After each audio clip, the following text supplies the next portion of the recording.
Lady Bountiful. By George A. Birmingham. Part 1. I, Lady Bountiful. Society in the west of Ireland is beautifully tolerant.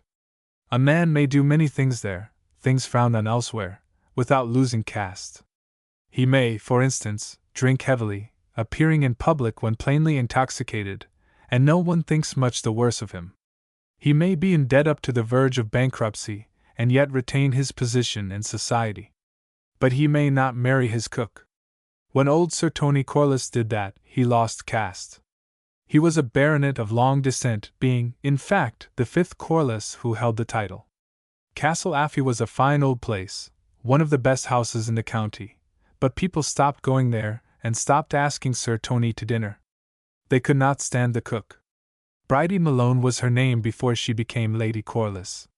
She was the daughter of the blacksmith in the village at the gates of Castle Affey, and she was at least 40 years younger than Sir Tony. People shook their heads when they heard of the marriage and said that the old gentleman must be doting. "It isn't even as if she was a reasonably good-looking girl," said Captain Corliss, pathetically. "If she had been a beauty I could have understood it, but the poor old dad." Captain Corliss was the son of another, a very different Lady Corliss, and some day he in his turn would become Sir Tony. Meanwhile, having suffered a disabling wound early in the war, he had secured a pleasant and fairly well-paid post as inspector under the Irish government. No one, not even Captain Corliss himself, knew exactly what he inspected, but there was no uncertainty about the salary. It was paid quarterly.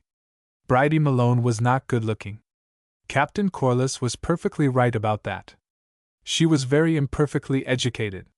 She could sign her name, but the writing of anything except her name was a difficulty to her. She could read, though only if the print were large and the words were not too long. But she possessed certain qualities not very common in any class. She had, for instance, quite enough common sense to save her from posing as a great lady. Sir Tony lost caste by his marriage. Bridie Malone did not sacrifice a single friend when she became Lady Corliss. She remained on excellent terms with her father, her 6 younger sisters, and her 4 brothers. She remained on excellent terms with everyone in the village. In the big house of which she became mistress she had her difficulties at first. The other servants, especially the butler and the upper housemaid, resented her promotion and sought new situations. Bridie replaced them, replaced the whole staff with relatives of her own. Castle Affey was run by the Malone family. Danny, a young man who helped his father in the forge, became butler. Sarah Malone, Susie Malone, and Molly Malone swept the floors, made the beds, and lit the fires. Bridie taught them their duties and saw that they did them thoroughly. Though she was Lady Corliss, she took her meals with her family in the servants' hall and made it her business to see that Sir Tony was thoroughly comfortable and well-fed. The old gentleman had never been so comfortable in his life, or better fed. He had never been so free from worry. Bridie took over the management of the garden and farm. She employed her own relatives. There was an ample supply of them, for almost everyone in the village was related to the Malones. She paid good wages, but she insisted on getting good work, and she never allowed her husband to trouble about anything. Old Sir Tony found life a much easier business than he had ever found it before. He chuckled when Captain Corliss, who paid an occasional visit to Castle Affey, pitied him. "You think I'm a doddering old fool," he said. "But, by gad, Tony, the most sensible thing I ever did in my life was to marry Bridie Malone. If you're wise, you'll take on your stepmother as housekeeper here and general manager after I'm gone. Not that I'm thinking of going. I'm 72. You know that, Tony. But living as I do now, without a single thing to bother me, I'm good for another 20 years. Or 30. In fact, I don't see why the deuce I should ever die at all. It's worry and work which kill men, and I've neither one nor the other." It was Lady Corliss' custom to spend the evenings with her husband in the smoking room. When he had dined, and he always dined well, he settled down in a large armchair with a decanter of whiskey and a box of cigars beside him. There was always, summer and winter, a fire burning on the open hearth. There was a good supply of newspapers and magazines, for Sir Tony, though he lived apart from the world, liked to keep in touch with politics and the questions of the day. Lady Corliss sat opposite him on a much less comfortable chair and knitted stockings. If there was any news in the village, she told it to him, and he listened, for, like many old men, he took a deep interest in his neighbors' affairs. If there was anything important or curious in the papers, he read it out to her. But she very seldom listened. Her strong common sense saved her from taking any interest in the war while it lasted, the peace, when it was discussed, or politics, which gurgle on through war and peace alike. With the care of a great house, a garden, and 80 acres of land on her shoulders, she had no mental energy to spare for public affairs of any kind. Between 10:30 and 11 Sir Tony went to bed. He was an old gentleman of regular habits, and by that time the whiskey decanter was always empty. Lady Corliss helped him upstairs, saw to it that his fire was burning and his pajamas warm. She dealt with buttons and collar studs, which are sometimes troublesome to old gentlemen who have drunk port at dinner and whiskey afterwards. She wound his watch for him, and left him warm and sleeping comfortably. One evening Sir Tony read from an English paper a paragraph which caught Lady Corliss' attention. It was an account of the means by which the government hoped to mitigate the evils of the unemployment likely to follow demobilization and the closing of munition works. An out-of-work benefit of 25 shillings a week struck her as a capital thing, likely to become very popular. For the first time in her life she became slightly interested in politics. Sir Tony passed from that paragraph to another, which dealt with the future of Danzig. Lady Corliss at once stopped listening to what he read. She went on knitting her stocking, but instead of letting her thoughts work on the problems of the eggs laid by her hens, and the fish for Sir Tony's dinner the next day, she turned over in her mind the astonishing news that the government actually proposed to pay people, and to pay them well, for not working. The thing struck her as too good to be true, and she suspected that there must be some saving clause, some hidden trap which would destroy the value of the whole scheme. After she had put Sir Tony to bed she went back to the smoking room and opened the paper from which the news had been read. It took her some time to find the paragraph. Her search was rendered difficult by the fact that the editor, much interested, apparently, in a subject called the League of Nations, had tucked this really important piece of news into a corner of a back page. In the end, when she discovered what she wanted, she was not much better off. The print was small. The words were long and of a very unusual kind. Lady Corliss could not satisfy herself about their meaning. She folded the paper up and put it safely into a drawer in the kitchen dresser before she went to bed. Next day, rising early, as she always did, she fed her fowls and set the morning's milk in the dairy. She got Sir Tony's breakfast ready at 9 o'clock and took it up to him. She saw to it that Danny, who was inclined to be lazy, was in his pantry polishing silver. She made it clear to Sarah, Susie, and Molly that she really meant the library to be thoroughly cleaned. It was a room which was never occupied, and the 3 girls saw no sense in sweeping the floor and dusting the backs of several thousand books. But their sister was firm and they had learned to obey her. Without troubling to put on a hat or to take off her working apron, Lady Corliss got on her bicycle and rode down to her father's forge. She had in her pocket the newspaper which contained the important paragraph. Old Malone laid aside a cartwheel to which he was fitting a new rim and followed his daughter into the house. He was much better educated than she was and had been for many years a keen and active politician. He took in the meaning of the paragraph at once. "Gosh!" he said. "If that's true, and I'm not saying it is true, but if it is, it's the best yet. It's what's been wanted in Ireland this long time." He read the paragraph through again, slowly and carefully. "Didn't I tell you?" he said. "Didn't I tell everyone when the election was on, that the Sinn Feiners was the lads to do the trick for us? Didn't I say that without we'd get a republic in Ireland the country would do no good? And there's the proof of it." He slapped the paper heartily with his hand. To Lady Corliss, whose mind was working rapidly, his reasoning seemed a little inconclusive. It even struck her that an Irish republic, had such a thing really come into being, might not have been able to offer the citizens the glorious chance of a weekly pension of 25 shillings. But she was aware that politics is a complex business in which she was not trained. She said nothing. Her father explained his line of thought. If them fellows over in England, he said, weren't terrible frightened of the Sinn Feiners, would they be offering us the likes of that to keep us quiet? Bedam, but they would not. Nobody ever got a penny out of an Englishman yet, without he'd frightened him first. And it's the Sinn Feiners done that. There's the why and the wherefore of it to you. 25 shillings a week! It ought to be 30 shillings, so it ought. But sure, 25 shillings is something, and I'd be in favor of taking it, so I would. Let the people of Ireland take it, I say, as an installment of what's due to them, and what they'll get in the latter end, please God. Can you make out how a man's to get it? Said Lady Corliss. Man, said old Malone. Man. No, but man and woman. There isn't a girl in the country, let alone a boy, but what's entitled to it, and I'd like to see the police or anyone else interfering with them getting it. Will it be paid out of the post office like the old age pensions? Said Lady Corliss. I don't know, will it? Said her father. But that way or some other way it's bound to be paid, and all anyone has to do is to go over to what they call the Labour Exchange, at Dunbeg, and say there's no work for him where he lives. Then he'll get the money. It's what the young fellow in that office is there for, is to give the money, and by damn if he doesn't do it there'll be more heard about the matter. Old Malone, anxious to spread the good news, left the room and walked down to the public house at the corner of the village street. Lady Corliss went into the kitchen and found her 3 youngest sisters drinking tea.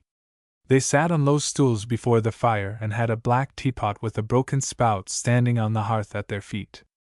The tea in the pot was very black and strong. Lady Corliss addressed them solemnly.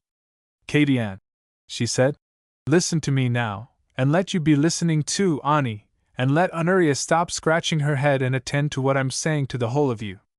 I'm taking you on up at the big house as upper housemaid, Katie Ann. And what's come over Sarah? Said Katie Ann. Is she going to be married? Never mind you about Sarah, said Lady Corliss, but attend to me. You're the under housemaid, Annie, so you are, in place of your sister Susie, and Honoria here is kitchen maid. If anyone comes asking you questions, that's what you are and that's what you're to say. Do you understand me now? But mind this. I don't want you up at the house, ne'er a one of you. You'll stay where you are and you'll do what you're doing, looking after your father and drinking tea, the same as before, only your wages will be paid regular to you. Where's Thaddy? Thaddy Malone was the youngest of the family. Since Dan became butler at Castle Affey, Thaddy had given his father such help as he could at the forge. Lady Corliss found him seated beside the bellows smoking a cigarette. His red hair was a tangled shock. His face and hands were extraordinarily dirty. He was enjoying a leisure hour or two while his father was at the public house. To his amazement, he found himself engaged as butler and valet to Sir Tony Corliss of Castle Affey. But you'll not be coming up to the house, said Lady Corliss. Neither by day nor night. Mind that. I'd be ashamed for anyone to see you, so I would, for if you wash your face for the Christmas it's the last time you did it. That afternoon, after Sir Tony's luncheon had been served, Danny, Sarah, Susie and Molly were formally dismissed. Their insurance cards were stamped, and their wages were paid up to date. It was explained to them at some length, with many repetitions but quite clearly, that though dismissed they were to continue to do their work as before. The only difference in their position was that their wages would no longer be paid by Sir Tony.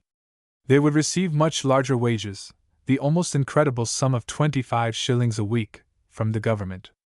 Next day the 4 Malones drove over to Dunbeg and applied for out-of-work pay at the Labour Exchange. After due inquiries and the signing of some papers by Lady Corliss, their claims were admitted. For farm labourers, 2 gardeners, and a groom, all cousins of Lady Corliss, were dismissed in the course of the following week. 7 young men from the village, all of them related to Lady Corliss, were formally engaged. The insurance cards of the dismissed men were properly stamped. They were indubitably out of work. They received unemployment pay.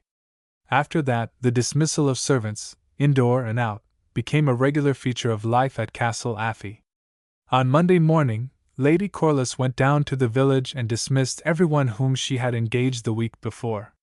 Her expenditure in insurance stamps was considerable, for she thought it desirable to stamp all cards for at least a month back. Otherwise, her philanthropy did not cost her much, and she had very little trouble. The original staff went on doing the work at Castle Affey.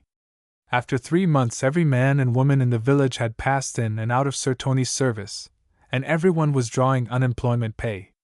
The village became extremely prosperous.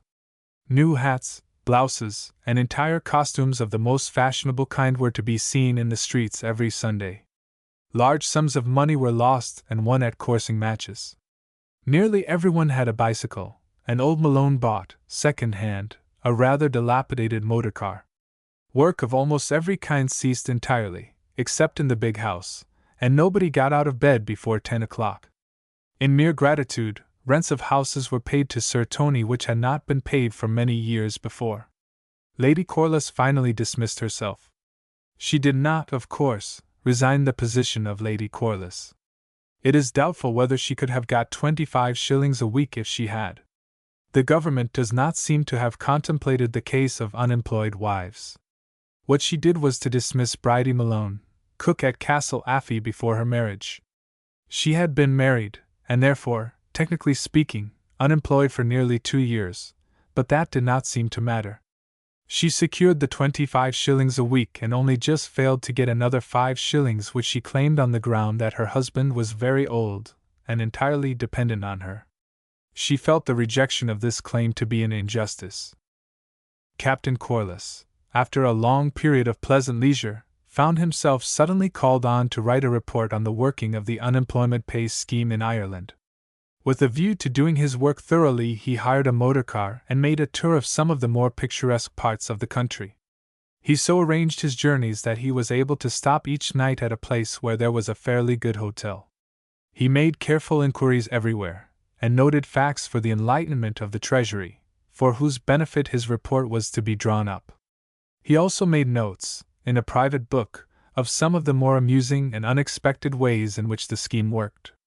He found himself, in the course of his tour, close to Castle Affey, and being a dutiful son, called on his father. He found old Sir Tony in a particularly good humor. He also found matter enough to fill his private notebook. "No telling tales, Tony, now," said the old man. "No reports about Castle Affey to the government. Do you hear me now? Unless you give me your word of honor not to breathe what I'm going to tell you to anybody except your friends, I won't say a word." "I promise, of course," said Captain Corliss. "Your stepmother's a wonderful woman," said Sir Tony. "A regular Lady Bountiful, by Jove! You wouldn't believe how rich everybody round here is now, and all through her. I give you my word, Tony, if the whiskey was to be got, which, of course, it isn't nowadays, there isn't a man in the place need go to bed sober from one week's end to another. They could all afford it. And it's your stepmother who put the money into their pockets.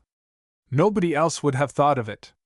Look here, you've heard of this unemployment pay business, I suppose? I'm conducting an inquiry about it at the present moment." "Then I won't say another word," said Sir Tony. "But it's a pity. You'd have enjoyed the story." "I needn't put everything I'm told into my report," said Captain Corliss. "A good deal of what I hear isn't true." "Well, then, you can just consider my story to be an invention," said Sir Tony. Captain Corliss listened to the story. When it was finished, he shook hands with his father. "Dad," he said, "I apologize to you. I said there's no harm in telling you now that I said you were an old fool when you married the blacksmith's daughter. I see now that I was wrong. You married the only woman in Ireland who understands how to make the most of the new law. Why, everybody else in your position is cursing this scheme as the ruin of the country, and Lady Corliss is the only one who's tumbled to the idea of using it to make the people happy and contented. She's a great woman. But don't tell on us, Tony," said the old man. "Honor bright, now, don't tell." "My dear Dad, of course not. Anyway, they wouldn't believe me if I did." 2. The Strike Breaker. The train was an hour and a quarter late at Finnebeg. Sir James McLaren, alone in a first-class smoking compartment, was not surprised. He had never travelled in Ireland before, but he held the belief that time is very little accounted of west of the Shannon. He looked out of the window at the rain-swept platform. It seemed to him that every passenger except himself was leaving the train at Finnebeg. This did not surprise him much. There was only one more station, Denadia, the terminus of the branch line on which Sir James was traveling. It lay 15 miles further on, across a desolate stretch of bog. It was not to be supposed that many people wanted to go to Denadia. Sir James, looking out of his window, noticed that the passengers who alighted did not leave the station. They stood in groups on the platform and talked to each other. They took no notice of the rain, though it was very heavy. Now and then one or two of them came to Sir James' carriage and peered in through the window. They seemed interested in him. A tall young priest stared at him for a long time. 2 commercial travelers joined the priest and looked at Sir James. A number of women took the place of the priest and the commercial travelers when they went away. Finally, the guard, the engine driver, and the station master came and looked in through the window. They withdrew together and sat on a barrow at the far end of the platform. They lit their pipes and consulted together. The priest joined them and offered advice. Sir James became a little impatient. Half an hour passed. The engine driver, the station master, and the guard knocked the ashes out of their pipes and walked over to Sir James' compartment. The guard opened the door. "Is it Denadia you're for, Your Honor?" he said. "Yes," said Sir James. "What are you going on?" The guard turned to the engine driver. "It's what I'm after telling you," he said. "It's Denadia the gentleman's for. It might be better for him," said the engine driver, "if he was to content himself with Finnebeg for this day at any rate." "Do you hear that, Your Honor?" said the guard. "Michael here says it would be better for you to stay in Finnebeg. There's a grand hotel, so there is," said the station master. "The same that's kept by Mrs. Mulcahy, and devil the better you'll find between this and Dublin." Sir James looked from one man to the other in astonishment. Nowadays the public is accustomed to large demands from railway workers, demands for higher wages and shorter hours. But Sir James had never before heard of an engine driver who tried to induce a passenger to get out of his train 15 miles short of his destination. "I insist," he said abruptly, "on your taking me on to Denadia." "It's what I told you all along, Michael," said the guard. "He's a mighty determined gentleman, so he is. I knew that the moment I set eyes on him." The guard was perfectly right. Sir James was a man of most determined character. His career proved it. Before the war he had been professor of economics in a Scottish university, lecturing to a class of 10 or 12 students for a salary of £250 a year. When peace came he was the head of a newly created Ministry of Strikes, controlling a staff of 1,000 or 1,200 men and women, drawing a salary of £2,500 a year. Only a man of immense determination can achieve such results. He had garnered in a knighthood as he advanced. It was the reward of signal service to the state when he held the position of Chief Controller of Information and Statistics. "Let him not be saying afterwards that he didn't get a proper warning," said the engine driver. He walked towards his engine as he spoke. The guard and the station master followed him. "I suppose now, Michael," said the guard, "that you'll not be wanting me." "I will not," said the engine driver. "The train will do nicely without you for as far as I'm going to take her." Sir James did not hear either the guard's question or the driver's answer. He did hear, with great satisfaction, what the station master said next. "Are you right there now?" the man shouted. "For if you are, it's time you were starting." He unrolled a green flag and waved it. He blew a shrill blast on his whistle. The driver stepped into the cab of the engine and handled his levers. The train started. Sir James leaned back in the corner of his compartment and smiled. The track over which he traveled was badly laid and the train advanced by jerks and bumps. But the motion was pleasant to Sir James. Any forward movement of that train would have been pleasant to him. Each bump and jerk brought him a little nearer to Denadia and therefore a little nearer to Miss Molly Dennison. Sir James was very heartily in love with a girl who seemed to him to be the most beautiful and the most charming in the whole world. Next day, such was his good fortune, he was to marry her. Under the circumstances, a much weaker man than Sir James would have withstood the engine driver and resisted the invitation of Mrs. Mulcahy's hotel in Finnebeg. Under the circumstances, even an intellectual man of the professor type was liable to pleasant daydreams. Sir James' thoughts went back to the day, 6 months before, when he had first seen Miss Molly Dennison. She had been recommended to him by a friend as a young lady likely to make an efficient private secretary. Sir James, who had just become head of the Ministry of Strikes, wanted a private secretary. He appointed Miss Dennison, and saw her for the first time when she presented herself in his office. At that moment his affection was born. It grew and strengthened day by day. Miss Molly's complexion was the radiant product of the soft, wet winds of Connaught, which had blown on her since her birth. Not even 4 years' work in government offices in London had dulled her cheeks. Her smile had the fresh innocence of a child's, and she possessed a curious felicity of manner which was delightful though a little puzzling. Her view of strikes and the important work of the ministry was fresh and quite unconventional. Sir James, who had all his life moved among serious and earnest people, found Miss Molly's easy cheerfulness very fascinating. Even portentous words like syndicalism, which rang in other people's ears like the passing bells of our social order, moved her to airy laughter. There were those, oldish men and slightly less oldish women, who called her flippant. Sir James offered her his hand, his heart, his title, and a share of his £2,500 a year. Miss Molly accepted all four, resigned her secretaryship, and went home to her father's house in Dunadia to prepare her trousseau. The train stopped abruptly. But even the bump and the ceasing of noise did not fully arouse Sir James from his pleasant dreams. He looked out of the window and satisfied himself that he had not reached Dunadia station, or indeed any other station. The rain ran down the window glass, obscuring his view of the landscape. He was dimly aware of a wide stretch of grey-brown bog, of drifting grey clouds, and of a single whitewashed cottage near the railway line. He lit a cigarette and lay back again. Molly's face floated before his eyes. The sound of Molly's voice was fresh in his memory. He thought of the next day and the return journey across the bog with Molly by his side. At the end of half an hour he awoke to the fact that the train was still at rest. He looked out again and saw nothing except the rain, the bog, and the cottage.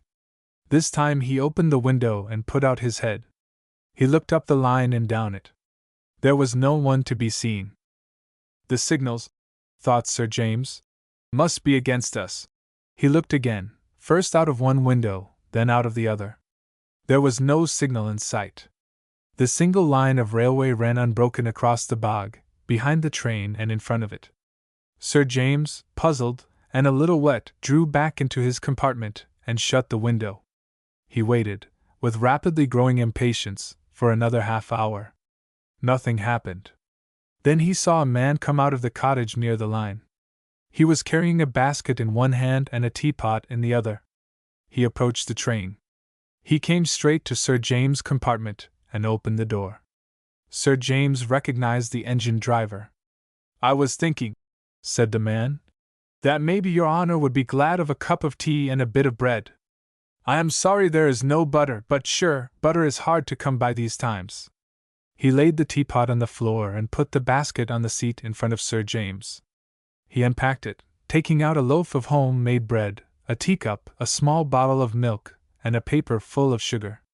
"It's not much to be offering a gentleman like yourself," he said, "but it's the best we have, and seeing that you'll be here all night and best part of tomorrow you'll be wanting something to eat."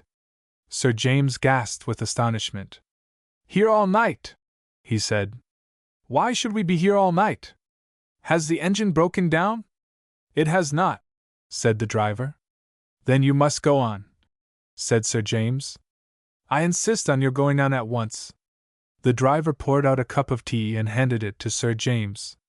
Then he sat down and began to talk in a friendly way. "Sure, I can't go on," he said, "when I'm out on strike." Sir James was so startled that he upset a good deal of tea. As head of the Ministry of Strikes he naturally had great experience, but he had never before heard of a solitary engine driver going on strike in the middle of a bog. "The way of it is this," the driver went on. It was give out by them that does be managing things that there was to be a general strike on the 1st of next month. You might have heard of that, for it was in all the papers. Sir James had heard of it. It was the subject of many notes and reports in his ministry. But this isn't the 1st of next month, he said. It is not, said the driver. It's no more than the 15th of this month. But the way I'm placed at present, it wouldn't be near so convenient to me to be striking next month as it is to be striking now. There's talk of moving me off this line and putting me on to the engine that does be running into Athlone with the night mail, and it's tomorrow the change is to be made. Now I needn't tell you that Athlone's a mighty long way from where we are this minute. He paused and looked at Sir James with an intelligent smile. My wife lives in the little house beyond there, he said, pointing out of the window to the cottage.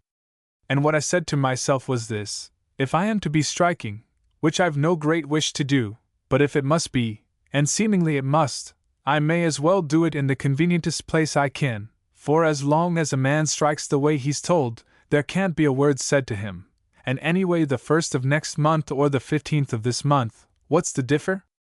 Isn't one day as good as another? He evidently felt that his explanation was sufficient and satisfactory. He rose to his feet and opened the door of the compartment. I'm sorry now, he said, if I'm causing any inconvenience to a gentleman like yourself. But what can I do?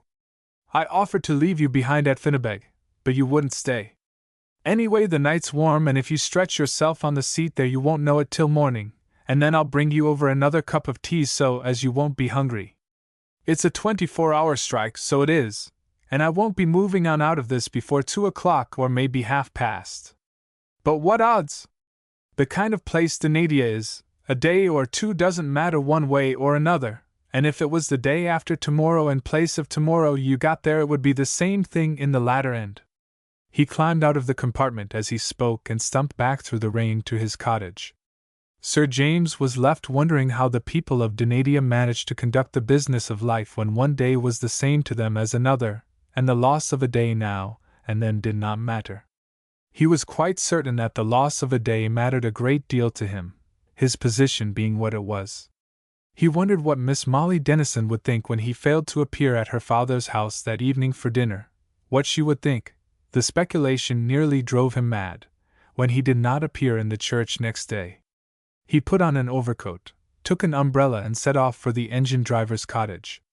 He had to climb down a steep embankment and then cross a wire fence. He found it impossible to keep his umbrella up, which distressed him, for he was totally unaccustomed to getting wet. He found the driver, who seemed to be a good and domesticated man, sitting at his fireside with a baby on his knee. His wife was washing clothes in a corner of the kitchen. Excuse me, said Sir James, but my business in Denadia is very important. There will be serious trouble if... There's no use asking me to go on with the train, said the driver, for I can't do it. I'd never hear the last of it if I was to be a blackleg. The woman at the washtub looked up.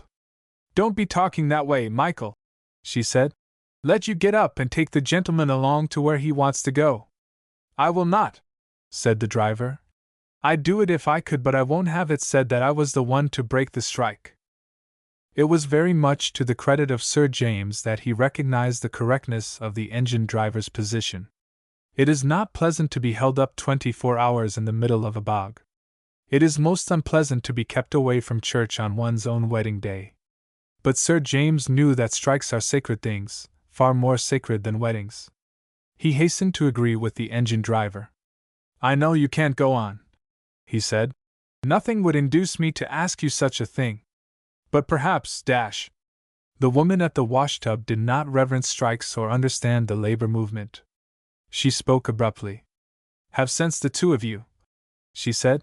What's to hinder you taking the gentleman into Denadia, Michael? It's what I can't do nor won't, said her husband. I'm not asking you to, said Sir James. I understand strikes thoroughly and I know you can't do it. All I came here for was to ask you to tell me where I could find a telegraph office.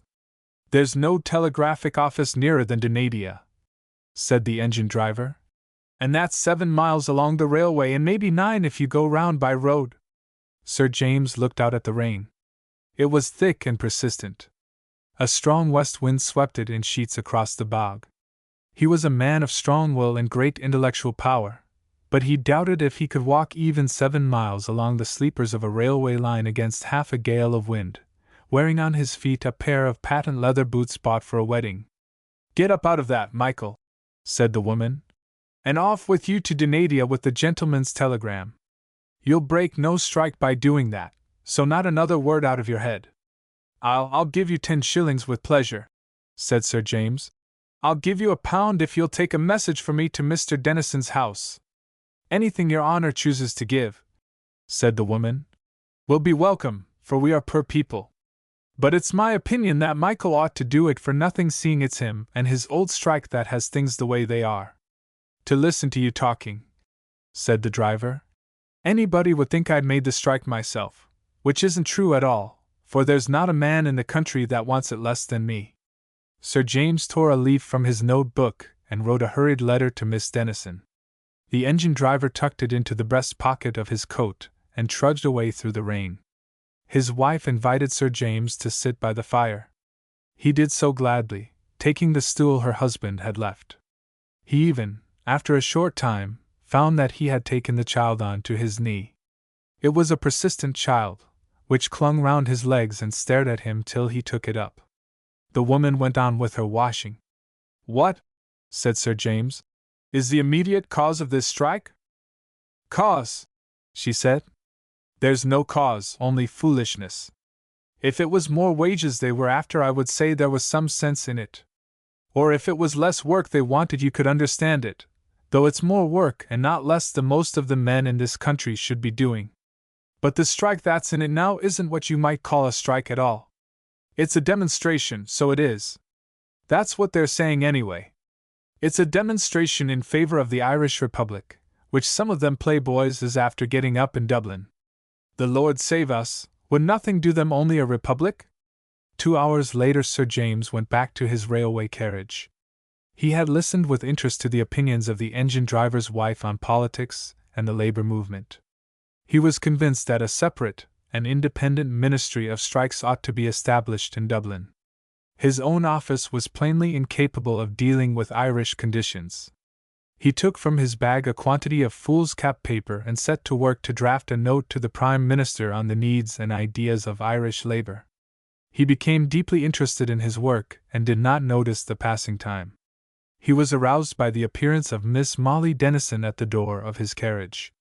Her hair, which was blown about her face, was exceedingly wet. The water dripped from her skirt and sleeves of her jacket.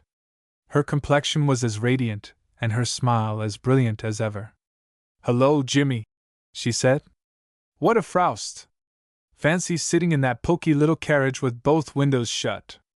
Get up and put away your silly old papers. If you come along at once we'll just be in time for dinner."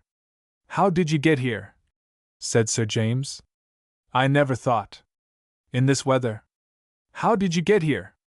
"On my bike, of course," said Molly. "Did a regular sprint. Wind behind me. Going like blazes. I'd have done it in 40 minutes, only Michael ran into a sheep and I had to wait for him." Sir James was aware that the engine driver, grinning broadly, was on the step of the carriage behind Molly. "I lent Michael Dad's old bike," said Molly, "and barring the accident with the sheep, he came along very well. What I'm thinking," said the driver, "is that you'll never be able to fetch back against the wind that does be in it. I wouldn't say but you might do it, miss, but the gentleman wouldn't be fit. He's not accustomed to the like." "We're not going to ride back," said Molly. "You're going to take us back on the engine, with the 2 bikes in the tender, on top of the coal." "I can't do it, miss," said the driver. "I declared to God I'd be afraid of my life to do it. Didn't I tell you I was out on strike?" "We oughtn't to ask him," said Sir James. "Surely, Molly, you must understand that. It would be an act of gross disloyalty on his part, disloyalty to his union, to the cause of labor. And any effort we make to persuade him, my dear Molly, the right of collective bargaining which lies at the root of all strikes." Molly ignored Sir James and turned to the engine driver. Just you wait here 5 minutes, she said, till I get someone who knows how to talk to you. She jumped out of the carriage and ran down the railway embankment. Sir James and the engine driver watched her anxiously. I wouldn't wonder, said Michael, but it might be my wife she's after. He was quite right. 5 minutes later, Molly and the engine driver's wife were climbing the embankment together. I don't see, said Sir James, what your wife has to do with the matter. By this time tomorrow, said Michael, you will see, if so be you're married by then, which is what Miss Molly said you will be. His wife, with Molly after her, climbed into the carriage. Michael, she said, did the young lady tell you she's to be married tomorrow? She did tell me, he said, and I'm sorry for her. But what can I do? If I was to take that engine into Donadia, they'd call me a blackleg the longest day ever I lived. I'd call you something a mighty deal worse if you don't, said his wife. You and your strikes. Strikes, Moya! And a young lady wanting to be married. Michael turned apologetically to Sir James. Women does be terrible set on weddings, he said, and that's a fact. That'll do now, Michael, said Molly. Stop talking and put the 2 bikes on the tender, and poke up your old fires or whatever it is you do to make your engine go. Molly, said Sir James, when Michael and his wife had left the carriage, I've drawn up a note for the Prime Minister advising the establishment of a special Ministry of Strikes for Ireland. I feel that the conditions in this country are so peculiar that our London office cannot deal with them. I think perhaps I'd better suggest that he should put you at the head of the new office. Your visit to Ireland is doing you good already, said Molly. You're developing a sense of humor. 3. The Faculty of Medicine. Dr. Farrelly, medical officer of Dunelin, volunteered for service with the RAMC at the beginning of the war. He had made no particular boast of patriotism. He did not even profess to be keenly interested in his profession or anxious for wider experience. He said, telling the simple truth, that life at Dunelin was unutterably dull, and that he welcomed war, would have welcomed worse things, for the sake of escaping a monotony which was becoming intolerable. The army authorities accepted Dr. Farrelly. The local board of guardians, which paid him a salary of £200 a year, agreed to let him go on the condition that he provided a duly qualified substitute to do his work while he was away. There a difficulty faced Dr. Farrelly. Duly qualified medical men, willing to take up temporary jobs, are not plentiful in wartime. And the job he had to offer, Dr. Farrelly was painfully conscious of the fact, was not a very attractive one. Dunelin is a small town in western Connaught, 7 miles from the nearest railway station. It possesses a single street, straggling and very dirty, a police barrack, a chapel, which seems disproportionately large, and 7 shops. One of the shops is also the post office. Another belongs to John Conerney, the butcher. The remaining 5 are public houses, doing their chief business in whiskey and porter, but selling, as side lines, farm seeds, spades, rakes, hoes, stockings, hats, blouses, ribbons, flannelette, men's suits, tobacco, sugar, tea, postcards, and 6-penny novels.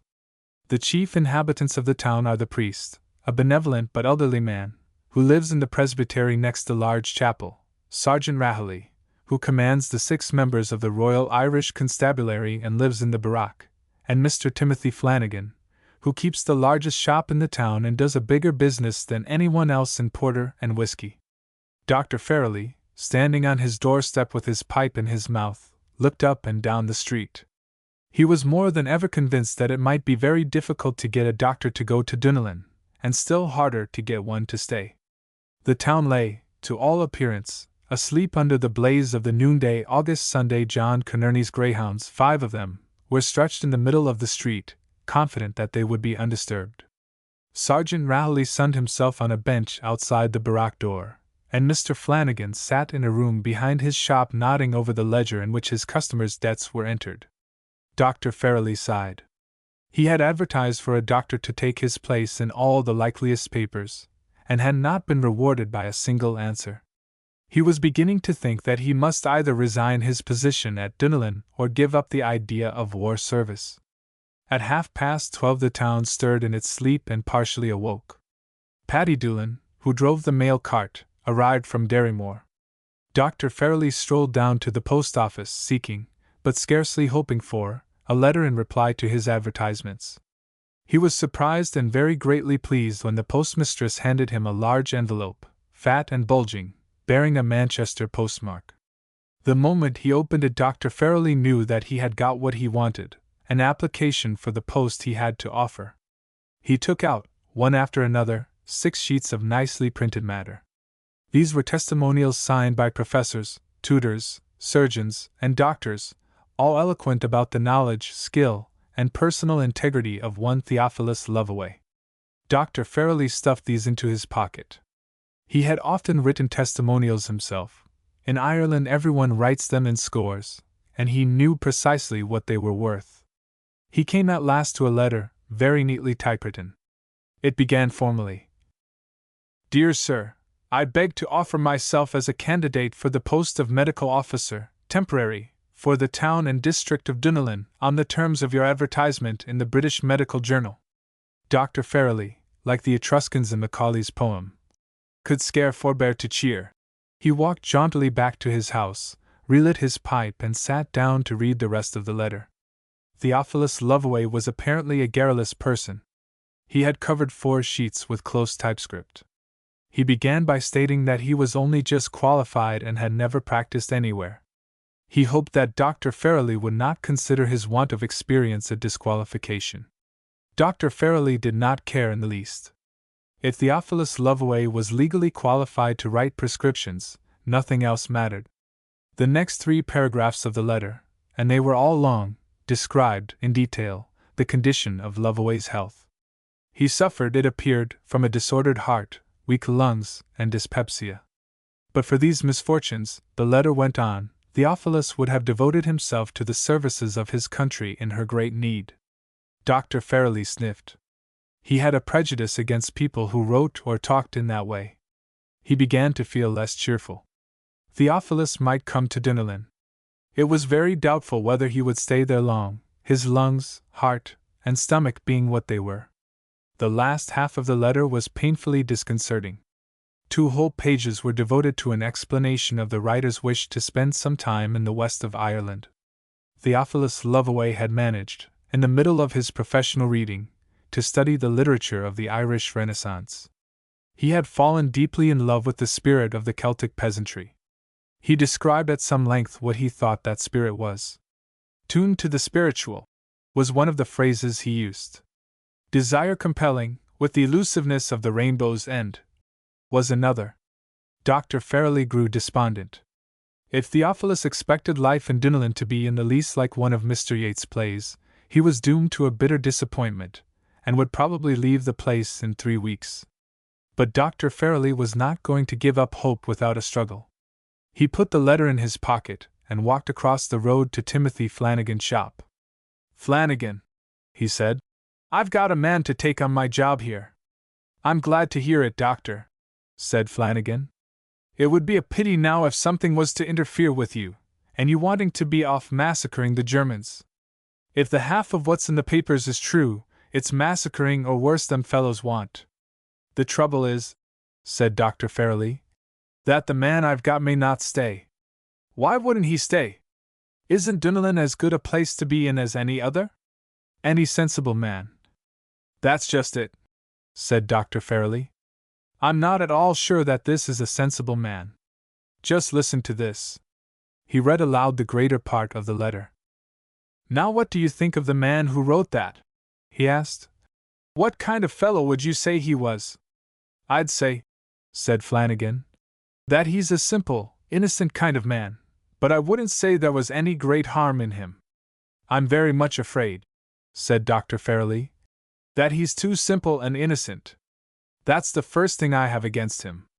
Look here now, Flanagan, if you or anyone else starts filling this young fellow up with whiskey, it will be an easy enough thing to do, and I don't deny that it'll be a temptation. But if you do it, you'll have his mother or his aunt or someone over here to fetch him home again. That's evidently the kind of man he is. And if I lose him, I'm done, for I'll never get anyone else. Make your mind easy about that, doctor. Devil the drop of whiskey he'll get out of my shop while he's here, and I'll take care no other one will let him have a bottle. If he drinks at all, it'll be the stuff he brings with him in his own portmanteau. Good, said Dr. Farrelly.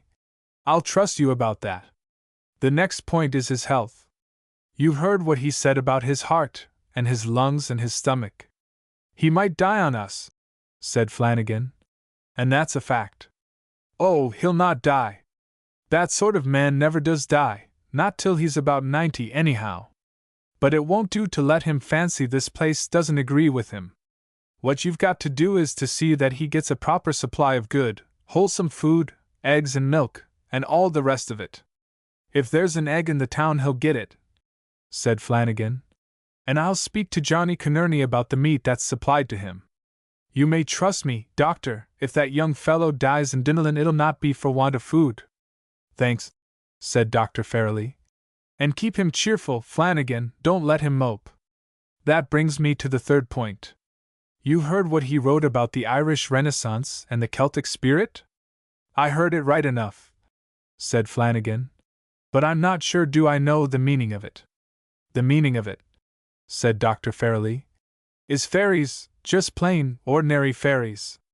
That's what he wants, and I don't expect he'll settle down contentedly unless he finds a few. Sure, you know well enough, doctor, that there's no fairies in these parts. I don't say there mightn't have been some in times past, but any there was is now gone. I know that, said Dr. Farrelly, and I'm not asking you to go beating thorn bushes in the hopes of catching one. But if this fellow, Theophilus Lovaway, did ever you hear such a name? If he wants fairies, he must hear about them. You'll have to get hold of a few people who go in for that sort of thing. Now, what about Patsy Doolan's mother? She's old enough, and she looks like a witch herself. If the like of the talk of Patsy Doolan's mother would be giving him is any use, I'll see he's satisfied. That old woman would talk the hind leg off a donkey about fairies or anything else if you were to give her a pint of porter, and I'll do that. I'll give it to her regular, so I will. I'd do more than that for you, doctor, for you're a man I like, let alone that you're going out to foreign parts to put the fear of God into them Germans, which is no more than they deserve. Dr. Farrelly felt satisfied that Mr. Flanagan would do his best for Lovaway. And Mr. Flanagan was an important person. As the principal publican in the town, the chairman of all the councils, boards, and leagues there were, he had an enormous amount of influence. But Dr. Farrelly was still a little uneasy. He went over to the police barrack and explained the situation to Sergeant Rahley. The sergeant readily promised to do all he could to make Dunellan pleasant for the new doctor, and to keep him from getting into mischief or trouble. Only in the matter of Lovaway's taste for Irish folklore and poetry the sergeant refused to promise any help. He was quite firm about this. It wouldn't do for the police to be mixed up in that kind of work, he said. Politics are what a sergeant of police is bound to keep out of. But hang it all, said Dr. Farrelly. Fairies aren't politics. They may or they may not be, said the sergeant. But believe me, doctor, the men that talks about them things, fairies and all that, is the same men that's at the bottom of all the leagues in the country, and it wouldn't do for me to be countenancing them. But I'll tell you what I'll do for you now, doctor. If I can't get fairies for him, I'll see that anything that's to be had in the district in the way of a fee for a lunatic, or the like, goes to the young fellow you're bringing here. I'll do that, and if there's more I can do, you can reckon on me, barring fairies and politics of all kinds. Mr. Flanagan and Sergeant Rahley were trustworthy men. In a good cause they were prompt and energetic. Flanagan warned the other publicans in the town that they must not supply the new doctor with any whiskey. He spoke seriously to John Conerney the butcher. Good meat now, Johnny. The best you have, next to what joints you might be supplying to the priest or myself. He has a delicate stomach, the man that's coming, and a bit of Braxy mutton might be the death of him. He spoke to Paddy Doolan and told him that his old mother would be wanted to attend on the new doctor and must be ready whenever she was called for. Any old ancient story she might know, he said, about the wrath beyond on the hill, or the way they shot the bailiff on the bog in the bad times, or about its not being lucky to meet a red-haired woman in the morning, anything at all that would be suitable she'll be expected to tell. And if she does what she's bid, there'll be a drop of porter for her in my house whenever she likes to call for it. Sergeant Rahilly talked in a serious but vague way to everyone he met about the importance of treating Dr. Lovaway well, and the trouble which would follow any attempt to rob or ill-use him. Before Dr. Lovaway arrived, his reputation was established in Dunelin. It was generally believed that he was a dipsomaniac, sent to the west of Ireland to be cured. It was said that he was very rich and had already ordered huge quantities of meat from Johnny Conerney. He was certainly of unsound mind. Mr. Flanagan hints about fairies settled that point. He was also a man of immense influence in government circles, perhaps a near relation of the Lord Lieutenant. Sergeant Rahilly's way of speaking convinced everyone of that. The people were, naturally, greatly interested in their new doctor, and were prepared to give him a hearty welcome. His arrival was a little disappointing. He drove from the station at Derrymore on Paddy Doolan's car, and had only a small portmanteau with him. He was expected to come in a motor of his own with a van load of furniture behind him. His appearance was also disappointing. He was a young man.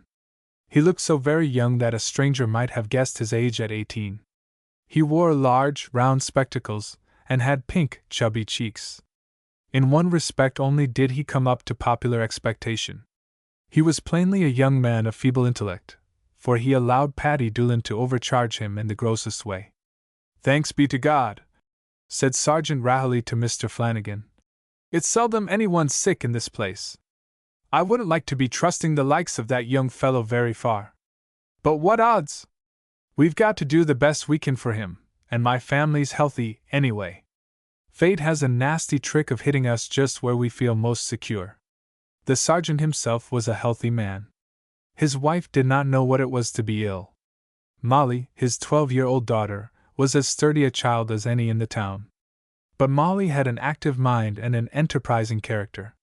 On the afternoon of Dr. Lovaway's arrival, her mother, father, and most other people being fully occupied, she made her way round the back of the village, climbed the wall of the doctor's garden, and established herself in an apple tree. She took 6 other children with her. There was an abundant crop of apples, but they were not nearly ripe. Molly ate until she could eat no more. The other children, all of them younger than Molly, stuffed themselves joyfully with the hard green fruit. At 8 o'clock that evening Molly complained of pains. Her mother put her to bed. At 8:30 Molly's pains were considerably worse, and she began to shriek. Mrs. Rahilly, a good deal agitated by the violence of the child's yells, told the sergeant to go for the doctor. Sergeant Rahilly laid down his newspaper and his pipe. He went slowly down the street towards the doctor's house. He was surprised to hear shrieks, not unlike Molly's, in various houses as he passed. Mrs. Conerney, the butcher's wife, rushed out of her door and told the sergeant that her little boy, a child of 9, was dying in frightful agony. Mr. Flanagan was standing at the door of his shop. He beckoned to the sergeant. "It's lucky," he said, "things happening the way they have on the very first night of the new doctor being here." "I don't know so much about luck," said Sergeant Rahilly. "What luck? The half of the children in the town is took with it," said Flanagan. "You may call that luck if it pleases you," said the sergeant. "But it's not my notion of luck. My own Molly's bellowing like a young heifer, and Mrs. Conerney's boy is dying, so she tells me. If that's luck, I'd rather you had it than me." "I'm sorry for the childer," said Flanagan. "But Mrs. Doolan, who's in the shop this minute drinking porter, says it'll do them no harm if they're given a sup of water to drink out of the holy well beyond Tubberneeve, and a handful of rowan berries laid on the stomach or wherever else the pain might be."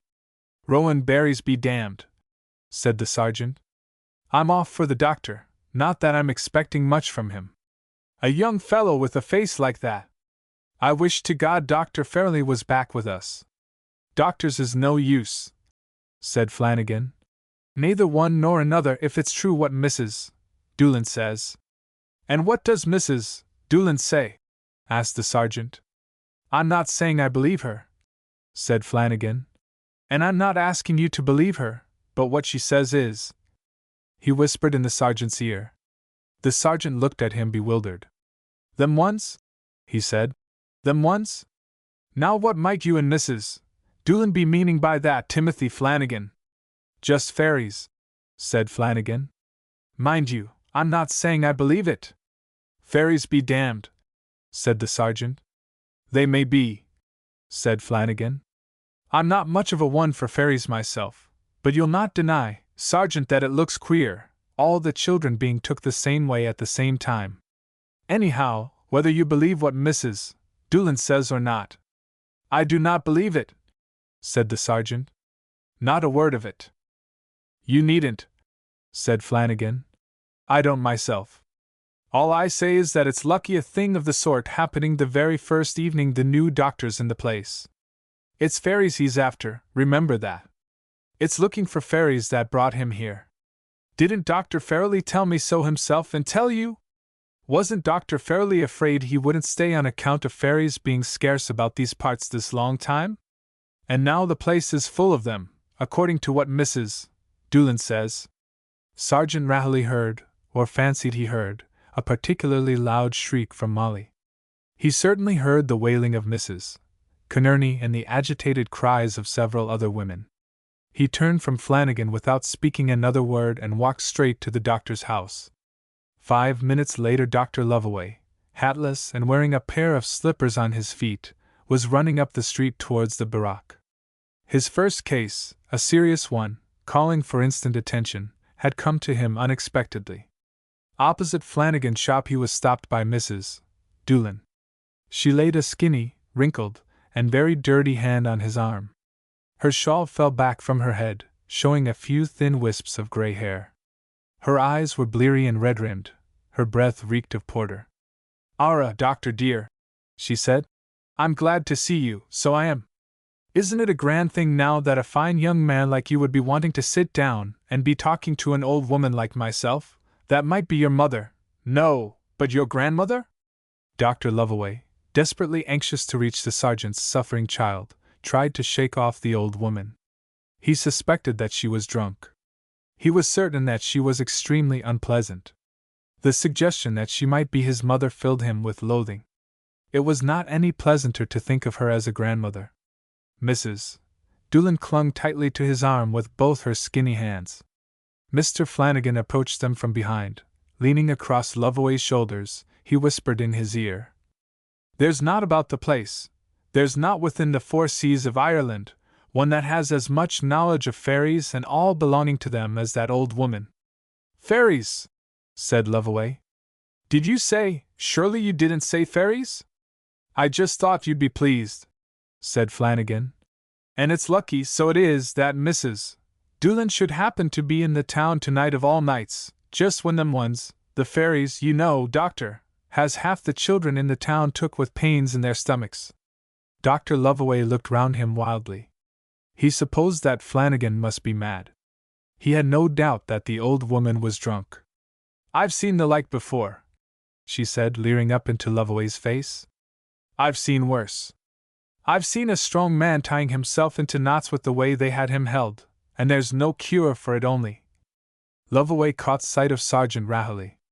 In his first rush to reach the stricken child he had left the sergeant behind. The sergeant was a heavy man who moved with dignity. "Take this woman away," said Lovaway. "Don't let her hold me." "Doctor, darling," whined Mrs.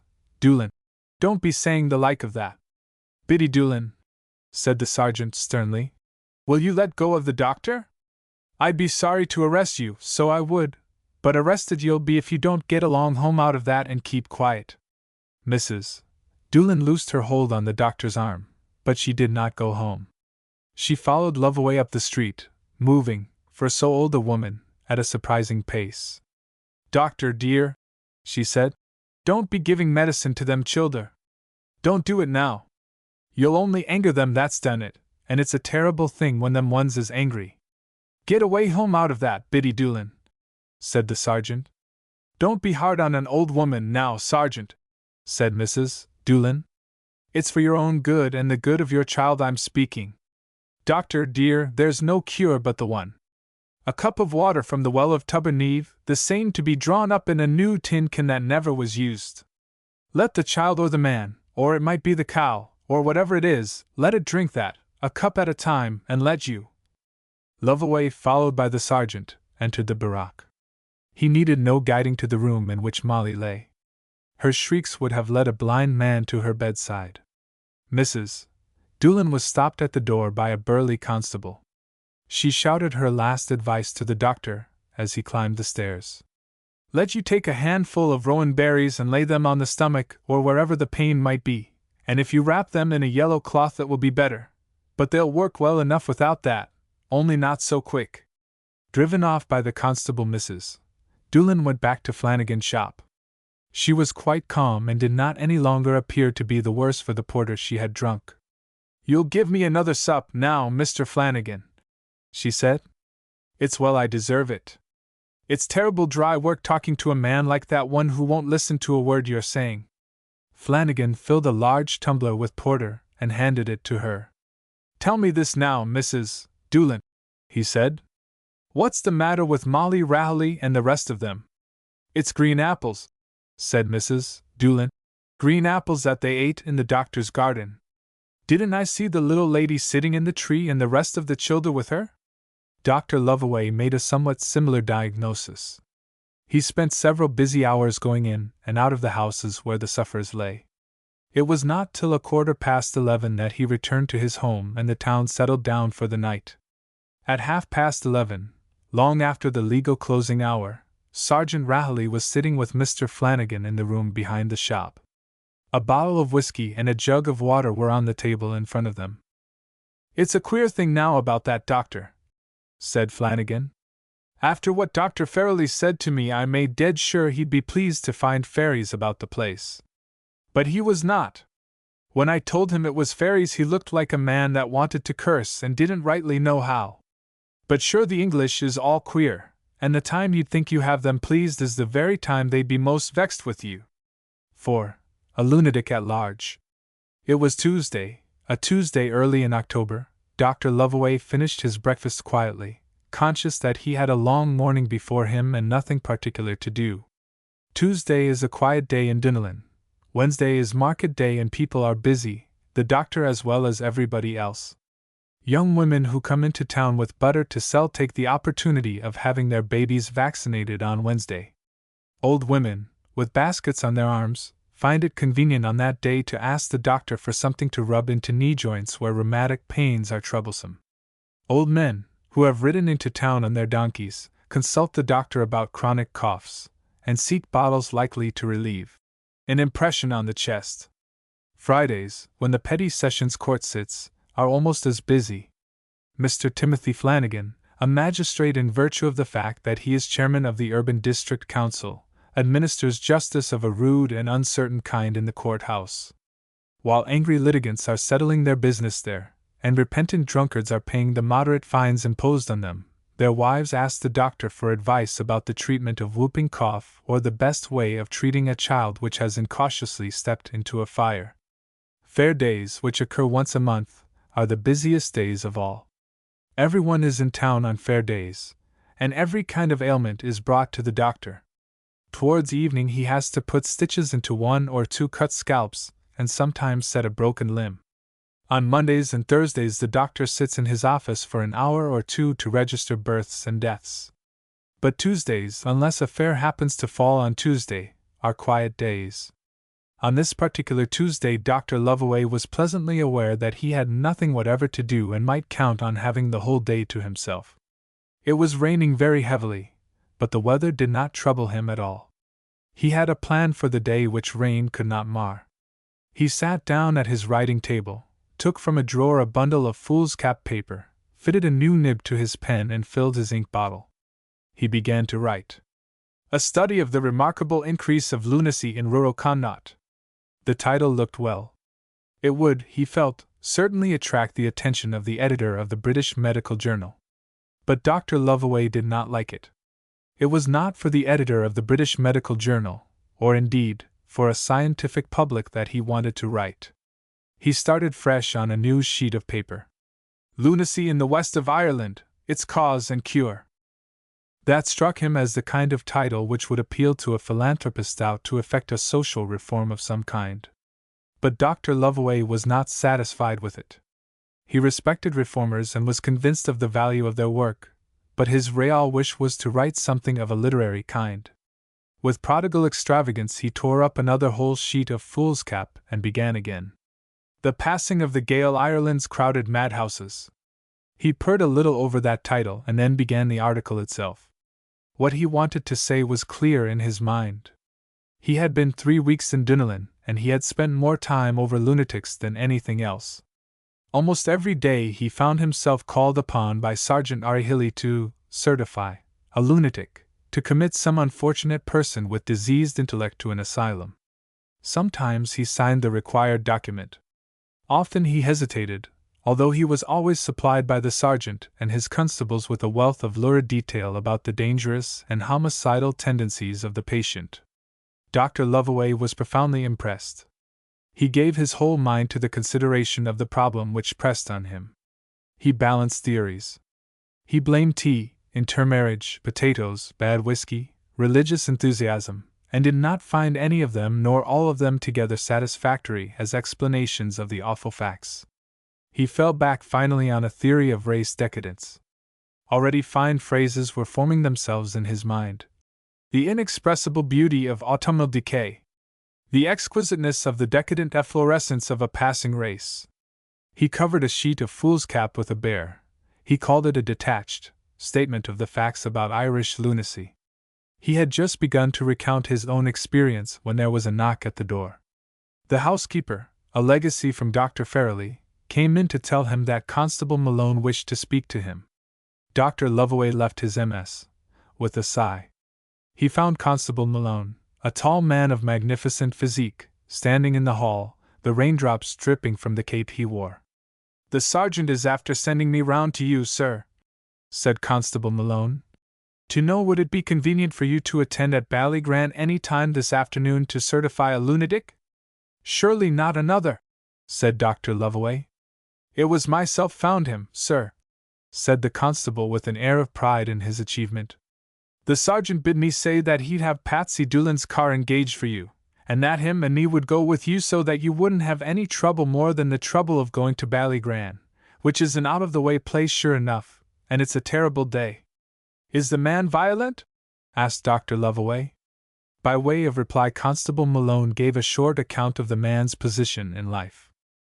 "He's some kind of a nephew of Mrs. Finnegan," he said, "and they call him Jimmy Finnegan, though Finnegan might not be his proper name.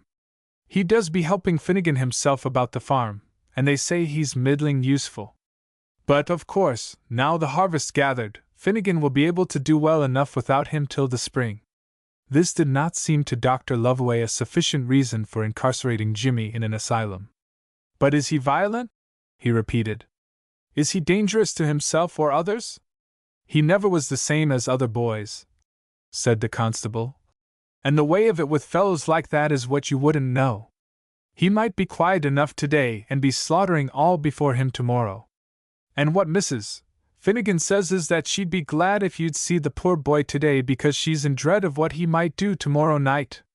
"Tomorrow night? Why tomorrow night?" "There's a change in the moon tomorrow," said the constable. "And they do say that the moon has terrible power over fellows that's took that way."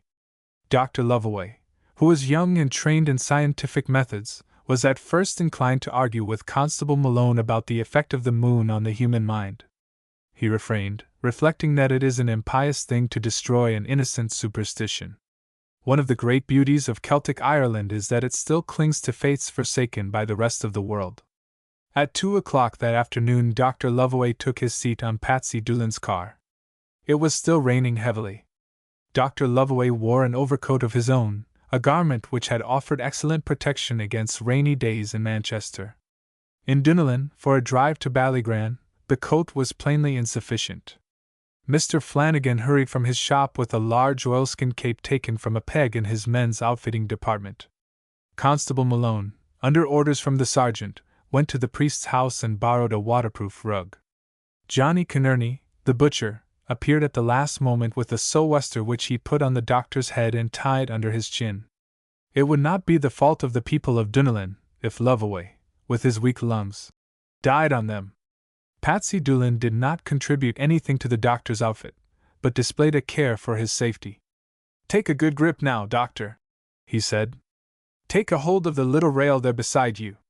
The mare might be a bit wild on account of the rain, and her only clipped yesterday, and the road to Ballygran is jolty in parts." Sergeant Rahilly and Constable Malone sat on one side of the car, Dr. Lovaway was on the other. Patsy Doolin sat on the driver's seat. Even with that weight behind her, the mare proved herself to be a bit wild.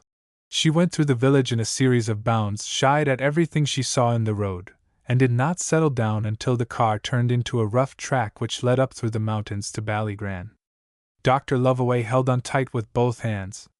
Patsy Doolin, looking back over his left shoulder, spoke words of encouragement. "It'll be a bit strange to you at first, so it will," he said. "But by the time you're 6 months in Dunedin, we'll have you taught to sit a car, the same as it might be an armchair you were on." Dr. Lovaway, clinging on for his life while the car bumped over boulders, did not believe that a car would ever become to him as an armchair. Ballygran is a remote place, very difficult of access. At the bottom of a steep hill, a stream, which seemed a raging torrent to Dr. Lovaway, flowed across the road. The mare objected very strongly to wading through it. Farther on, the track along which they drove became precipitous and more stony than ever. Another stream, scorning its properly appointed course, flowed down the road, rolling large stones with it. Patsy Doolin was obliged to get down and lead the mare. After persuading her to advance 20 yards or so, he called for the help of the police. Sergeant Rahilly took the other side of the mare's head. Constable Malone pushed at the back of the car. Dr. Lovaway, uncomfortable and rather nervous, wanted to get down and wade too. But the sergeant would not hear of this. "Let you sit still," he said. "The water's over the tops of my boots, so it is, and where's the use of you getting a wetting that might be the death of you?" "Is it much farther?" asked Lovaway. The sergeant considered the matter. "It might be a mile and a bit," he said, "from where we are this minute."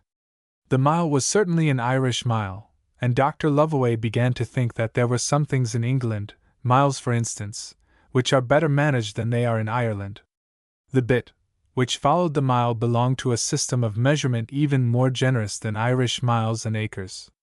"I suppose now," said the sergeant, "that the country you come from is a lot different from this." He had taken his seat again on the car after leading the mare up the river. He spoke in a cheery, conversational tone. Dr. Lovaway thought of Manchester and the surrounding district, thought of trams, trains, and paved streets. "It is different," he said. "Very different indeed." Ballygran appeared at last, dimly visible through the driving rain. It was a miserable-looking hovel, roofed with sodden thatch, surrounded by a sea of mud. A barefooted woman stood in the doorway. She wore a tattered skirt, and a bodice fastened across her breast with a brass safety pin. Behind her stood a tall man in a soiled flannel jacket and a pair of trousers which hung in a ragged fringe round his ankles. "Come in," said Mrs. Finnegan. "Come in, the whole of yez. It's a terrible day, Sergeant, and I wonder at you bringing the doctor out in the weather that does be it in. Michael," she turned to her husband who stood behind her, "let Patsy Doolin be putting the mare into the shed, and let you be helping him. Come in now, doctor, and take an air of the fire. I'll wet a cup of tea for you, so I will." Dr. Lovaway passed through a low door into the cottage. His eyes gradually became accustomed to the gloom inside and to the turf smoke which filled the room. In a corner, seated on a low stool, he saw a young man crouching over the fire. "That's him," said Mrs. Finnegan. "That's the poor boy, doctor. The sergeant will have been telling you about him." The boy rose from his stool at the sound of her voice. "Speak to the gentleman now," said Mrs. Finnegan. "Speak to the doctor, Jimmy Alana, and tell him the way you are." "Your honor's welcome," said Jimmy in a thin, cracked voice. "Your honor's welcome surely, though I don't mind that ever I set eyes on you before." "Wish now, Jimmy," said the sergeant. "It's the doctor that's come to see you, and it's for your own good he's come." "I know that," said Jimmy. "And I know he'll be wanting to have me put away." "Well, what must be, if it's the will of God, and if it's before me it may as well be now as any other time. You see the way he is, said the sergeant. And I have the papers here all ready to be signed. Dr. Lovaway saw, or believed he saw, exactly how things were. The boy was evidently of weak mind. There was little sign of actual lunacy, no sign at all of violence about him. Mrs. Finnegan added a voluble description of the case. It might be a whole day, she said, and he wouldn't be speaking a word, nor he wouldn't seem to hear if you speak to him, and he'd just sit there by the fire the way you see him without he'd be doing little turns about the place, feeding the pig, or mending a gap in the wall, or the like. I will say for Jimmy, the poor boy's always willing to do the best he can. Don't be troubling the doctor now, Mrs. Finnegan, said the sergeant. He knows the way it is with the boy without your telling him. Just let the doctor sign what has to be signed and get done with it. Aren't we wet enough as it is without standing here talking half the day? The mention of the wet condition of the party roused Mrs. Finnegan to action. She hung a kettle from a blackened hook in the chimney and piled up turf on the fire. Jimmy was evidently quite intelligent enough to know how to boil water. He took the bellows, went down on his knees, and blew the fire diligently. Mrs. Finnegan spread a somewhat dirty tablecloth on a still dirtier table and laid out cups and saucers on it. Dr. Lovaway was puzzled. The boy at the fire might be, probably was, mentally deficient. He was not a case for an asylum. He was certainly not likely to become violent, or to do any harm either to himself or anyone else. It was not clear why Mrs. Finnegan, who seemed a kindly woman, should wish to have him shut up. It was very difficult to imagine any reason for the action of the police in the matter. Constable Malone had discovered the existence of the boy in this remote place. Sergeant Rahley had taken a great deal of trouble in preparing papers for his committal to the asylum, and had driven out to Ballygran on a most inclement day. Dr. Lovaway wished he understood what was happening.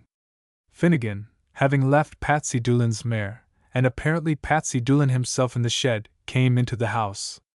Dr. Lovaway appealed to him. It doesn't seem to me, he said, that this boy ought to be sent to an asylum.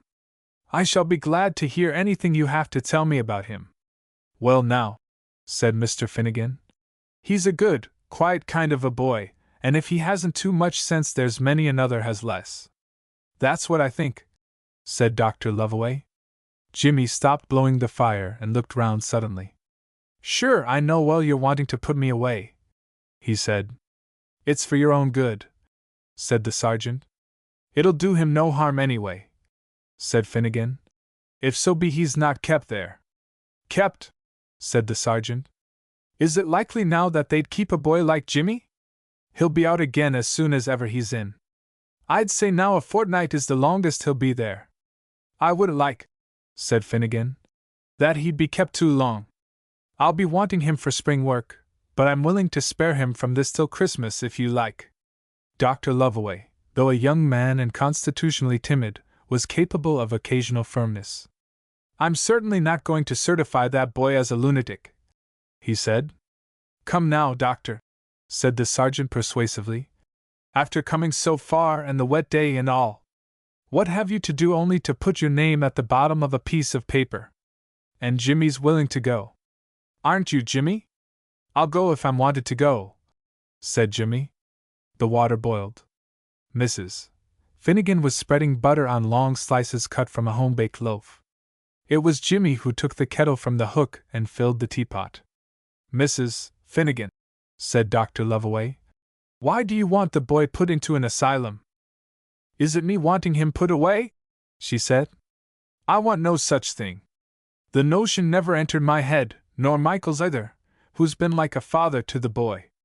Only when Constable Malone came to me, and when it was a matter of pleasing him and the sergeant, I didn't want to be disobliging, for the sergeant is always a good friend of mine, and Constable Malone is a young man I've a liking for. But as for wanting to get rid of Jimmy, why would I? Nobody'd grudge the bit the creature would eat, and there's many a little turn he'd be doing for me about the house. Mr. Finnegan was hovering in the background, half hidden in the smoke which filled the house. He felt that he ought to support his wife. What I said to the sergeant, he said. No longer ago than last Friday, when I happened to be in town about a case I had on in the Petty Sessions Court, what I said to the sergeant was this: so long as the boy isn't kept there too long, and so long as he's willing to go. Jimmy, seated again on his low stool before the fire, looked up. Am I ready to go wherever I'm wanted? He said. There you are now, Doctor, said the sergeant. You'll not refuse the poor boy when he wants to go. Sergeant, said Dr. Lovaway, I really can't certify that boy is a lunatic. I don't understand why you asked me to. It seems to me. Poor Lovaway was much agitated. It seemed to him that he had been drawn into an infamous conspiracy against the liberty of a particularly helpless human being. I don't think you ought to have asked me to come here, he said. I don't think you should have suggested. It seems to me, Sergeant, that your conduct has been most reprehensible. I'm inclined to think I ought to report the matter to. Dr. Lovaway was not quite sure about the proper place to which to send a report about the conduct of a sergeant of the Irish police. To the proper authorities, he concluded feebly. There, said the sergeant soothingly. We'll say no more about the matter. I wouldn't like you to be vexed, Doctor. But Dr. Lovaway, having once begun to speak his mind, was not inclined to stop. This isn't the first time this sort of thing has happened, he said. You've asked me to certify lunacy in some very doubtful cases. I don't understand your motives, but… Well, said the sergeant. There's no harm done anyway. Mrs. Finnegan, like all good women, was anxious to keep the peace among the men under her roof. Is the tea to your liking, Doctor? She said. Or will I give you a taste more sugar in it? I'm a great one for sugar myself, but they tell me there's them that drinks tea with ne'er a grain of sugar in it at all. They must be queer people that do that. She held a spoon, heaped up with sugar, over the doctor's cup as she spoke. He was obliged to stop lecturing the sergeant in order to convince her that his tea was already quite sweet enough. It was, indeed, far too sweet for his tastes, for he was one of those queer people whose tastes Mrs.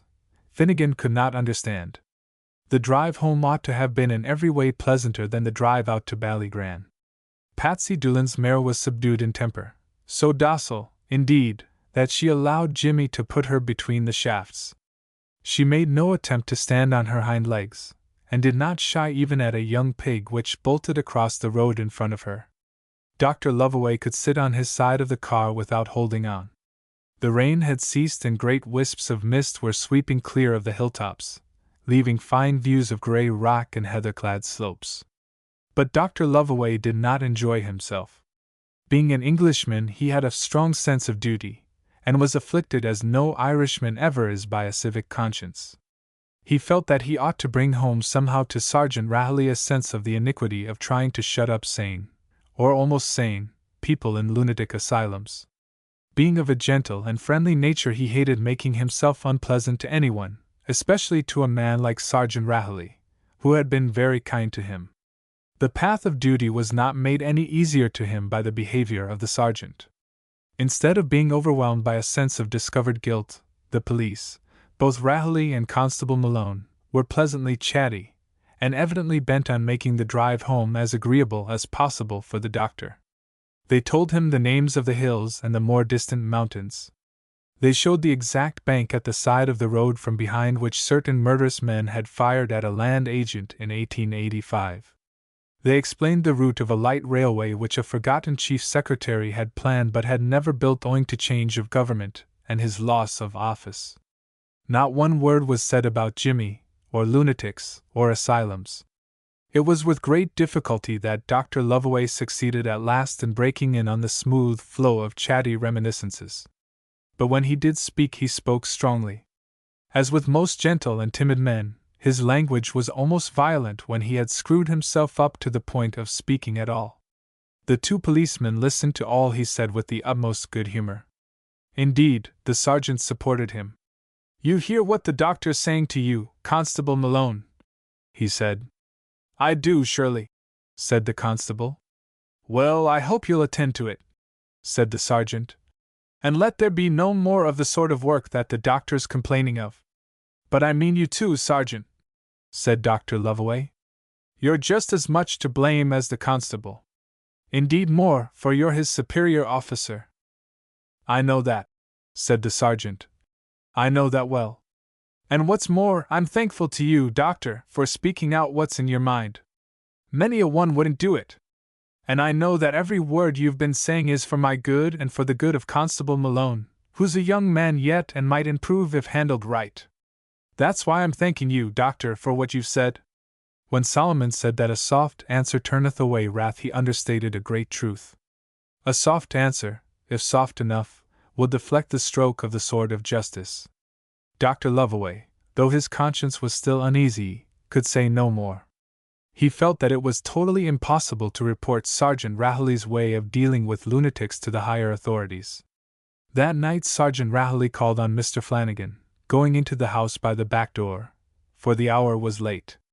He chose porter rather than whiskey, feeling perhaps that his nerves needed soothing and that a stronger stimulant might be a little too much for him. After finishing a second bottle and opening a third, he spoke. I'm troubled in my mind, he said, over this new doctor. Here I am doing the best I can for him ever since he came to the town, according to what I promised Dr. Fairley. No man, said Flanagan, could do more than what you've done. Everyone knows that. I've set the police scouring the country, said the sergeant, searching high and low and in and out for anyone, man or woman, that was the least bit queer in the head. They've worked hard, so they have, and I've worked hard myself. No man harder, said Flanagan. And everyone we found, said the sergeant, was a guinea into the doctor's pocket. A guinea, mind you, that's the fee for certifying a lunatic, and devil a penny either I or the constables get out of it. Nor you wouldn't be looking for it, Sergeant. I know that. I would not. And I'm not complaining of getting nothing. But it's damned hard when the doctor won't take what's offered to him, when we've had to work early and late to get it for him. Would you believe it now, Mr. Flanagan, he's refused to certify half of the ones we've found for him? Do you tell me that? Said Flanagan. Throwing good money away, said the sergeant. And today, when I took him to see that boy that does be living in Finnegan's, which would have put 2 guineas into his pocket on account of being outside his own district, instead of saying thank you like any ordinary man would, nothing would do him only to be cursing and swearing. It's a crime, says he, and a scandal, says he, and it's swearing away the liberty of a poor man, says he, and more to that. Now I ask you, Mr. Flanagan, where's the crime and where's the scandal? There's none, said Flanagan. What harm would it have done the lad to be put away for a bit? That's what I said to the doctor. What's more, they'd have let the boy out in a fortnight, as soon as they knew what way it was with him. I told the doctor that, but crime, says he, and scandal, says he, and conspiracy, says he.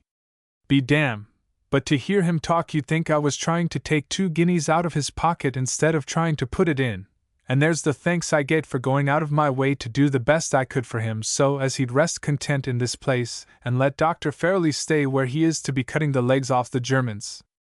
It's hard, so it is, said Flanagan. And I'm sorry for you, Sergeant. But that's the way things is.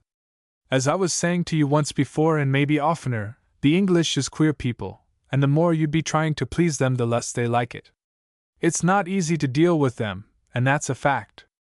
The bands of Ballaguddery. The Wolf Tone Republican Club has its headquarters at Ballaguddery. Its members, as may be guessed, profess the strongest form of nationalism. There are about 60 of them. The loyal true blue Invincibles are in Orange Lodge. They also meet in Ballaguddery. There are between 70 and 80 loyal Invincibles. There are also in the village 10 adult males who are not members of either the club or the lodge. 6 of these are policemen. The other 4 are feeble people of no account, who neglect the first duty of good citizens and take no interest in politics. Early in September, the Wolf Tone Republicans determined to hold a demonstration. They wished to convince a watching world, especially the United States of America, that the people of Ballaguddery are unanimous and enthusiastic in the cause of Irish independence. They proposed to march through the village street in procession, with a band playing tunes in front of them, and then to listen to speeches made by eminent men in a field. The loyal Invincibles heard of the intended demonstration. They could hardly help hearing of it, for the wolf-toned Republicans talked of nothing else, and the people of Ballaguddery, whatever their politics, live on friendly terms with each other and enjoy long talks about public affairs. The loyal Invincibles at once assembled and passed a long resolution, expressing their determination to put a stop to any national demonstration. They were moved, they said, by the necessity for preserving law and order, safeguarding life and property, and maintaining civil and religious liberty. No intention could have been better than theirs, but the wolf-toned Republicans also had excellent intentions, and did not see why they should not demonstrate if they wished to. They invited all the eminent men they could think of to make speeches for them. They also spent a good deal of money on printing, and placarded the walls round the village with posters, announcing that their demonstration would be held on September 15th, the anniversary of the execution of their patron Wolfe-Tone by the English. In fact, Wolfe-Tone was not executed by the English or anyone else, and the date of his death was November the 19th.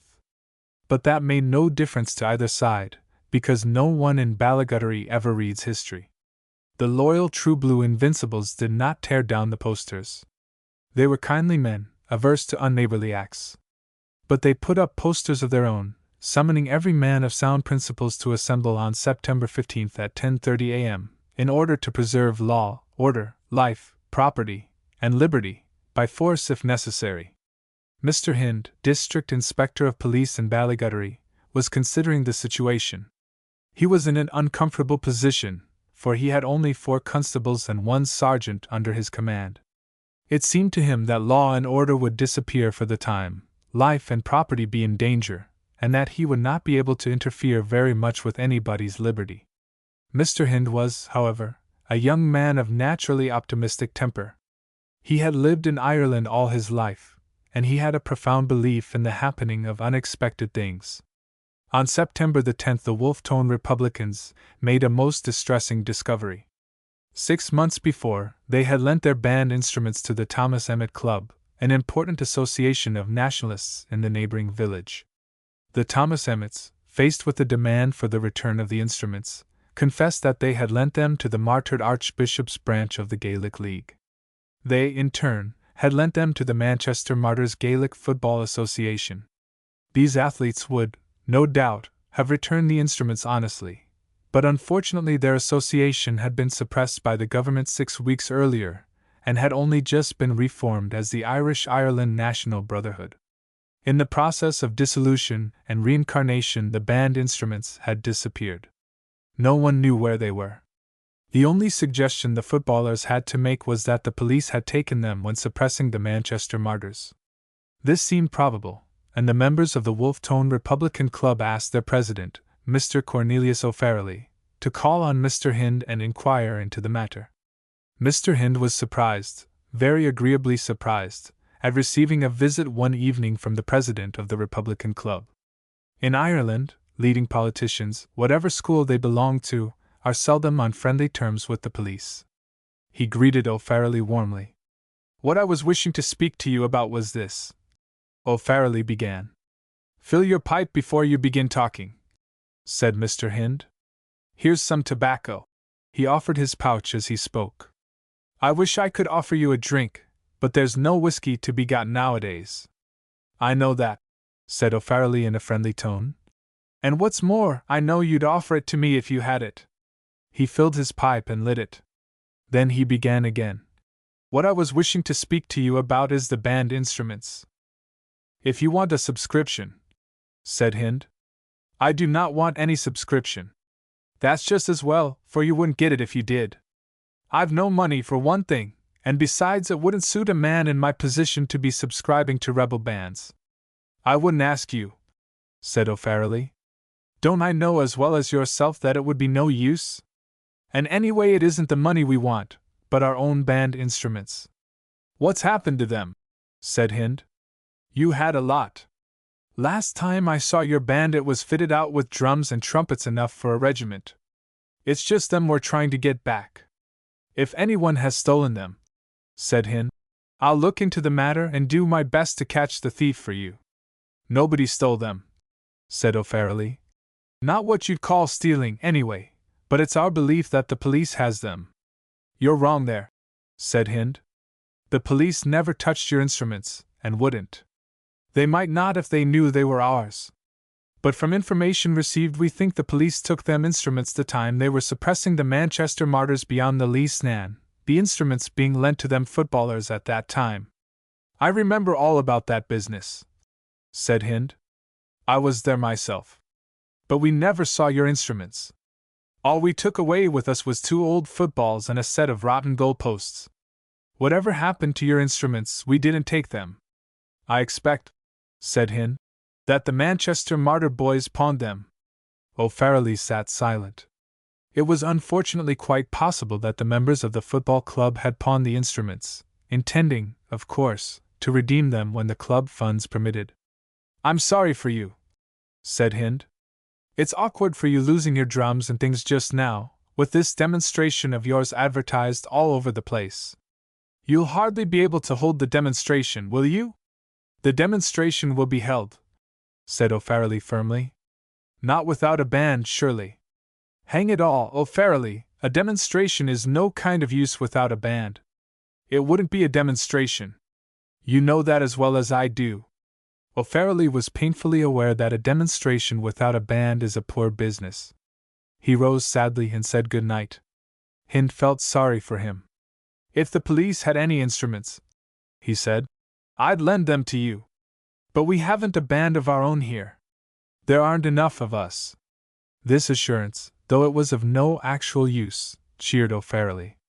It occurred to him that though the police had no band instruments to lend, it might be possible to borrow elsewhere.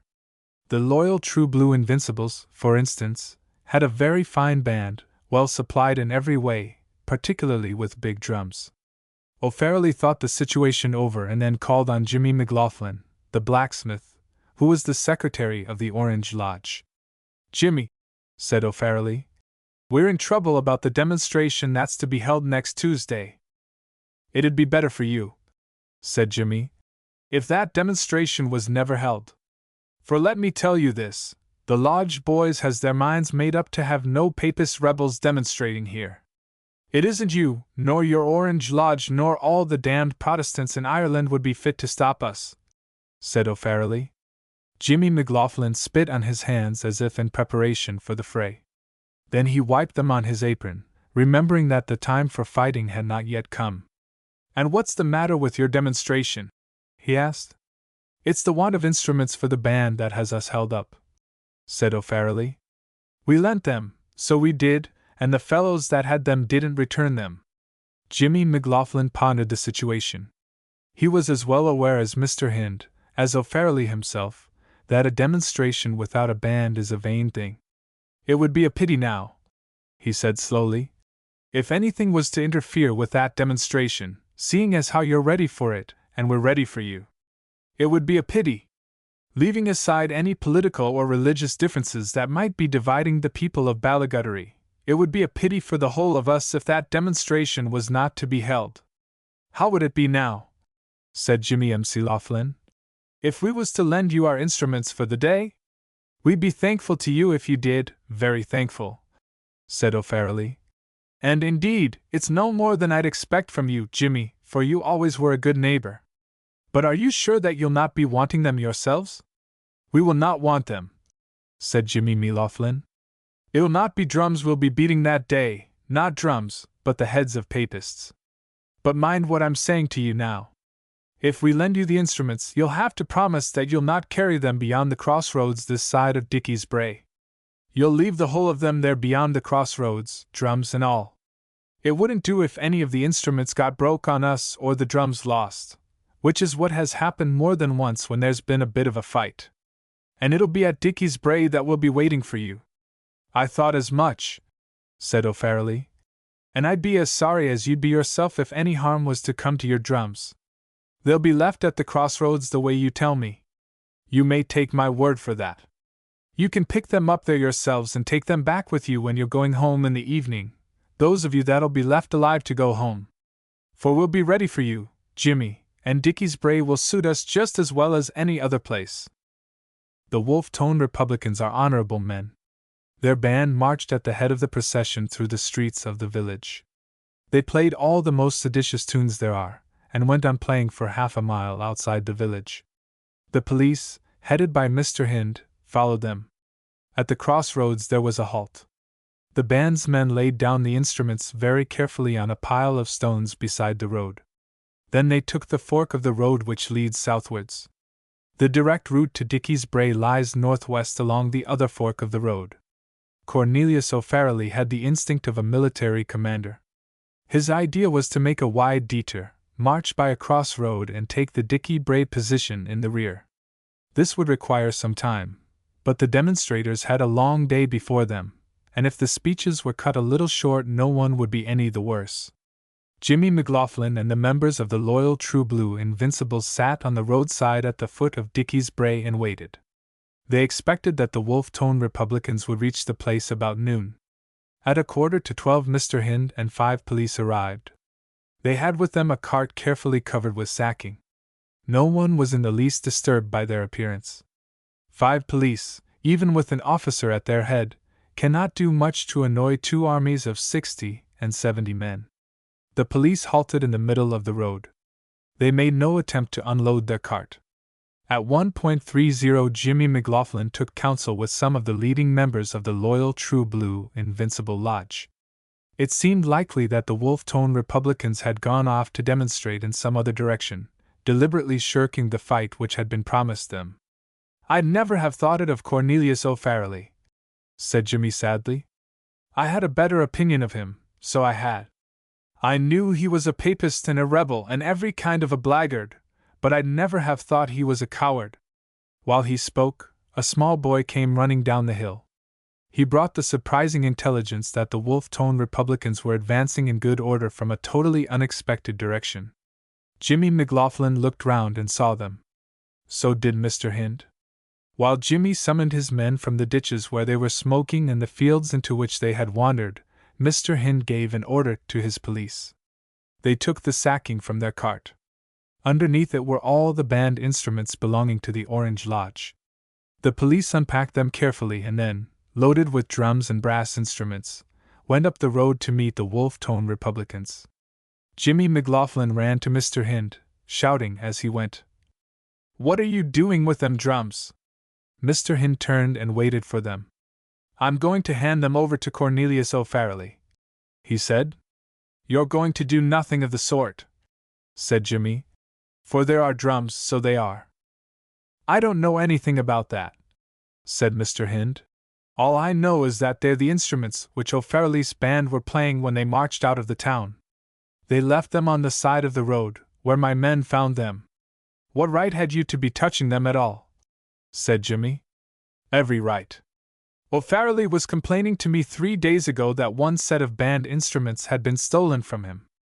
It's my business to see that he doesn't lose another set in the same way, even if he's careless enough to leave them lying about on the side of the road." "Ain't I telling you that they're ours, not his?" said Jimmy. "You'll have to settle that with him."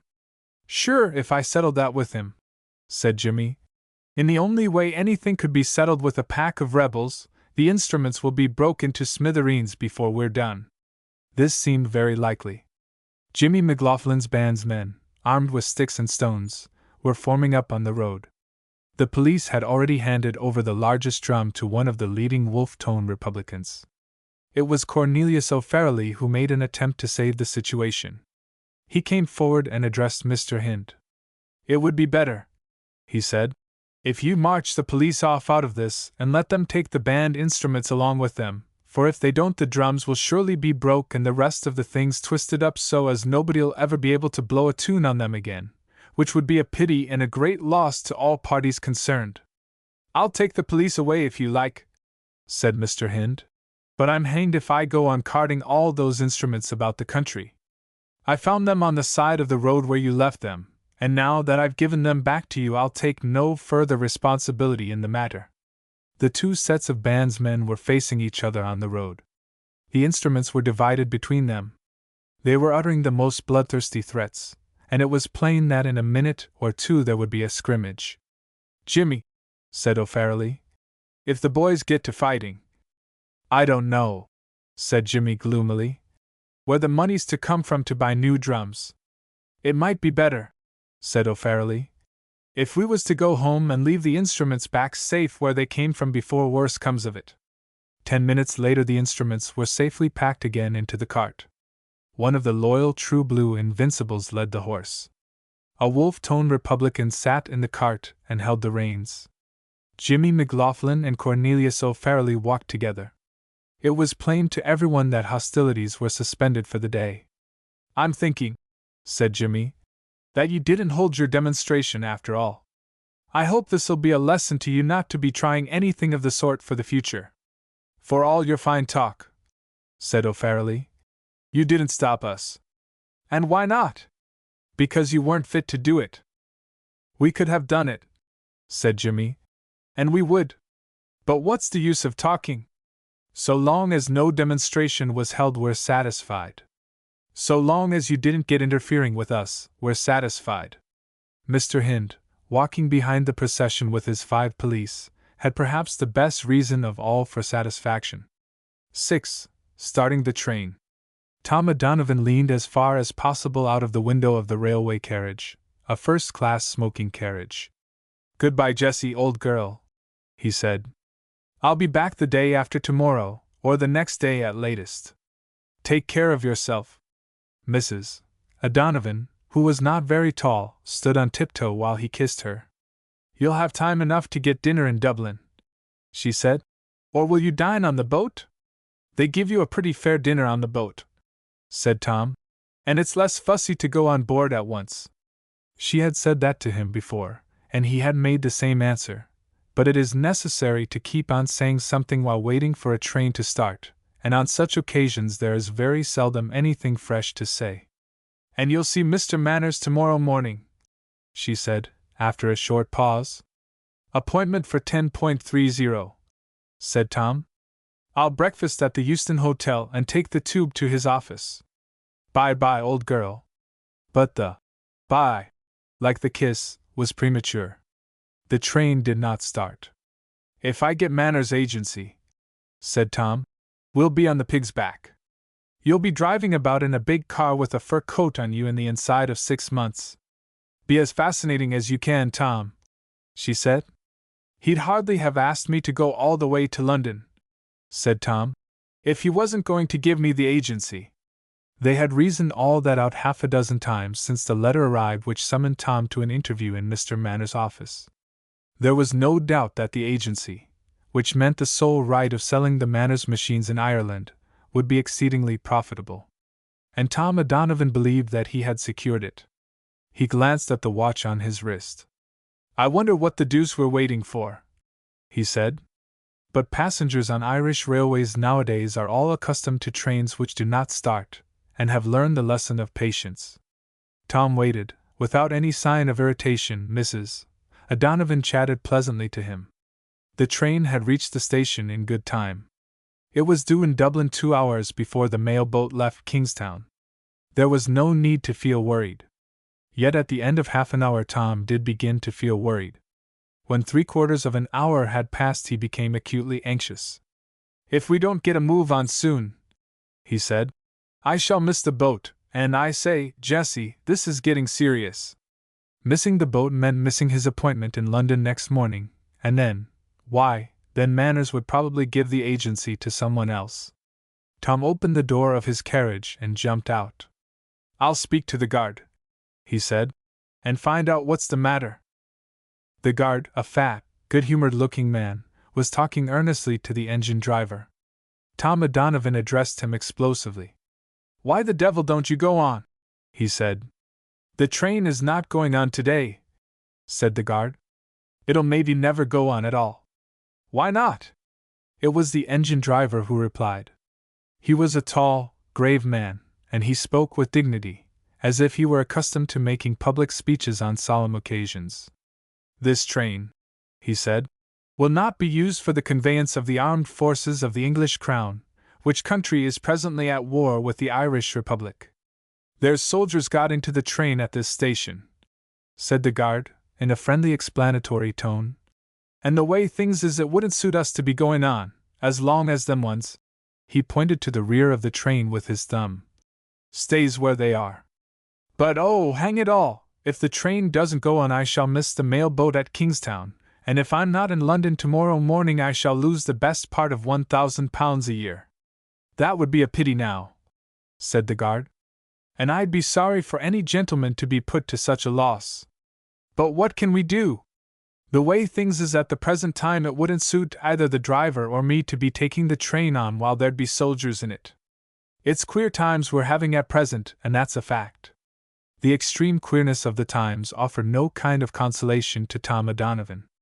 But he knew it was no good arguing with the guard. He contented himself with the fervent expression of an opinion which he honestly held. "It would be a jolly good thing for everybody," he said, "if the English army and the Irish Republic and your silly war and every kind of idiot who goes in for politics were put into a pot together and boiled down for soup." He turned and walked away. As he went, he heard the guard expressing mild agreement with his sentiment. "It might be," said the guard. "I wouldn't say but that might be the best in the latter end." Tom O'Donovan, having failed with the guard and the engine driver, made up his mind to try what he could do with the soldiers. He was not very hopeful of persuading them to leave the train, but his position was so nearly desperate that he was unwilling to surrender any chance. He found a smart young sergeant and 6 men of the Royal Wessex Light Infantry seated in a third-class carriage. They wore shrapnel helmets, and their rifles were propped up between their knees. "Sergeant," said Tom, "I suppose you know you are holding up the whole train." "My orders, sir," said the sergeant, "is to travel, dash." "Oh, I know all about your orders. But look here. It would suit you just as well to hold up the next train. There's another in 2 hours, and you can get into it and sit in it all night. But if you don't let this train go on, I shall miss the boat at Kingstown, and if I'm not in London tomorrow morning, I stand to lose £1,000 a year." "Very sorry, sir," said the sergeant. "But my orders, I'd be willing to oblige, especially any gentleman who is seriously inconvenienced." "But orders is orders, sir." Jessie O'Donovan, who had been following her husband up and down the platform, caught his arm. "What is the matter, Tom?" she said. "If the train doesn't start soon, you'll miss the boat. Why don't they go on?" "Oh, politics, as usual, Jessie," said Tom. "I declare to goodness it's enough to make a man want to go to heaven before his time, just to be able to live under an absolute monarchy where there can't be any politics. But I'm not done yet. I'll have another try at getting along before I chuck the whole thing up. Is there a girl anywhere about, a good-looking girl?" "There's the young woman in the bookstalls," said Jessie, "but she's not exactly pretty." "What do you want a girl for?" Tom glanced at the bookstall. "She won't do at all," he said. "They all know her, and, besides, she doesn't look the part. But I know where I'll get the girl I want. Jessie, do you run over to the booking office and buy 2 third-class returns to Dublin." He left her standing on the platform while he jumped on to the line behind the train, crossed it, and climbed the other platform. She saw him pass through the gate and run along the road to the town. Being a loyal and obedient wife, she went to the booking office and bought 2 tickets, undisturbed by the knowledge that her husband was running fast in search of a girl, a good-looking girl. Tom O'Donovan, having run 100 yards at high speed, entered a small tobacconist's shop. Behind the counter was a girl, young and very pretty. She was one of those girls whose soft, appealing eyes and general look of timid helplessness excite first the pity, then the affection of most men. "Susie," said Tom O'Donovan breathlessly, "ran upstairs and put on your best dress and your nicest hat and all the ribbons and beads you have. Make yourself look as pretty as you can, but don't be more than 10 minutes over the job, and send your father to me." Tom O'Donovan was a regular and valued customer. Susie had known him as a most agreeable gentleman since she was 10 years old. She saw that he was in a hurry and occupied with some important affair. She did as he told her without stopping to ask any questions. 2 minutes later her father entered the shop from the room behind it. "Verily," said Tom O'Donovan, "I want the loan of your daughter for about 4 hours. She'll be back by the last train down from Dublin. If it was any other gentleman, only yourself, Mr. O'Donovan, who asked me the like of that I'd kick him out of the shop. Oh, it's all right, said Tom. My wife will be with her the whole time and bring her back safe. I'm not asking what you want her for, Mr. O'Donovan, said Farrelly. But if it was any other gentleman, only yourself, I would ask. I want to take her up to Dublin along with my wife, said Tom, and send her down by the next train. I'd explain the whole thing to you if I had time, but I haven't. All I can tell you is that I'll most likely lose £1,000 a year if I don't get Susie. Say no more, Mr. O'Donovan, said Farrelly. If that's the way of it, you and Mrs. O'Donovan can have the loan of Susie for as long as pleases you. Susie changed her dress amazingly quickly. She was back in the shop in 6 minutes, wearing a beautiful blue hat, a frock that was almost new, and 3 strings of beads round her neck. Come on, said O'Donovan. We haven't a minute to lose. They walked together very quickly to the station. Susie, said Tom, I'm going to put you into a carriage by yourself, and when you get there you're to sit in a corner and cry. If you can't cry, I can if I like, said Susie. Very well, then do. Get your eyes red and your face swollen and have tears running down your cheeks if you can manage it, and when I come for you again you're to sob. Don't speak a word no matter what anyone says to you, but sob like a motor bicycle. I will, said Susie. And if you do it well, I'll buy you the smartest blouse in London tomorrow and bring it home to you. When they reached the station, they jumped down from the platform and crossed the line to the train. Tom opened the door of an empty third-class carriage and pushed Susie into it. Then he went round to the back of the train and climbed on to the platform. He made straight for the carriage in which the soldiers sat. Sergeant, he said, will you come along with me for a minute?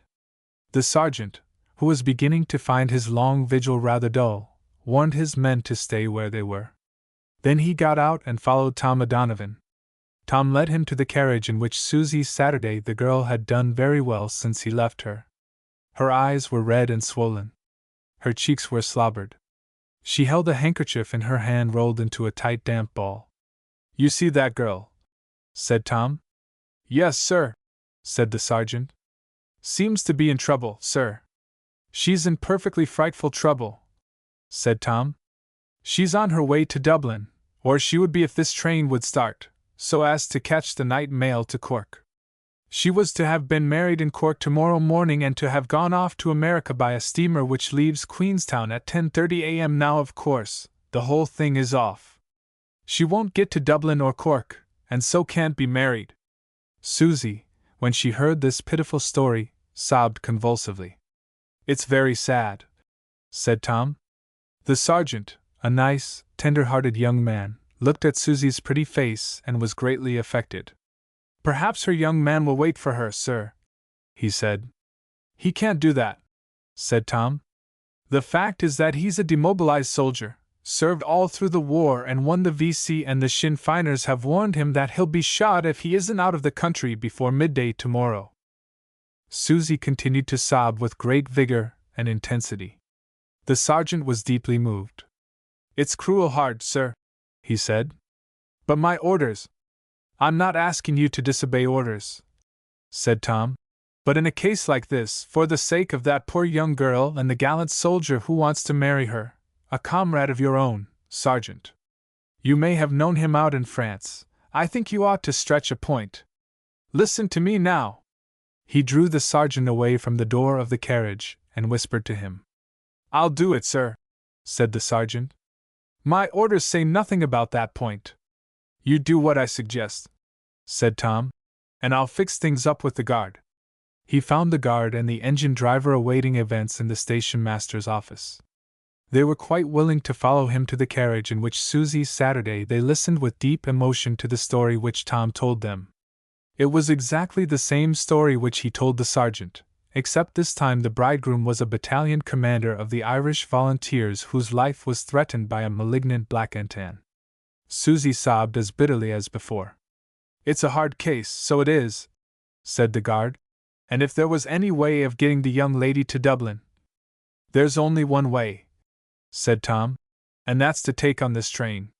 It's what we can't do, said the engine driver. Not if all the girls in Ireland was wanting to get married. So long as the armed forces of England. But they're not armed, said Tom. Michael, said the engine driver to the guard. Did you not tell me that them soldiers has guns with them and tin hats on their heads? I did tell you that, said the guard, and I told you the truth. My impression is, said Tom, that those soldiers aren't armed at all. They seem to be a harmless set of men off to Dublin on leave, very likely going to be married themselves. They're certainly not on duty. The engine driver scratched his head.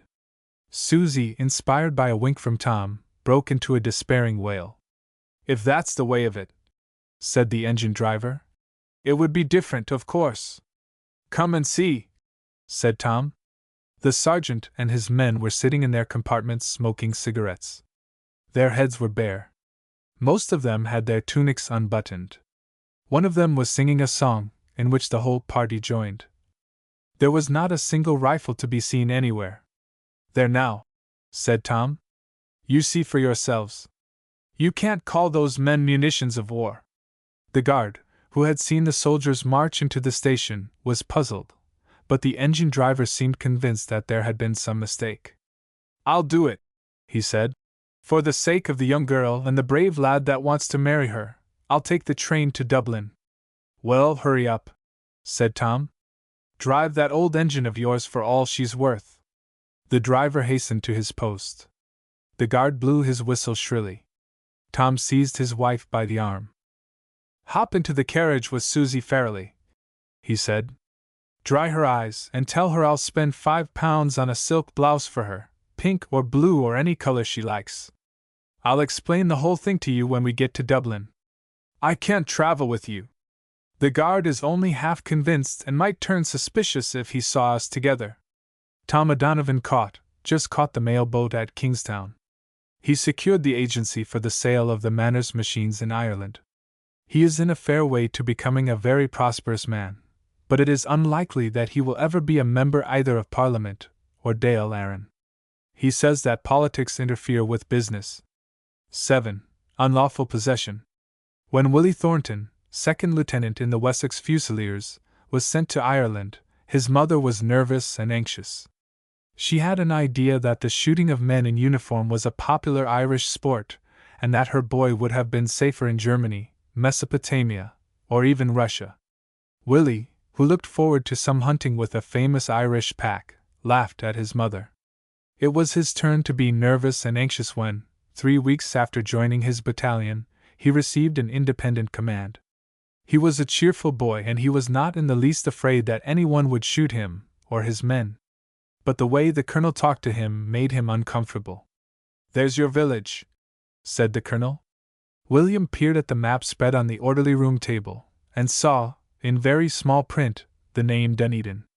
It stood at a place where many roads met, where there was a bridge across a large river. You'll billet the men in your courthouse, said the colonel, and you'll search every motor that goes through that village to cross the bridge. For arms, sir? Said Willie. For arms or ammunition, said the colonel. And you'll have to keep your eyes open, Thornton. These fellows are as cute as foxes. There isn't a trick they're not up to, and they'll tell you stories plausible enough to deceive the devil himself. That was what made Willie Thornton nervous. He would have faced the prospects of a straight fight with perfect self-confidence. He was by no means so sure of himself when it was a matter of outwitting men who were as cute as foxes, and these fellows was an unpleasantly vague description. It meant, no doubt, the Irish enemy, who, indeed, neither the colonel nor Willie could manage to regard as an enemy at all. But it gave him very little idea of the form in which the enemy might present himself. On the evening of Good Friday, Willie marched his men into Dunedin and took possession of the courthouse. That day was chosen because Easter is the recognized season for Irish rebellions, just as Christmas is the season for plum puddings in England, and May Day the time for labor riots on the continent. It is very convenient for everybody concerned to have these things fixed. People know what to expect and preparations can be properly made. The weather was abominably wet. The village of Dunedin was muddy and looked miserable. The courthouse, which seldom had fires in it, was damp and uncomfortable. Willie unloaded the 2 wagons which brought his men, kit, and rations, and tried to make the best of things. The next day was also wet, but Willie, weighted by a sense of responsibility, got up early. By 6 o'clock he had the street which led to the bridge barricaded in such a way that no motor car could possibly rush past. He set one of his wagons across the street with its back to the house and its poles sticking out. In this position it left only a narrow passage through which any vehicle could go. He set the other wagon a little lower down with its back to the houses on the opposite side of the street, and its poles sticking out. Anyone driving towards the bridge would have to trace a course like the letter S, and, the curves being sharp, would be compelled to go very slowly. Willie surveyed this arrangement with satisfaction. But to make quite sure of holding up the traffic, he stretched a rope from one wagon pole to the other so as to block the center part of the S. Then he posted his sentries and went into the courthouse to get some breakfast. The people of Dunedin do not get up at 6 o'clock. Nowadays, owing to the imposition of summer time, and the loss of Ireland's half-hour of Irish time, 6 o'clock is really only 4:30, and it is worse than folly to get out of bed at such an hour. It was 8 o'clock by Willie Thornton's watch before the people became aware of what had happened to their street. They were surprised and full of curiosity, but they were not in the least annoyed. No one in Dunedin had the slightest intention of rebelling. No one even wanted to shoot a policeman. The consciences, even of the most ardent politicians, were clear, and they could afford to regard the performance of the soldiers as an entertainment provided free for their benefit by a kindly government. That was, in fact, the view which the people of Dunedin took of Willie Thornton's barricade, and of his sentries, though the sentries ought to have inspired awe, for they carried loaded rifles and wore shrapnel helmets. The small boys of the village, and there are enormous numbers of small boys in Dunedin, were particularly interested. They tried the experiment of passing through the barricade, stooping under the rope when they came to it, just to see what the soldiers would do. The soldiers did nothing. The boys then took to jumping over the rope, which they could do when going downhill, though they had to creep under it on the way back. This seemed to amuse and please the soldiers, who smiled amiably at each successful jump. Kerrigan, the butcher, encouraged by the experience of the small boys, made a solemn progress from the top of the street to the bridge. He is the most important and the richest man in Dunedin, and it was generally felt that if the soldiers let him pass the street might be regarded as free to anyone. Kerrigan is a portly man, who could not have jumped the rope, and would have found it inconvenient to crawl under it. The soldiers politely loosed one end of the rope and let him walk through. At 9 o'clock a farmer's cart, laden with manure, crossed the bridge and began to climb the street. Willie Thornton came to the door of the courthouse with a cigarette in his mouth and watched the cart. It was hoped by the people of Dunedin, especially by the small boys, that something would happen. Foot passengers might be allowed to pass, but a wheeled vehicle would surely be stopped. But the soldiers loosed the rope and let the cart go through without a question. 10 minutes later a governess cart, drawn by a pony, appeared at the top of the street. It, too, was passed through the barricade without difficulty. There was a general feeling of disappointment in the village, and most of the people went back to their houses. It was raining heavily, and it is foolish to get wet through when there is no prospect of any kind of excitement. The soldiers, such was the general opinion, were merely practicing some unusual and quite incomprehensible military maneuver. The opinion was a mistaken one. The few who braved the rain and stood their ground watching the soldiers had their reward later on. At 10 o'clock, Mr. Daverin, the auctioneer, drove into the village in his motor car.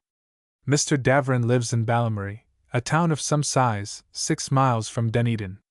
His business requires him to move about the country a good deal, and he is quite wealthy enough to keep a Ford car. His appearance roused the soldiers to activity.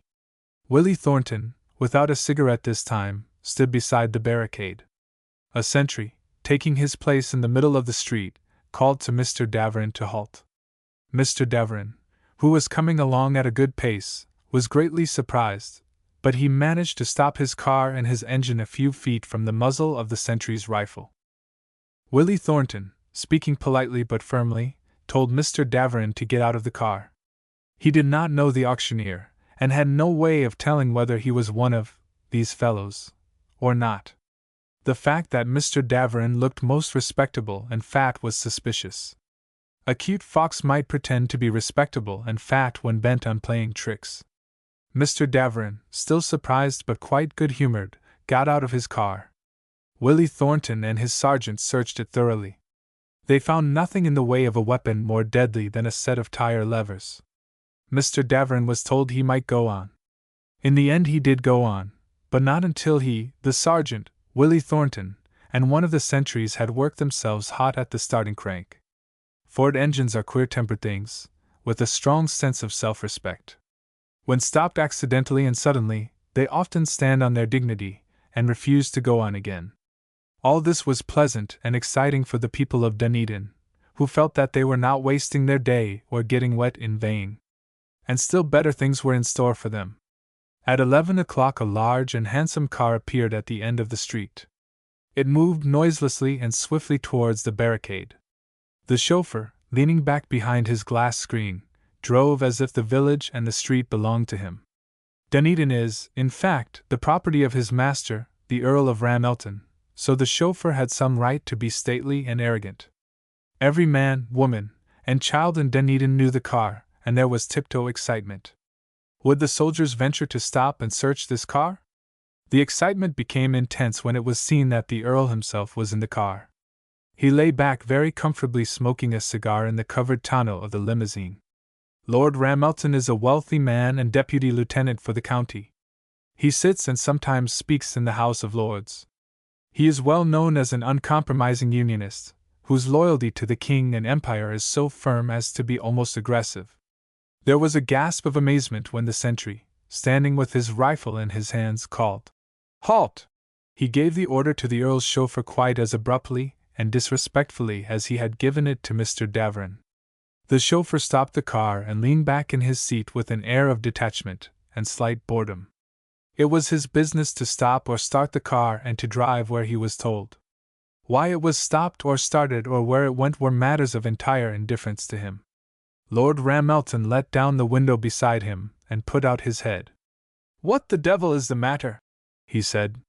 He spoke to the chauffeur, but it was Willie Thornton who answered him. "I'm afraid I must trouble you to get out of the car, sir, you and the chauffeur." He had spoken quite as civilly to Mr. Davern half an hour before. He added, "Sir," this time because Lord Ramelton is an oldish man, and Willie Thornton had been well brought up and taught by his mother that some respect is due to age. He did not know that he was speaking to an earl and a very great man. Lord Ramelton was not in the least soothed by the civility. "Drive on, Simpkins," he said to the chauffeur. Simpkins would have driven on if the sentry had not been standing, with a rifle in his hands, exactly in front of the car. He did the next best thing to driving on. He blew 3 sharp blasts of warning on his horn. The sentry took no notice of the horn. The men of the Wessex Fusiliers are determined and well-disciplined fellows. Willie Thornton's orders mattered to that sentry. Lord Ramelton's did not. Nor did the chauffeur's horn. Willie Thornton stepped up to the window of the car. He noticed as he did so that an earl's coronet surmounting the letter R was painted on the door. He spoke apologetically, but he was still quite firm. A coronet painted on the door of a car is no proof that the man inside is an earl. The colonel had warned Willie that these fellows were as cute as foxes. "I'm afraid I must trouble you to get out, sir," said Willie. "My orders are to search every car that goes through the village." Lord Ramelton had once been a soldier himself. He knew that the word, orders, has a sacred force. "Oh, all right," he said. "It's damned silly. But if you've got to do it, get it over as quick as you can." He turned up the collar of his coat and stepped out into the rain. The chauffeur left his seat and stood in the mud with the air of a patient but rather sulky martyr. What is the use of belonging to the aristocracy of labor, of being a member of the Motor Drivers' Union, of being able to hold up civilization to ransom, if you are yourself liable to be held up and made to stand in the rain by a common soldier, a man no better than an unskilled laborer? Nothing but the look of the rifle in the unskilled laborer's hand would have induced Simpkins to leave his sheltered place in the car. Willie Thornton had every intention of conducting his search rapidly, perhaps not very thoroughly. Lord Ramilton's appearance, his voice, and the coronet on the panel, all taken together, were convincing evidence that he was not one of these fellows, and might safely be allowed to pass. Unfortunately, there was something in the car which Willie did not in the least expect to find there. In the front of the tonneau was a large packing case. It was quite a common-looking packing case made of rough wood. The lid was neatly but firmly nailed down. It bore on its side in large black letters the word "Cube Sugar." Willie's suspicions were aroused. The owners of handsome and beautifully upholstered cars do not usually drive about with packing cases full of sugar at their feet. And this was a very large case. It contained 100 weight or 100 weight and a half of sugar, if it contained sugar at all. The words of the colonel recurred to Willie. "There's not a trick they're not up to. They'd deceive the devil himself." Well, no earl or pretended earl should deceive Willie Thornton. He gave an order to the sergeant. "Take that case and open it," he said. "Damn it," said the earl. "You mustn't do that." "My orders," said Willie, "are to examine every car thoroughly. But if you set that case down in the mud and open it in this downpour of rain, the contents will be spoiled." "I can't help that, sir," said Willie. "My orders are quite definite." "Look here," said Lord Ramelton. "If I give you my word that there are no arms or ammunition in that case, if I write a statement to that effect and sign it, will it satisfy you?" "No, sir," said Willie. "Nothing will satisfy me except seeing for myself." Such is the devotion to duty of the young British officer. Against his spirit the rage of the Empire's enemies breaks in vain. Nor are the statements of these fellows, however plausible, of much avail. Lord Ramelton swallowed, with some difficulty, the language which gathered on his tongue's tip. "Where's your superior officer?" he said. Willie Thornton believed that all his superior officers were at least 10 miles away. He had not noticed, nor had anyone else, that a grey military motor had driven into the village. In the grey motor was a general, with 2 staff officers, all decorated with red cap bands and red tabs on their coats. The military authorities were very much in earnest over the business of searching motor cars and guarding roads. Only at times of serious danger do generals, accompanied by staff officers, go out in the wet to visit outpost detachments commanded by subalterns. The general left his car and stepped across the road. He recognized Lord Ramelton at once and greeted him with cheery playfulness. "Hello," he said. "Held up. I never expected you to be caught smuggling arms about the country." "I wish you'd tell this boy to let me drive on," said Lord Ramelton. "I'm getting wet through." The general turned to Willie Thornton. "What's the matter?" he said. Willie was pleasantly conscious that he had done nothing except obey his orders. He saluted smartly. "There's a packing case in the car, sir," he said, "and it ought to be examined." The general looked into Lord Ramelton's car and saw the packing case. He could scarcely deny that it might very easily contain cartridges, that it was indeed exactly the sort of case which should be opened. He turned to Lord Ramelton. "It's marked sugar," he said. "What's in it really?" Lord Ramelton took the general by the arm and led him a little way up the street. When they were out of earshot of the crowd round the car, he spoke in a low voice. "It is sugar," he said. "I give you my word that there's nothing in that case except sugar." "Good Lord!" said the general. "Of course, when you say so it's all right, Ramelton. But would you mind telling me why you want to go driving about the country with 200 or 300 weight of sugar in your ear?" "It's not my sugar at all," said Lord Ramelton. "It's my wife's. You know the way we're rationed for sugar now, half a pound a head, and the servants eat all of it. Well, her ladyship is bent on making some marmalade and rhubarb jam. I don't know how she did it, but she got some sugar from a man at Ballymurray. Wangled it. Isn't that the word?" "Seems exactly the word," said the general. "And I'm bringing it home to her. That's all." "I see," said the general. "But why not have let the officer see what was in the case? Sugar is no business of his, and you'd have saved a lot of time and trouble. Because a village like this is simply full of spies. Spies, said the general. If I thought there were spies here, I'd. Oh, not the kind of spies you mean. The Dunedin people are far too sensible for that sort of thing. But if one of the shopkeepers here found out that a fellow in Ballymurray had been doing an illicit sugar deal, he'd send a letter off to the food controller straight away. A man up in Dublin was fined £100 the other day for much less than we're doing. I don't want my name in every newspaper in the kingdom for obtaining sugar by false pretenses.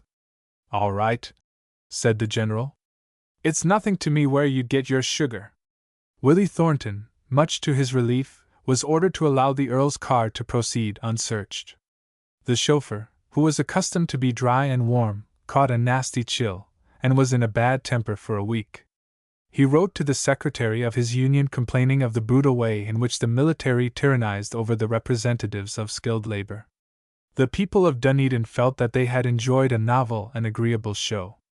Lady Ramelton made a large quantity of rhubarb jam, 30 pots of marmalade, and had some sugar over for the green gooseberries when they grew large enough to preserve. 8. A soul for a life. Dennis Ryan and Mary Drennan stood together at the corner of the wood where the road turns off and runs straight for a mile into the town. They were young, little more than boy and girl, but they were lovers and they stood together, as lovers do. His left arm was round her. His right hand held her hand. Her head rested on his shoulder. Mary, darling, he whispered, what's to hinder us being married soon? She raised her head from his shoulder and looked tenderly into his eyes. If it wasn't for my mother and my father, we might, she said. But they don't like you, Dennis, and they'll never consent. Money comes between lovers sometimes, but it was not money, nor the want of it, which kept Mary and Dennis apart. She was the daughter of a prosperous farmer, a rich man, as riches are reckoned in Ireland. He was a clerk in a lawyer's office, and poorly paid. But he might have earned more. She would gladly have given up anything. And the objections of parents in such cases are not insuperable. But between these two there was something more. Dennis Ryan was a revolutionary patriot. Mary Drennan's parents were proud of another loyalty. They hated what Dennis loved. The two loyalties were strong and irreconcilable, like the loyalties of the South and the North when the South and the North were at war in America. What does it matter about your father and mother? He said. If you love me, Mary, isn't that enough? She hid her face on his shoulder again. He could barely hear the murmur of her answer. I love you altogether, Dennis. I love you so much that I would give my soul for you. A man came down the road walking fast. He passed the gate of Drennan's farm and came near the corner where the lovers stood. Dennis took his arm from Mary's waist, and they moved a little apart. The man stopped when he came to them. Good evening, Dennis, he said. Good evening, Miss Drennan. The greeting was friendly enough, but he looked at the girl with unfriendly eyes. Don't forget the meeting tonight, Dennis, he said. It's in Flaherty's barn at 9 o'clock. Mind now. It's important, and you'll be expected. The words were friendly, but there was the hint of a threat in the way they were spoken. Without waiting for an answer, he walked on quickly towards the town. Mary stretched out her hands and clung tight to her lover's arm. She looked up at him, and fear was in her face. What is it, Dennis? She asked. What does Michael Murnahan want with you? Women in Ireland have reason to be frightened now. Their lovers, their husbands, and their sons may be members of a secret society, or they may incur the enmity of desperate men. No woman knows for certain that the life of the man she loves is safe. What's the meeting, Dennis? She whispered. What does he want you to do? He neither put his arm round her nor took her hand again. It's nothing, Mary, he said. It's nothing at all. But she was more disquieted at his words, for he turned his face away from her when he spoke. What is it? She whispered again. Tell me, Dennis. It's a gentleman down from Dublin that's to talk to the boys tonight, he said, and the members of the club must be there to listen to him. It will be about learning Irish that he'll talk, maybe, or not enlisting in the English army. Is that all, Dennis?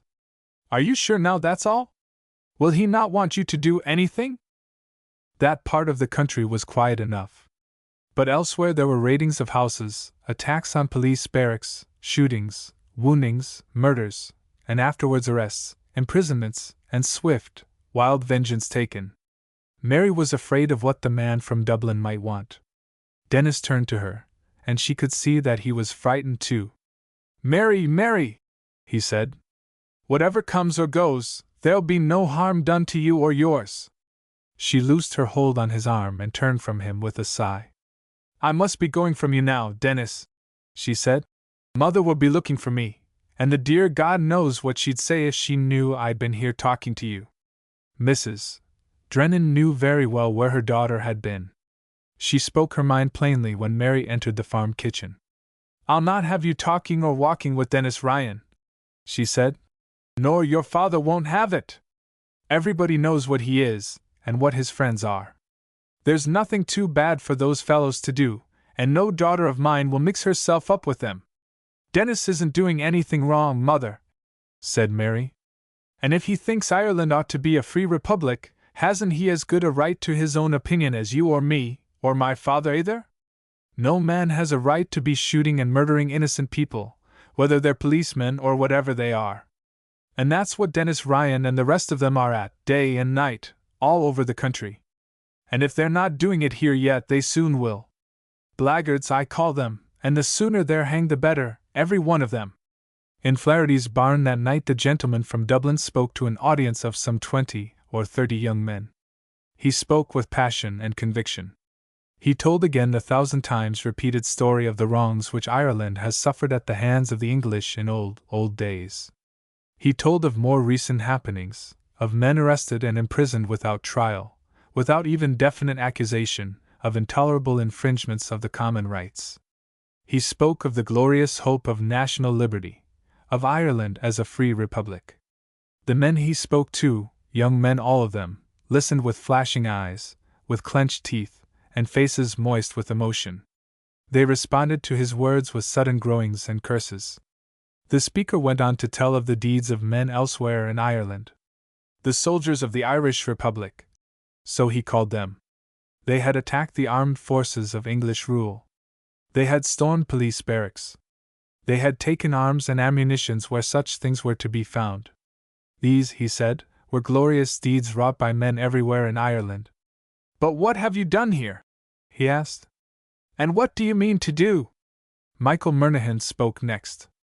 He said that he was ashamed of the men around him, and of the club to which he belonged.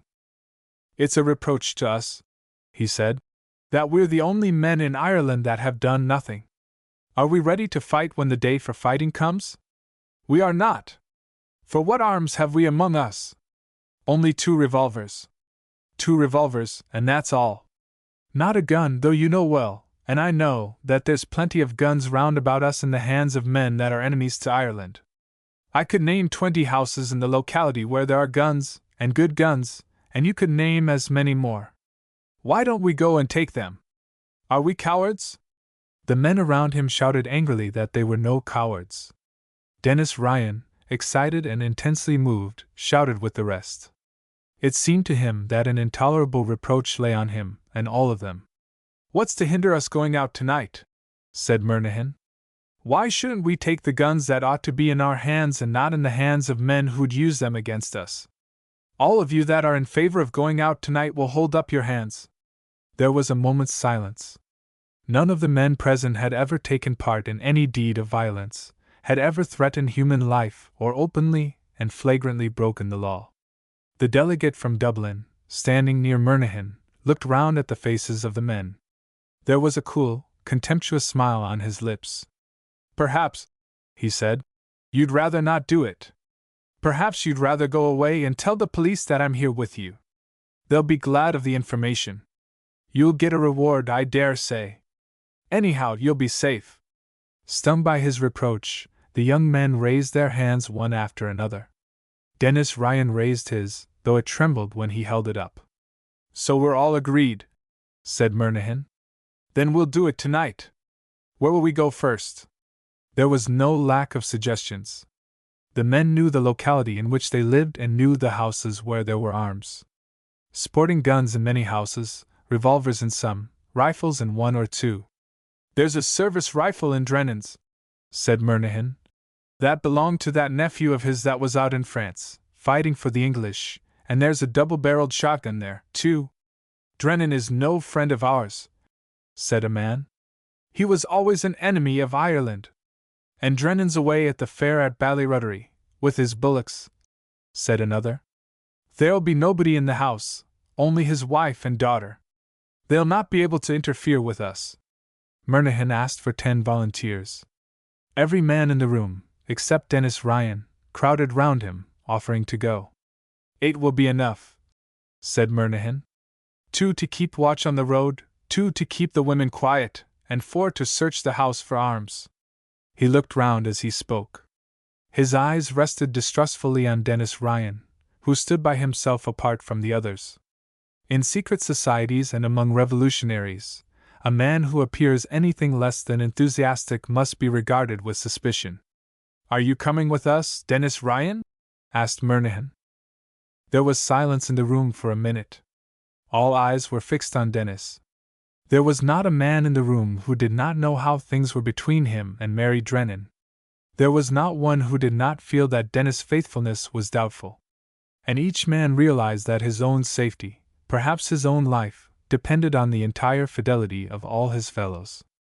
Dennis felt the sudden suspicion. He saw in the faces around him the merciless cruelty which springs from fear.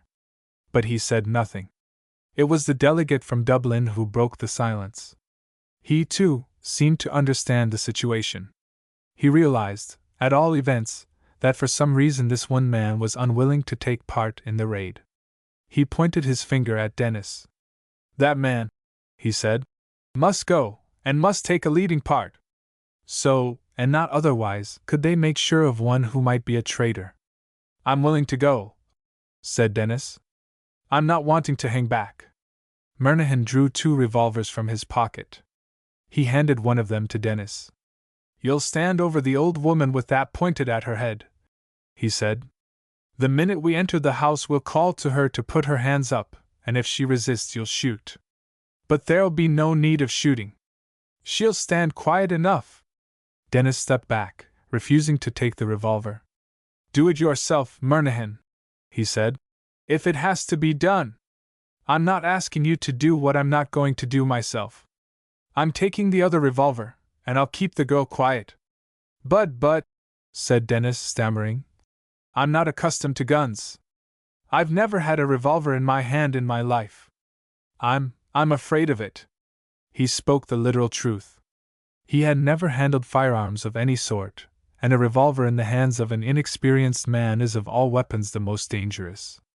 Nevertheless, with Murnaghan's eye upon him, with the ring of anxious, threatening faces round him, he took the revolver. An hour later, 8 men walked quietly up to the Drennans' house. They wore black masks. Their clothes and figures were rudely but sufficiently disguised with wisps of hay tied to their arms and legs. 2 of them carried revolvers. At the gate of the rough track which leads from the high road to the farmhouse the party halted. There was a whispered word of command. 2 men detached themselves and stood as sentries on the road. 6 men, keeping in the shadow of the trees, went forward to the house. A single light gleamed in one of the windows. Murnaghan knocked at the door. There was no response. He knocked again. The light moved from the window through which it shone, and disappeared. Once more Murnaghan knocked. A woman's voice was heard. Who's there at this time of night? In the name of the Irish Republic, open the door, said Murnaghan. Open, or I'll break it down. You may break it if you please. It was Mrs. Drennan who spoke. But I'll not open to thieves and murderers. The door of an Irish farmhouse is a frail thing ill calculated to withstand assault. Murnaghan flung himself against it, and it yielded. He stepped into the kitchen with his revolver in his hand. Dennis Ryan was beside him. Behind him were the other 4 men pressing in. In the chimney nook, in front of the still glowing embers of the fire, were Mrs. Drennan and her daughter. Mary stood, fearlessly, holding a candle in a steady hand. Mrs. Drennan was more than fearless. She was defiant. She had armed herself with a long-handled hayfork, which she held before her threateningly, as a soldier holds a rifle with a bayonet fixed. "Put up your hands and stand still," said Murnaghan. "Both of you! Put up your hands," said Dennis, and he pointed the revolver at Mrs. Drennan. The old woman was undaunted. "You murdering blackguards!" she shouted. "Would you shoot a woman?" Then she rushed at him, thrusting with the hay fork. Dennis stepped back, and back again, until he stood in the doorway. One of the sharp prongs of the hay fork grazed his hand, and slipped up his arm, tearing his skin. Involuntarily, his hand clutched the revolver. His forefinger tightened on the trigger. There was a sharp explosion. The hay fork dropped from Mrs. Drennan's hand. She flung her arms up, half turned, and then collapsed, all crumpled up, to the ground. Mary Drennan sprang forward and bent over her. There was dead silence in the room. The men stood horror-stricken, mute, helpless. They had intended, God knows what. To fight for liberty. To establish an Irish republic. To prove themselves brave patriots. They had not intended this. The dead woman lay on the floor before their eyes, her daughter bent over her. Dennis Ryan stood for a moment staring wildly, the hand which held the revolver hanging limp.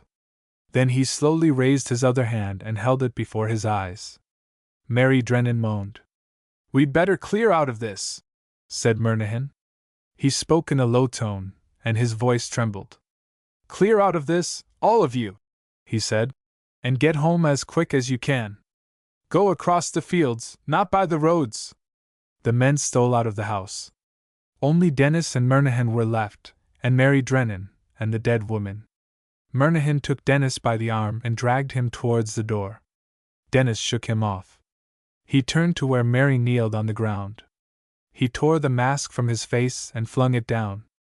"Oh, Mary, Mary!" he said. "I never meant it." The girl looked up. For an instant her eyes met his. Then she bent forward again across her mother's body. Murnaghan grasped Dennis again. "You damned fool!" he said. "Do you want to hang for it? Do you want us all to hang for this night's work?" He dragged him from the house. With his arm round the waist of the shuddering man, he pulled him along and field to field until they reached a by-road which led into the town. 3 days later, Inspector Chalmers, of the Royal Irish Constabulary, and Major Whiteley, the magistrate, sat together in the office of the police barrack stations. "I've got the men who did it," said Chalmers. "I've got the whole 8 of them, and I can lay my hands on all the rest of their cursed club any minute I like." "Have you any evidence?" asked Whiteley. "Any evidence on which to convict?" "I've no evidence worth speaking of," said Chalmers, "unless the girl can identify them. But I know I've got the right men." "The girl won't know them," said Whiteley. "They're sure to have worn masks. And even if she did recognize one of them, she'd be afraid to speak. In the state this country's in, everyone is afraid to speak." "The girl won't be afraid," said Chalmers. "I know her father, and I knew her mother that's dead, and I know the girl. There never was a Drennan yet that was afraid to speak. I've sent the sergeant to fetch her. She ought to be here in a few minutes, and then you'll see if she's afraid." 10 minutes later, Mary Drennan was shown into the room by the police sergeant. The 2 men who were waiting for her received her kindly. "Sit down, Miss Drennan," said Major Whiteley. "I'm very sorry to trouble you, and I'm very sorry to have to ask you to speak about a matter which must be painful to you. But I want you to tell me, as well as you can recollect, exactly what happened on the night your mother was murdered." Mary Drennan, white-faced and wretched, told her story as she had told it before to the police officer. She said that her father was absent from home, taking bullocks to the fair, that she and her mother sat up late, that they went to bed together about 11 o'clock. She spoke in emotionless, even tones, even when she told how 6 men had burst into the kitchen. "Could you recognize any of them?" said Major Whiteley. "I could not. They wore masks, and had hay tied over their clothes." She told about her mother's defiance, about the scuffle, about the firing of the shot. Then she stopped short. Of what happened afterwards she had said nothing to the police officer, but Major Whiteley questioned her. "Did any of the men speak? Did you know their voices?" "One spoke," she said. But I did not know the voice. Did you get any chance of seeing their faces, or any of their faces? The man who fired the shot took off his mask before he left the room, and I saw his face. Ah, said Major Whiteley. And would you recognize him if you saw him again? He leaned forward eagerly as he asked the question. All depended on her answer. Yes, said Mary. I should know him if I saw him again. Major Whiteley leaned across to Mr. Chalmers, who sat beside him.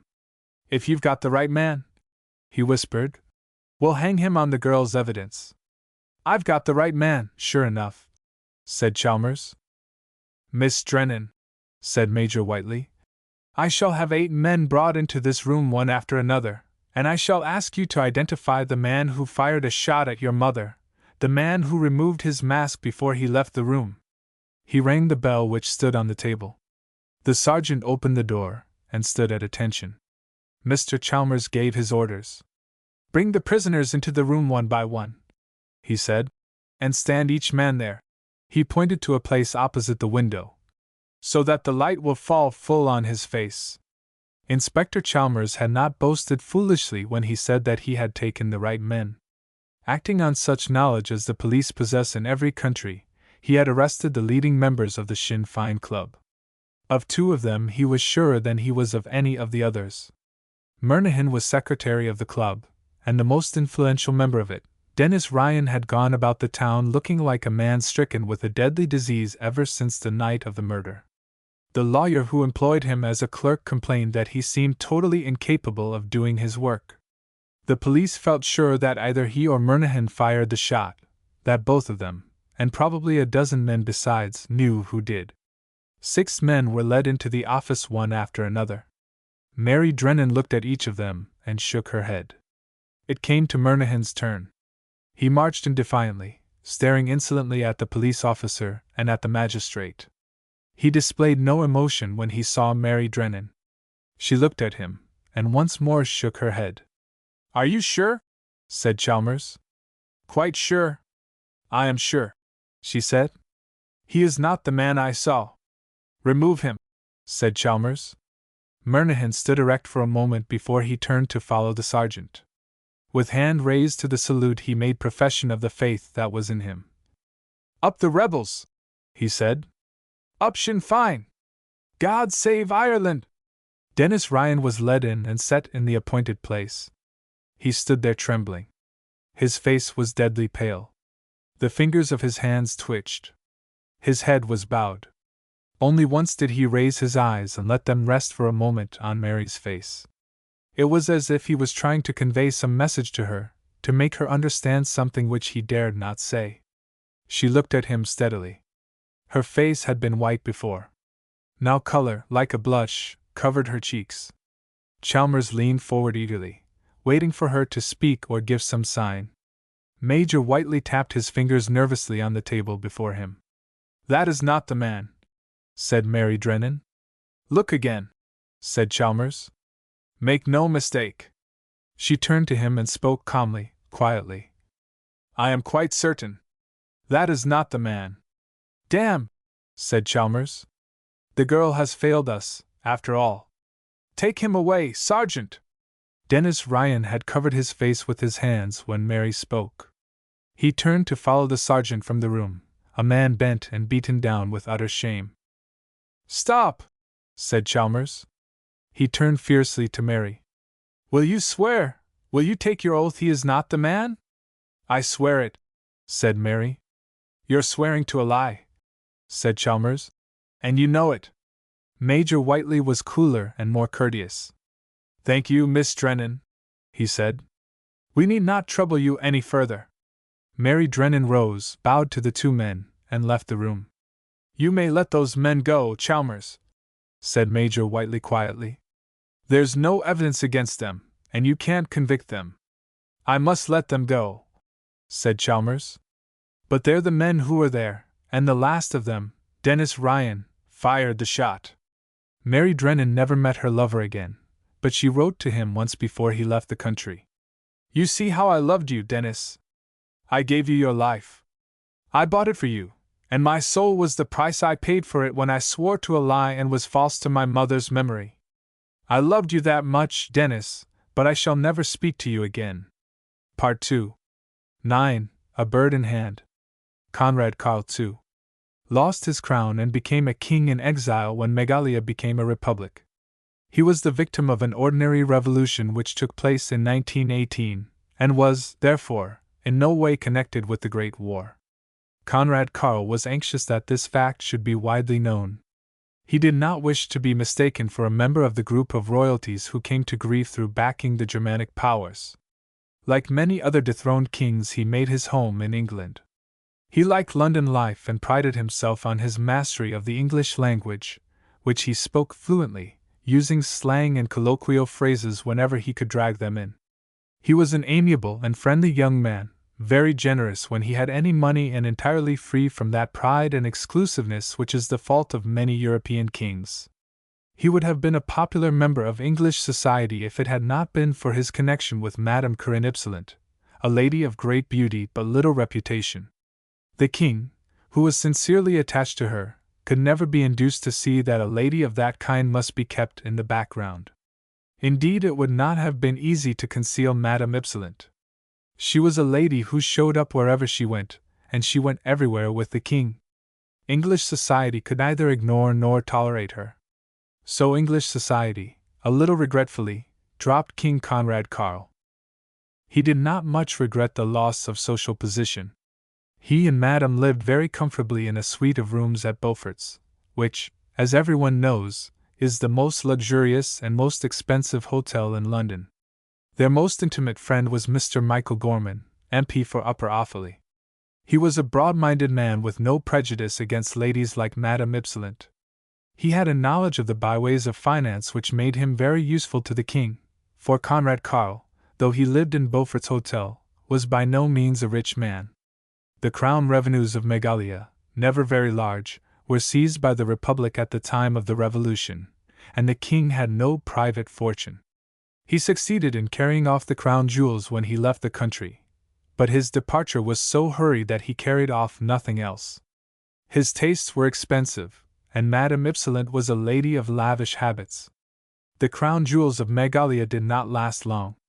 It was absolutely necessary for the king to earn, or otherwise acquire, money from time to time, and Michael Gorman was as good as any man in London at getting money in irregular ways. It was Gorman, for instance, who started the Near Eastern Wine Growers Association. It prospered for a time because it was the only limited liability company which had a king on its board of directors. It failed in the end because the wine was so bad that nobody could drink it. It was Gorman who negotiated the sale of the island of Salisa to a wealthy American. Madame Ypsilon got her famous pearl necklace out of the price of the island. It was partly because the necklace was very expensive that King Conrad Karl found himself short of money again within a year of the sale of the island. The moment was a particularly unfortunate one. Owing to the war, it was impossible to start companies or sell islands. Things came to a crisis when Emile, the Bond Street dressmaker, refused to supply Madame with an evening gown which she particularly wanted. It was a handsome garment, and Madame was ready to promise to pay £100 for it. Mr. Levinson, the business manager of Emile's, said that further credit was impossible, when Madame's bill already amounted to £680. His position was, perhaps, reasonable. It was certainly annoying. Madame, after a disagreeable interview with him, returned to Beaufort's hotel in a very bad temper. Gorman was sitting with the king when she stormed into the room. Hers was one of those simple untutored natures which make little attempt to conceal emotion. She flung her muff into a corner of the room. She tore the sable stole from her shoulders and sent it whirling towards the fireplace. Gorman was only just in time to save it from being burnt. She dragged a long pin from her hat and brandished it as if it had been a dagger. "Conrad," she said, "I demand that at once the swine dog be killed and cut into small bits by the knives of executioners." There was a large china jar standing on the floor near the fireplace, one of those ornaments which give their tone of sumptuousness to the rooms in Beaufort's hotel. Madame rushed at it and kicked it. When it broke, she trampled on the pieces. She probably wished to show the size of the bits into which the business manager of Emile's ought to be minced. Gorman sought a position of safety behind a large table. He had once before seen Madame deeply moved and he felt nervous. The king, who was accustomed to her ways, spoke soothingly. "My beloved Corinne," he said, "who is he, this pig? Furnish me forthwith by return with an advice note of the name of the defendant." The king's business and legal experience had taught him some useful phrases, which he liked to air when he could, but his real mastery of the English language was best displayed by his use of current slang. "We shall at once," he went on, "put him up the wind, or is it down the wind? Tell me, Gorman. No, do not tell me. I have it. We will put the wind up him. If possible," said Gorman. Madame turned on him. "Possible," she said. "It is possible to kill a rat. Possible. Is not Conrad a king? Even kings can't cut people up in that sort of way," said Gorman. "Especially just now when the world is being made safe for democracy. Still, if you tell us who the man is, we'll do what we can to him. He is a toad, an ape, a cur-cat with mange, that manager of Emile," said Madame. "He said to me, 'No, I make no evening gown for Madame.' Wants to be paid, I suppose," said Gorman. "They sometimes do." "Alas, Corinne," said the king. "And if I give him a check, the bank will say prefer it in a drawer. They said it last time. Or perhaps it was refer it to a drawer. I do not remember. But that is what the bank will do. Gorman, my friend, it is as the English say all okay. No, that is what it is not. It is up well. I have lived. I am a king. There is always poison. I can die. Corinne, farewell." The king drew himself up to his full height, some 5'6", and looked determined. "Don't talk rot," said Gorman. "You are not at the end of your tether yet." The king maintained his heroic pose for a minute. Then he sat down on a deep chair and sank back among the cushions. "Gorman," he said, "you are right. It is rot, what you call dry rot, to die. And there is more tether, perhaps. You say so, and I trust you, my friend. But where is it, the tether beyond the end?" Madame, having relieved her feelings by breaking the china jar to bits, suddenly became gentle and pathetic. She flung herself onto the floor at Gorman's feet and clasped his knees. "You are our friend," she said, "now and always. Oh, Gorman, Sir Gorman, MP, drag out more tether so that my Conrad does not die." Gorman disliked emotional scenes very much. He persuaded Madame to sit on a chair instead of the floor. He handed her a cigarette. The king, who understood her thoroughly, sent for some liqueur brandy and filled a glass for her. "Now," he said, "trot up, cough out, tell on, Gorman. Where is the tether which has no end? How am I to raise the dollars, shekels, oof? You have a plan, Gorman. Make it work." "My plan," said Gorman, "ought to work. I don't say it's a gold mine, but there's certainly money in it. I came across a man yesterday called Bilkins, who's made a pile, a very nice 6-figure pile out of eggs, contracts, you know, war prices, food control, and all the usual ramp." "Alas," said the king, "I have no eggs, not one. I cannot ramp."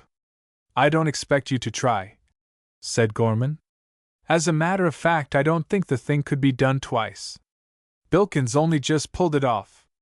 My idea." "I see it," said Madame. "We invite the excellent Bilkins to dinner. We are gay. He and we. There is a little game with cards. Conrad and I are more than a match for Bilkins. That is it, Gorman. It goes." "That's not it in the least," said Gorman. "Bilkins isn't that kind of man at all. He's a rabid teetotaler for one thing, and he's extremely religious. He wouldn't play for anything bigger than a sixpence, and you'd spend a year taking a 10-pound note off him." "Hell and the devil, Gorman," said the king. "If I have no eggs to ramp and if Bilkins will not play—" "Wait a minute," said Gorman. "I told you that Bilkins' egg racket was a bit shady. He wasn't actually prosecuted, but his character wants whitewashing badly, and the man knows it. The king sighed heavily. Alas, Gorman, he said, it would be of no use for us to wash Bilkins. Corinne and I, if we tried to wash white, that is, I should say, to whitewash, the man afterwards would be only more black. We are not respectable, Corinne and I. It is no use for Bilkins to come to us. That's so, said Gorman. I don't suppose a certificate from me would be much good either.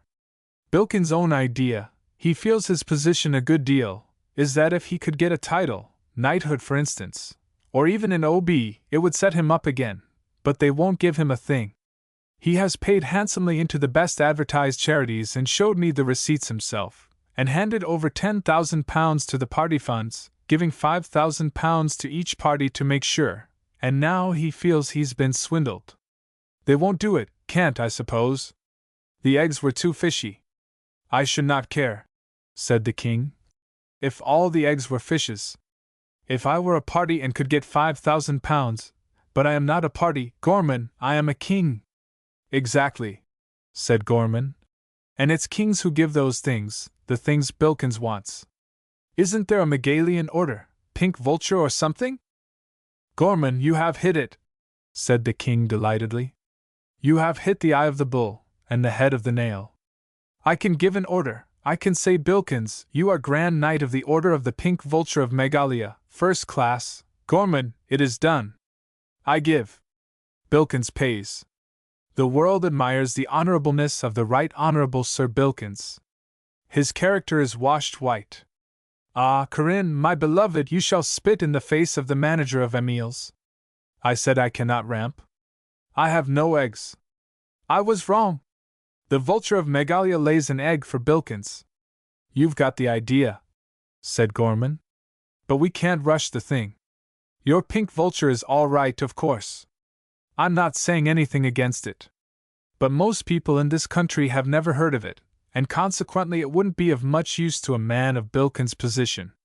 The first thing we've got to do is to advertise the fowl, get it fluttering before the public eye. If you leave that part to me, I'll manage it all right. I've been connected with the press for years. 3 days later it was announced in most of the London papers that the King of Megalia had bestowed the Order of the Pink Vulture on Sir Bland Potterton, His Majesty's Minister for Balkan Affairs, in recognition of his services to the Allied cause in the Near East. Sir Bland Potterton was in Romania when the announcement appeared, and he did not hear of his new honor for nearly 3 weeks. When he did hear of it, he refused it curtly. In the meanwhile, the order was bestowed on 2 brigadier generals and 3 colonels, all on active service in remote parts of the world. Little pictures of the star and ribbon of the order appeared in the back pages of illustrated papers, and there were short articles in the Sunday papers which gave a history of the order, describing it as the most ancient in Europe, and quoting the names of eminent men who had won the ribbon of the order in times past. The Duke of Wellington, Lord Nelson, William the Silent, Galileo, Christopher Columbus, and the historian Gibbon appeared on the list. The order was next bestowed on an admiral, who held a command in the South Pacific, and on M. Clemenceau. After that, Gorman dined with the king. The dinner, as is always the case in Beaufort's Hotel, was excellent. The wine was good. Madame Ypsilon wore a dress which, as she explained, was more than 3 months old. Emile, it appeared, was still pressing for payment of the bill and refused to supply any more clothes. However, either age nor custom had staled the splendor of the purple velvet gown and the jewellery. Madame Ypsilon always wore a great deal of jewellery, was dazzling. The king seemed a little uneasy, and after dinner spoke to Gorman about the Megalian Order of the Pink Vulture. You are magnificent, Gorman, he said, and your English press. Ah, my friend, if you had been Prime Minister in Megalia, and if there had been newspapers, I might today be sitting on the throne, though I do not want to, not at all. The throne of Megalia is what you call a hot spot. But my friend, is it wise? There must be someone who knows that the pink vulture of Megalia is not an antique. It is, as the English say, mid-Victorian. 1865, Gorman? That is the date, and someone will know that. I dare say, said Gorman, that there may be 2 or 3 people who know, but they haven't opened their mouths so far, and before they do we ought to have Bilkins' check safe. How much? Said Madame. That is the thing which matters. After he's read the list of distinguished men who held the order in the past and digested the names of all the generals and people who've just been given it, we may fairly expect £5,000. We'll screw him up a bit if we can, but we won't take a penny less. Considering the row there'll be afterwards, when Bilkins finds out, we ought to get £10,000. It will be most unpleasant, and it's bound to come. Most of the others will refuse the order as soon as they hear they've been given it, and Bilkins will storm horribly, and say he has been swindled, not that there is any harm in swindling Bilkins. After that egg racket of his he deserves to be swindled. Still it won't be nice to have to listen to him. Bah! Said Madame. We shall have the cash. And it was not I, said the king, who said that the Duke of Wellington wore the pink vulture. It was not Corinne. It was not you, Gorman, it was the newspapers. When Bilkins come to us we say bah! Go to the Times, Sir Bilkins, go to the Daily Mail. There is no more for Bilkins to say then. One comfort, said Gorman, is that he can't take a legal action of any kind. Their fears were, as it turned out, unfounded. Bilkins, having paid, not £5,000 but £6,000, for the Megalian order, was not anxious to advertise the fact that he had made a bad bargain. Indeed, he may be said to have got good value for his money. He has not many opportunities of wearing the ribbon and the star, but he describes himself on his visiting cards and at the head of his business note paper as Sir Timothy Bilkins, KCOPVM.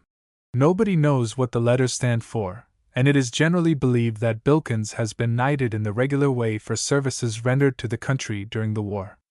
The few who remember his deal in eggs are forced to suppose that the stories told about that business at the time were slander. Lady Bilkins, who was present at the ceremony of investiture, often talks of the dear King and Queen of Megalia. Madame Ypsilon can, when she chooses, look quite like a real queen. X. The emerald pendant. Even as a schoolboy, Bland Potterton was fussy and self-important. At the university, Balliol was his college. He was regarded as a coming man, likely to make his mark in the world. This made him more fussy and more self-important.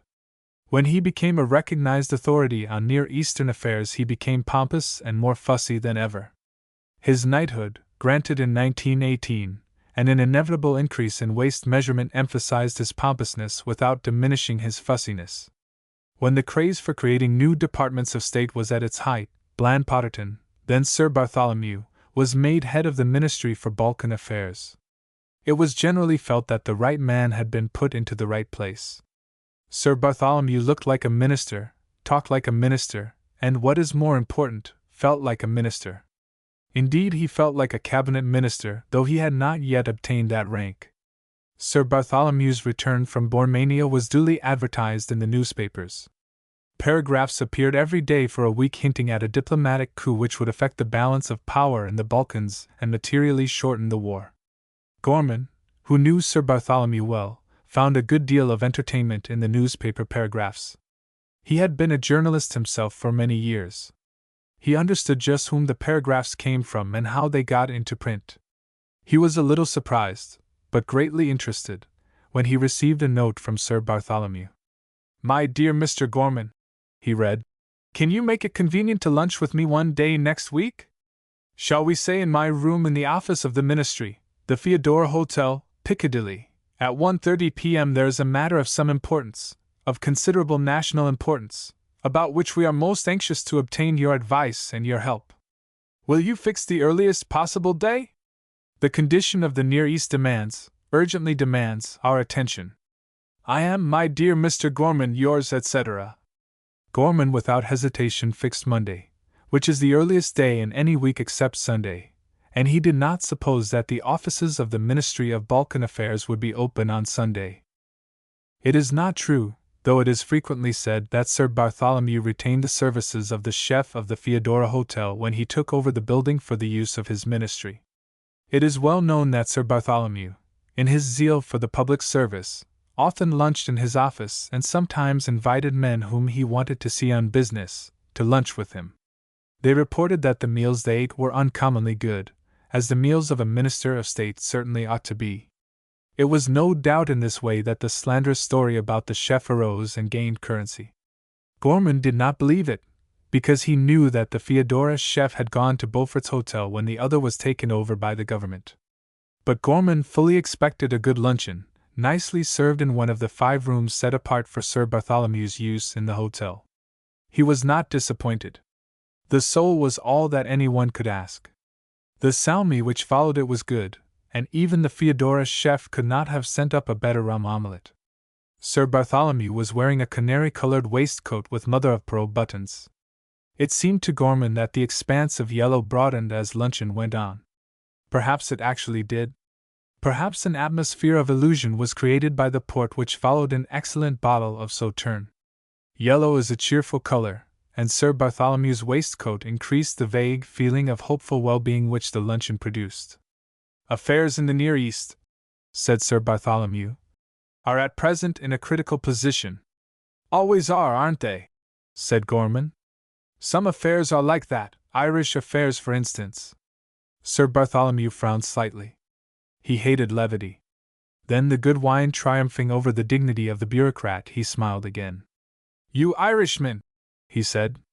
"No subject is serious for you. That is your great charm. But I assure you, Mr. Gorman, that we are at this moment passing through a crisis. If there's anything I can do to help you," said Gorman. "A crisis is nothing to me. I have lived all my life in the middle of one. That's the worst of Ireland. Crisis is her normal condition.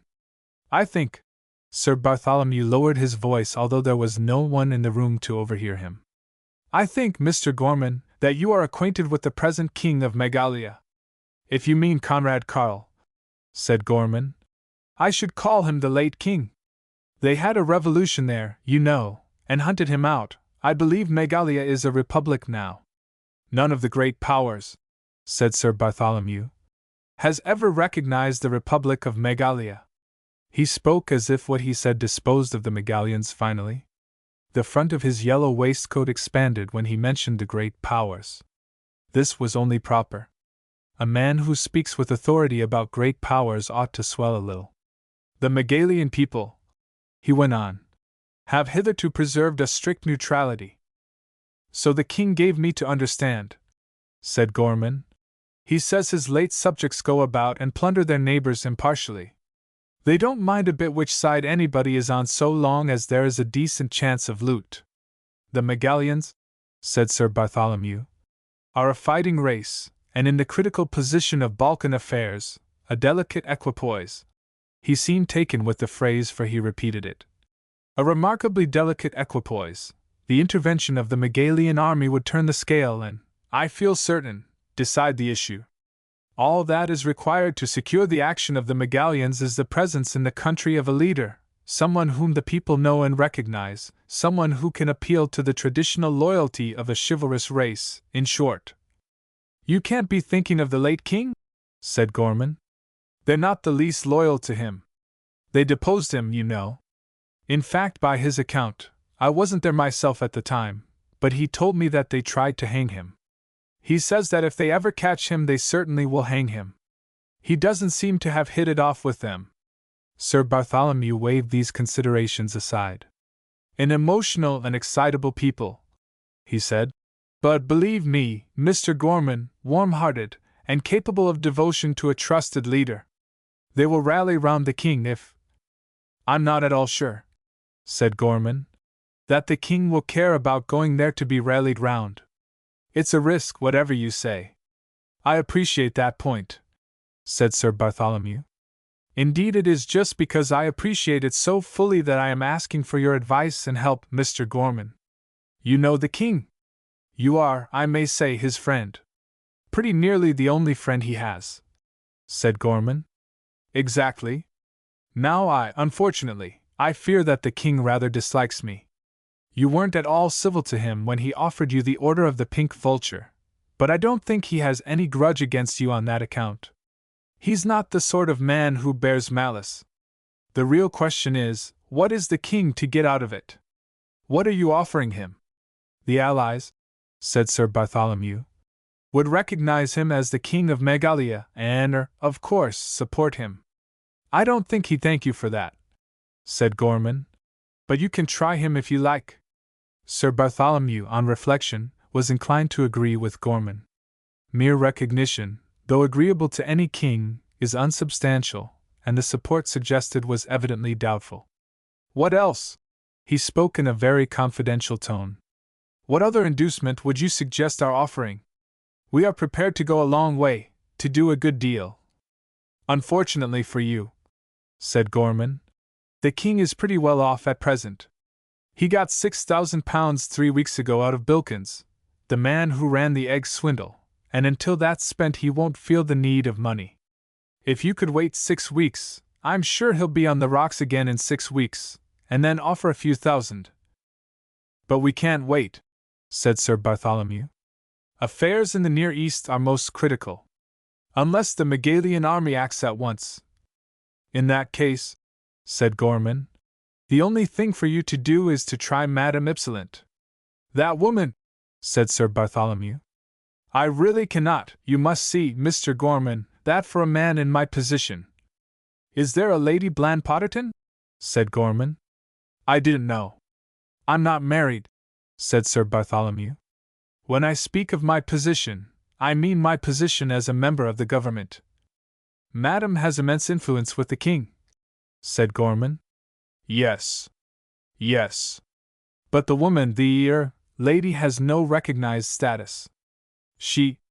Just at present, said Gorman, she is tremendously keen on emeralds.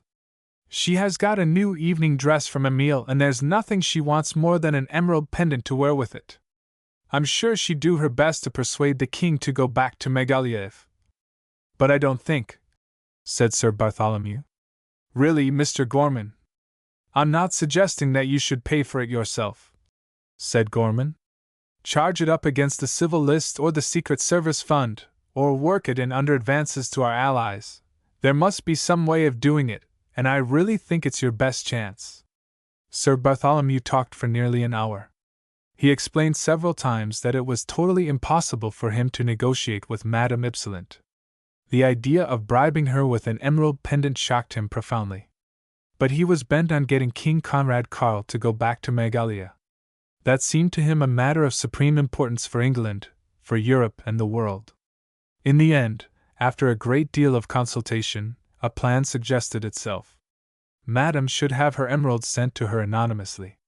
Gorman undertook to explain to her that she was expected, by way of payment for the emeralds, to persuade the king to go back to Meghalaya and once more occupy the throne. Sir Bartholomew Blandpotterton would appear at the last moment as the accredited representative of the allied governments, and formally lay before the king the proposal for the immediate mobilization of the Meghalian army. I shall have a lot of work and worry, said Gorman, and I'm not asking anything for myself, but if the thing comes off, you can command the gratitude of the cabinet, said Sir Bartholomew, and anything they can do for you, an OBE now, or even a knighthood. No thank you, said Gorman, but if you could see your way to starting a few munition works in Upper Offaly, my constituency, you know. The people are getting discontented, and I'm not at all sure that they'll return me at the next election unless something is done for them now. You shall have an aeroplane factory, said Sir Bartholomew. 2, in fact. I think I may safely promise 2, and shells. Would your people care for making shells? The plan worked out exceedingly well. The pendant which Madame Ypsilent received was very handsome. It contained 14 stones of unusual size set in circles of small diamonds. She was delighted, and thoroughly understood what was expected of her. A government engineer went down to Upper Offaly, and secured, at enormous expense, sites for 3 large factories. The men who leased the land were greatly pleased. Everyone else looked forward to a period of employment at very high wages, and Gorman became very popular even among the extreme Sinn Feiners. Sir Bartholomew Blandpotterton went about London, purring with satisfaction like a large cat, and promising sensational events in the Near East which would rapidly bring the war to an end. Only King Conrad Karl was a little sad. Gorman, my friend, he said, I go back to that thrice-damned country and I die. They will hang me by the neck until I am dead as a doormat. They may not, said Gorman. You can't be certain. You do not know Megalia, said the king. It is sure, Gorman, what you would call a dead shirt. But Corinne, my beloved Corinne, says go. Be a king once more, and I am a blackguard, Gorman. I know it. I am not respectable. I know it. But I am a lover. I am capable of a great passion. I wave my hand. I smile. I kiss Corinne. I face the tune of the band. I say, behold, damn it, and great Scott, at the bidding of Corinne I die. If I were you, said Gorman, I'd conscript every able-bodied man in the country directly I got there and put the entire lot into a front-line trench. There won't be anyone left to assassinate you then. Alas! There are the generals and the staff.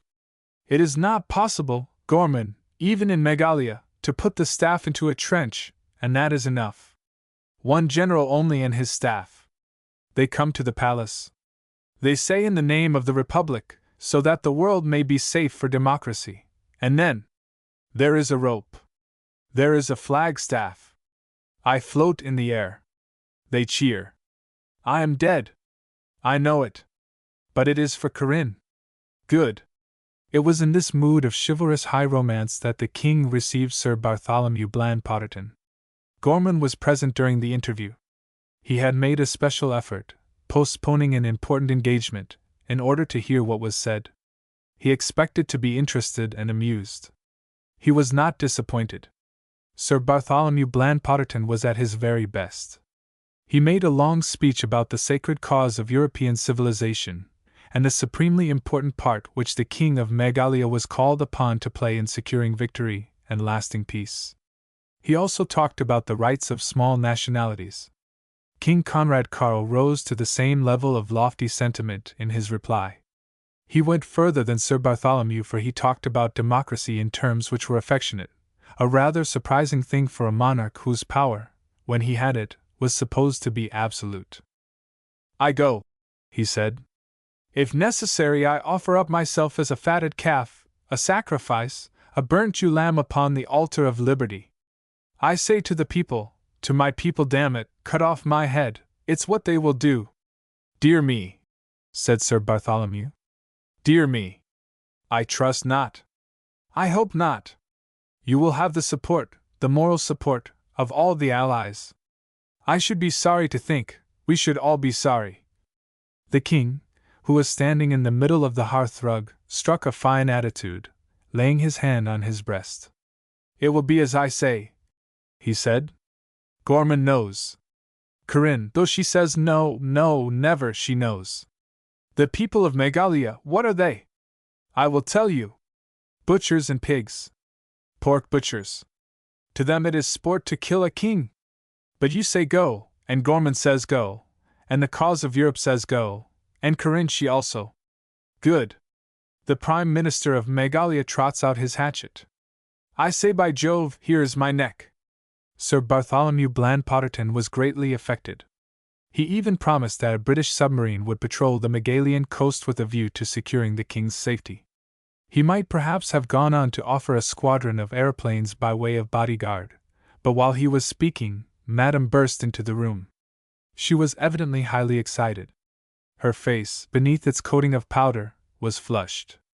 Her eyes were unusually bright.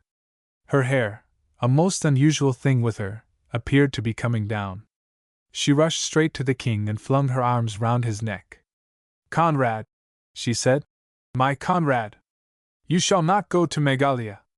Never, never will I say be a king. Never shall you live with those so barbarous people. I said go, I admit it. I was wrong, my Conrad. Behold. She released the king from her embrace, fumbled in her handbag, and drew out a small leather case. She opened it, took out a magnificent-looking pendant. She flung it on the ground and trampled on it. Gorman stepped forward to rescue the emeralds. Don't do that, he said. Hang it all! Don't. Give the thing back if you like, but don't destroy it. Those stones must be immensely valuable. Valuable! Madame's voice rose to a shriek. What is valuable compared to the safety of my Conrad? Valuable? They are worth £10. £10, Gorman! I took them to Goldstein today. He knows jewels, that Goldstein. He is expert, and he said they are shams. They are worth, at most, £10. Gorman stared for a moment at the stones which lay on the floor in their crushed setting. Then he turned to Sir Bartholomew. You don't mean to say, he said, that you were such a ass as to send Madame sham stones? Sir Bartholomew's face was a sufficient answer to the question. Gorman took him by the arm and led him out of the room without a word. You'd better go home, he said. Madame Ypsilent is violent when roused, and it is not safe for you to stay. But how could you have been such an idiot? I never thought of her having the stones valued, said Sir Bartholomew. Of course she had them valued, said Gorman.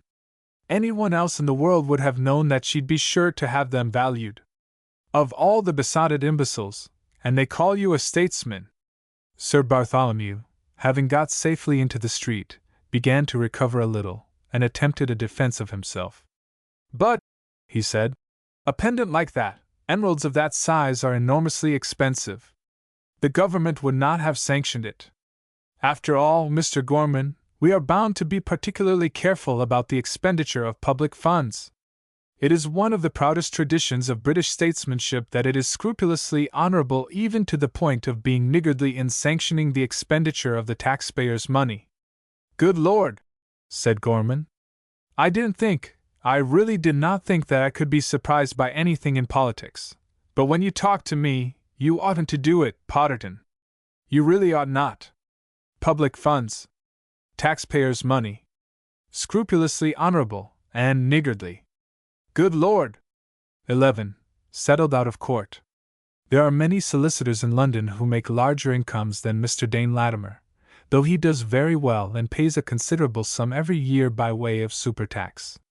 There are certainly solicitors with firmly established family practices, whose position is more secure than Mr. Dane Latimer's. And there are some whose reputation stands higher in legal circles. But there is probably no solicitor whose name is better known all over the British Isles than Mr. Dane Latimer's. He has been fortunate enough to become a kind of specialist in society cases. No divorce suit can be regarded as really fashionable unless Mr. Dane Latimer is acting in it for plaintiff, defendant, or correspondent. A politician who has been libeled goes to Mr. Dane Latimer for advice. An actress with a hopeful breach of promise case takes the incriminating letters to Mr. Dane Latimer. He knows the facts of nearly every exciting scandal. He can fill in the gaps which the newspapers necessarily leave even in stories which spread themselves over columns of print. What is still better, he can tell stories which never get into the papers at all, the stories of cases so thrilling that the people concerned settle them out of court. It will easily be understood that Mr. Dane Latimer is an interesting man to meet, and that a good many people welcome the chance of a talk with him. Gorman, who has a cultivated taste for gossip, was greatly pleased when Dane Latimer sat down beside him one day in the smoking room of his club. It was 2 o'clock, an hour at which the smoking room is full of men who have lunched. Gorman knew that Dane Latimer would not talk in an interesting way before a large audience, but he hoped to be able to keep him until most of the other men had left. He beckoned to the waitress and ordered 2 coffees and 2 liqueur brandies. Then he set himself to be as agreeable as possible to Dane Latimer. "Haven't seen you for a long time," he said. "What have you been doing? Had the flu?" "Flu? No, infernally busy, that's all." "Really?" said Gorman. "I should have thought the present slump would have meant rather a slack time for you. People, I mean the sort of people whose affairs you manage, can't be going it in quite the old way, at all events not to the same extent." Dane Latimer poured half his brandy into his coffee cup and smiled. Gorman, who felt it necessary to keep the conversation going, wandered on. "But perhaps they are. After all, these warm marriages must lead to a good many divorces, though we don't read about them as much as we used to. But I dare say they go on just the same, and you have plenty to do." Dane Latimer grinned. He beckoned to the waitress and ordered 2 more brandies. Gorman talked on. One after another the men in the smoking room got up and went away. At 3 o'clock there was no one left within earshot of Gorman and Dane Latimer. A couple of heads of government departments and a staff officer still sat on at the far end of the room, but they were busy with a conversation of their own about a new kind of self-starter for motor cars. Dane Latimer began to talk at last. "The fact is," he said, "I shouldn't have been here today. I certainly shouldn't be sitting smoking at this hour if I hadn't wanted to talk to you." Gorman chuckled pleasantly. He felt that something interesting was coming. "I've rather a queer case on hand," said Dane Latimer, "and some friends of yours are mixed up in it. At least I think I'm right in saying that picturesque blackguard Conrad Carl of Megalia is a friend of yours." "I hope he's not the correspondent," said Gorman. No, it's nothing of that sort. In fact, strictly speaking, he's not in it at all. No legal liability. The action threatened is against Madame Ypsilent." "Don't say shoplifting," said Gorman. "I've always been afraid she's take to that sooner or later. Not that she's a dishonest woman. Don't think that. It's simply that she can't understand, is constitutionally incapable of seeing any reason why she shouldn't have anything she wants." "You may make your mind easy," said Dane Latimer. "It's not shoplifting. In fact, it isn't anything that would be called really disgraceful. That surprises me. I should hardly have thought Madame could have avoided, but go on." "You know Scaresby?" said Dane Latimer. "I know a Mrs. Scaresby, a woman who advertises herself and her parties and pushes hard to get into the smartest set. She's invited me to one of her shows next week. Very seldom does now, though I used to go there pretty often. She has rather soared lately, higher circles than those I move in. That's the wife of the man I mean." "Never knew she had a husband," said Gorman. "She keeps him very dark. But that sort of woman often keeps her husband in the background. I suppose he exists simply to earn what she spends." "That's it. He's a dentist. I rather wonder you haven't heard of him. He's quite at the top of the tree, the sort of dentist who charges 2 guineas for looking at your front tooth and an extra guinea if he tells you there's a hole in it." "I expect he needs it all," said Gorman, "to keep Mrs. Searsby going. But what the devil has he got to do with Madame Ypsilent? I can't imagine her compromising herself with a man whose own wife is ashamed to produce him." Dane Latimer smiled. "I told you it was nothing of that sort," he said. "In fact, it's quite the opposite. Madame went to him as a patient in the ordinary way, and he started to put a gold filling into one of her teeth. She was infernally nervous and made him swear beforehand that he wouldn't hurt her. She brought Conrad Carl with her, and he held one of her hands. There was a sort of nurse, a woman whom Scaresby always has on the premises, who held her other hand. I mention this to show you that there were plenty of witnesses present, and it won't be any use denying the facts. Well, Scaresby went to work in the usual way with one of those infernal drill things which they work with their feet. He had her right back in the chair and was standing more or less in front of her. He says he's perfectly certain he didn't hurt her in the least, but I think he must have got down to a nerve or something without knowing it. Anyhow, Madame, she couldn't use her hands, you know, gave a sort of twist, got her foot against his chest and kicked him clean across the room. I'd give £5 to have been there," said Gorman. "It must have been a funny sight. Scaresby clutched at everything as he passed. He brought down the drilling machine and a table covered with instruments in his fall. He strained his wrist, and now he wants to take an action for £1,000 damages against Madame." "Silly ass," said Gorman. "He might just as well take an action against me for £1,000,000. Madame hasn't got 1,000 pence in the world." "So I thought," said Dane Latimer. "And so I told him. As a matter of fact, I happen to know that Madame is pretty heavily in debt. Besides," said Gorman, "he richly deserved what he got. Any man who is fool enough to go monkeying about with Madame Ypsilent's teeth, you've seen her, I suppose?" "Oh, yes. Several times." "Well, then you can guess the sort of woman she is. And anyone who had ever looked at her eyes would know. I'd just as soon twist a tiger's tail as try to drill a hole in one of Madame Ypsilent's teeth. Scaresby must have known there'd be trouble. I'm afraid the judge won't take that view, said Dane Latimer, smiling. He ought to call it justifiable self-defense. He will too if he's ever had one of those drills in his own mouth. As a lawyer, said Dane Latimer, I'd like to see this action fought out. I don't remember a case quite like it, and it would be exceedingly interesting to see what view the court would take. But of course I'm bound to work for my client's interests, and I'm advising Scaresby to settle it if he can. He's in a vile temper, and there's no doubt he really is losing money through not being able to work with his strained wrist.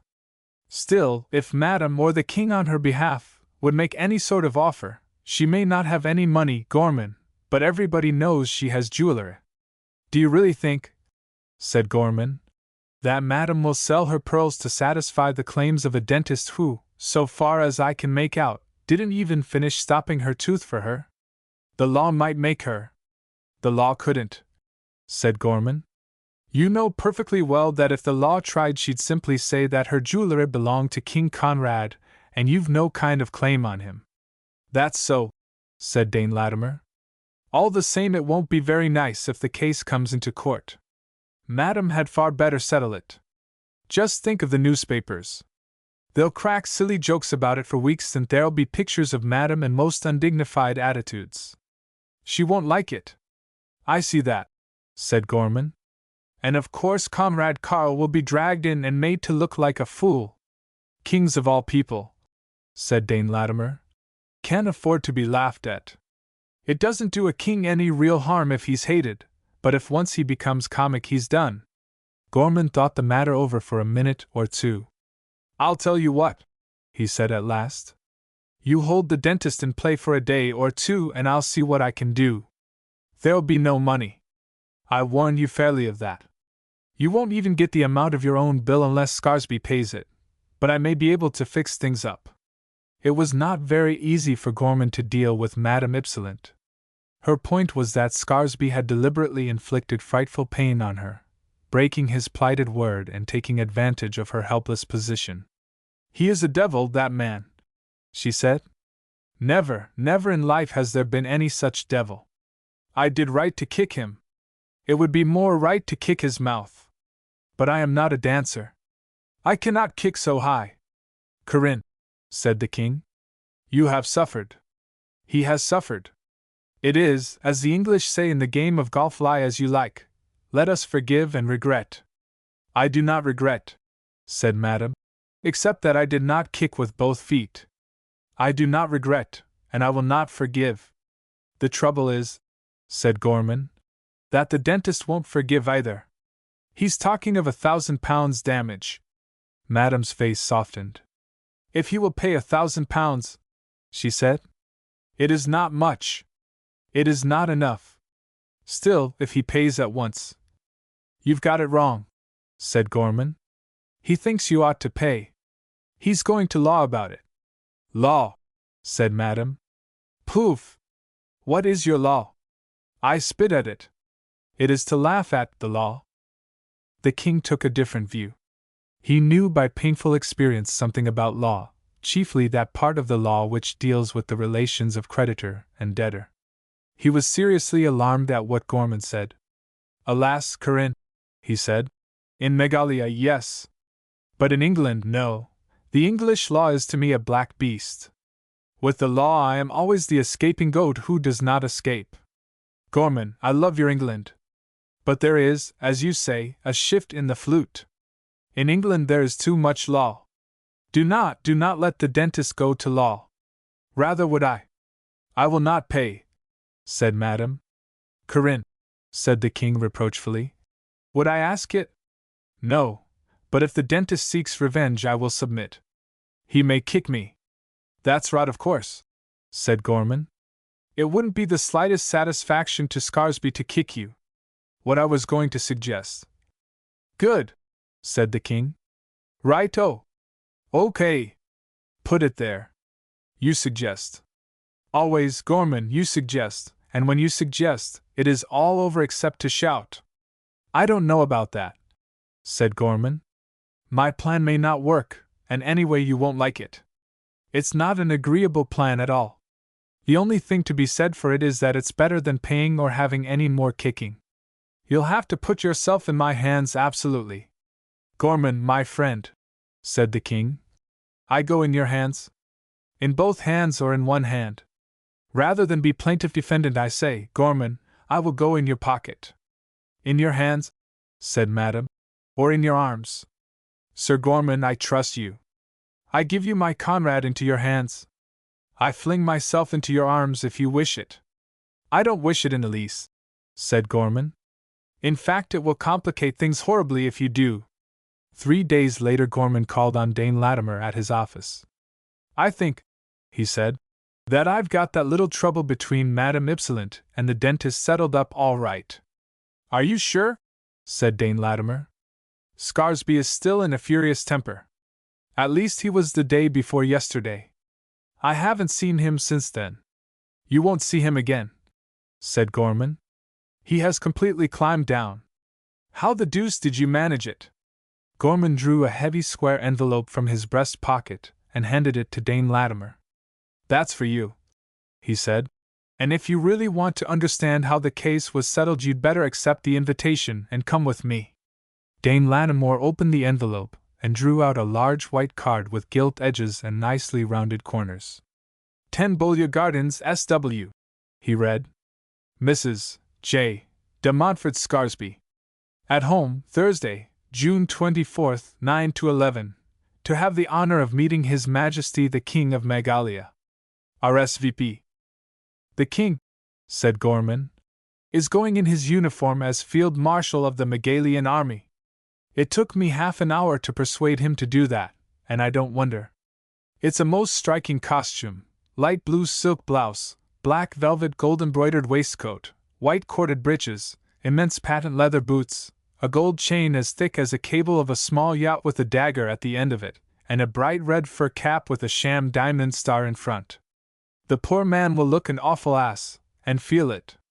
I wouldn't have let him in for the uniform if I could possibly have helped it, but that brute Scaresby was as vindictive as a Red Indian and as obstinate as a swine.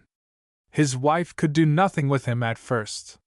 She came to me with tears and said she'd have to give up the idea of entertaining the king at her party if his coming depended on Scaresby's withdrawing his action against Madame Ypsilant. I told her to have another try and promised her he'd come in uniform if she succeeded. That induced her to tackle her husband again. I don't know how she managed it, but she did. Scaresby has climbed down and doesn't even ask for an apology. I advise you to come to the party. Will Madame Ypsilant be there?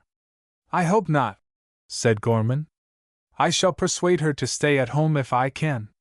I don't know whether Scaresby will show up or not, but it's better to take no risks. She might kick him again. What I was wondering, said Dane Latimer, was whether she'd kick me. She might feel that she ought to get a bit of her own back out of the plaintiff's solicitor. I'm not a tall man. She could probably reach my face, and I don't want to have Scaresby mending up my teeth afterwards. My impression is, said Gorman, that Mrs. Scaresby would allow anyone to kick her husband up and down Piccadilly if she thought she'd be able to entertain royalty afterwards. I don't think she ever got higher than a marquis before. By the way, poor Comrade Carl is to have a throne at the end of her drawing-room, and I'm to present her. You really ought to come, Dane Latimer. 12. A competent mechanic. The car swept across the narrow bridge and round the corner beyond it. Geoffrey Dane opened the throttle a little and allowed the speed to increase. The road was new to him, but he had studied his map carefully, and he knew that a long hill, 2 miles or more of it, lay before him. His car was highly powered and the engine was running smoothly. He looked forward to a swift, exhilarating rush from the river valley behind him to the plateau of the moorlands above. The road was a lonely one. Since he left a village 3 miles behind him, he had met nothing but one cart and a couple of stray cattle. It was very unlikely that he would meet any troublesome traffic before he reached the outskirts of Hamley, the market town 6 miles beyond the hill and the moorland. The car swept forward, gathering speed. Geoffrey Dane saw the hand of his speedometer creep round the dial till it showed 40 miles an hour. Then rounding a bend in the road he saw another car motionless in the very middle of the road. Geoffrey Dane swore abruptly and slowed down. He was not compelled to stop. He might have passed the obstructing car by driving with one wheel in the ditch. But he was a young man with a troublesome conscience, and he was a member of the Royal Automobile Club. He was bound in honor to render any help he could to motorists in distress on the high road. On a stone at the side of the road sat a girl, smoking a cigarette. She was, apparently, the owner or driver of the motionless car. Geoffrey Dane stopped. "Anything wrong?" he asked. The girl threw away the cigarette she was smoking and stood up. "Everything," she said. Geoffrey Dane stopped his engine with a sigh and got out of his car. He noticed at once that the girl was disheveled, that her face, particularly her nose, was smeared with dirt, and that there was a good deal of mud on her frock. He recognized the signs of a long and useless struggle with an engine, but he was too well bred to smile. He also noticed that the girl was pretty, slight of figure, and fair, with twinkling eyes. This consoled him a little.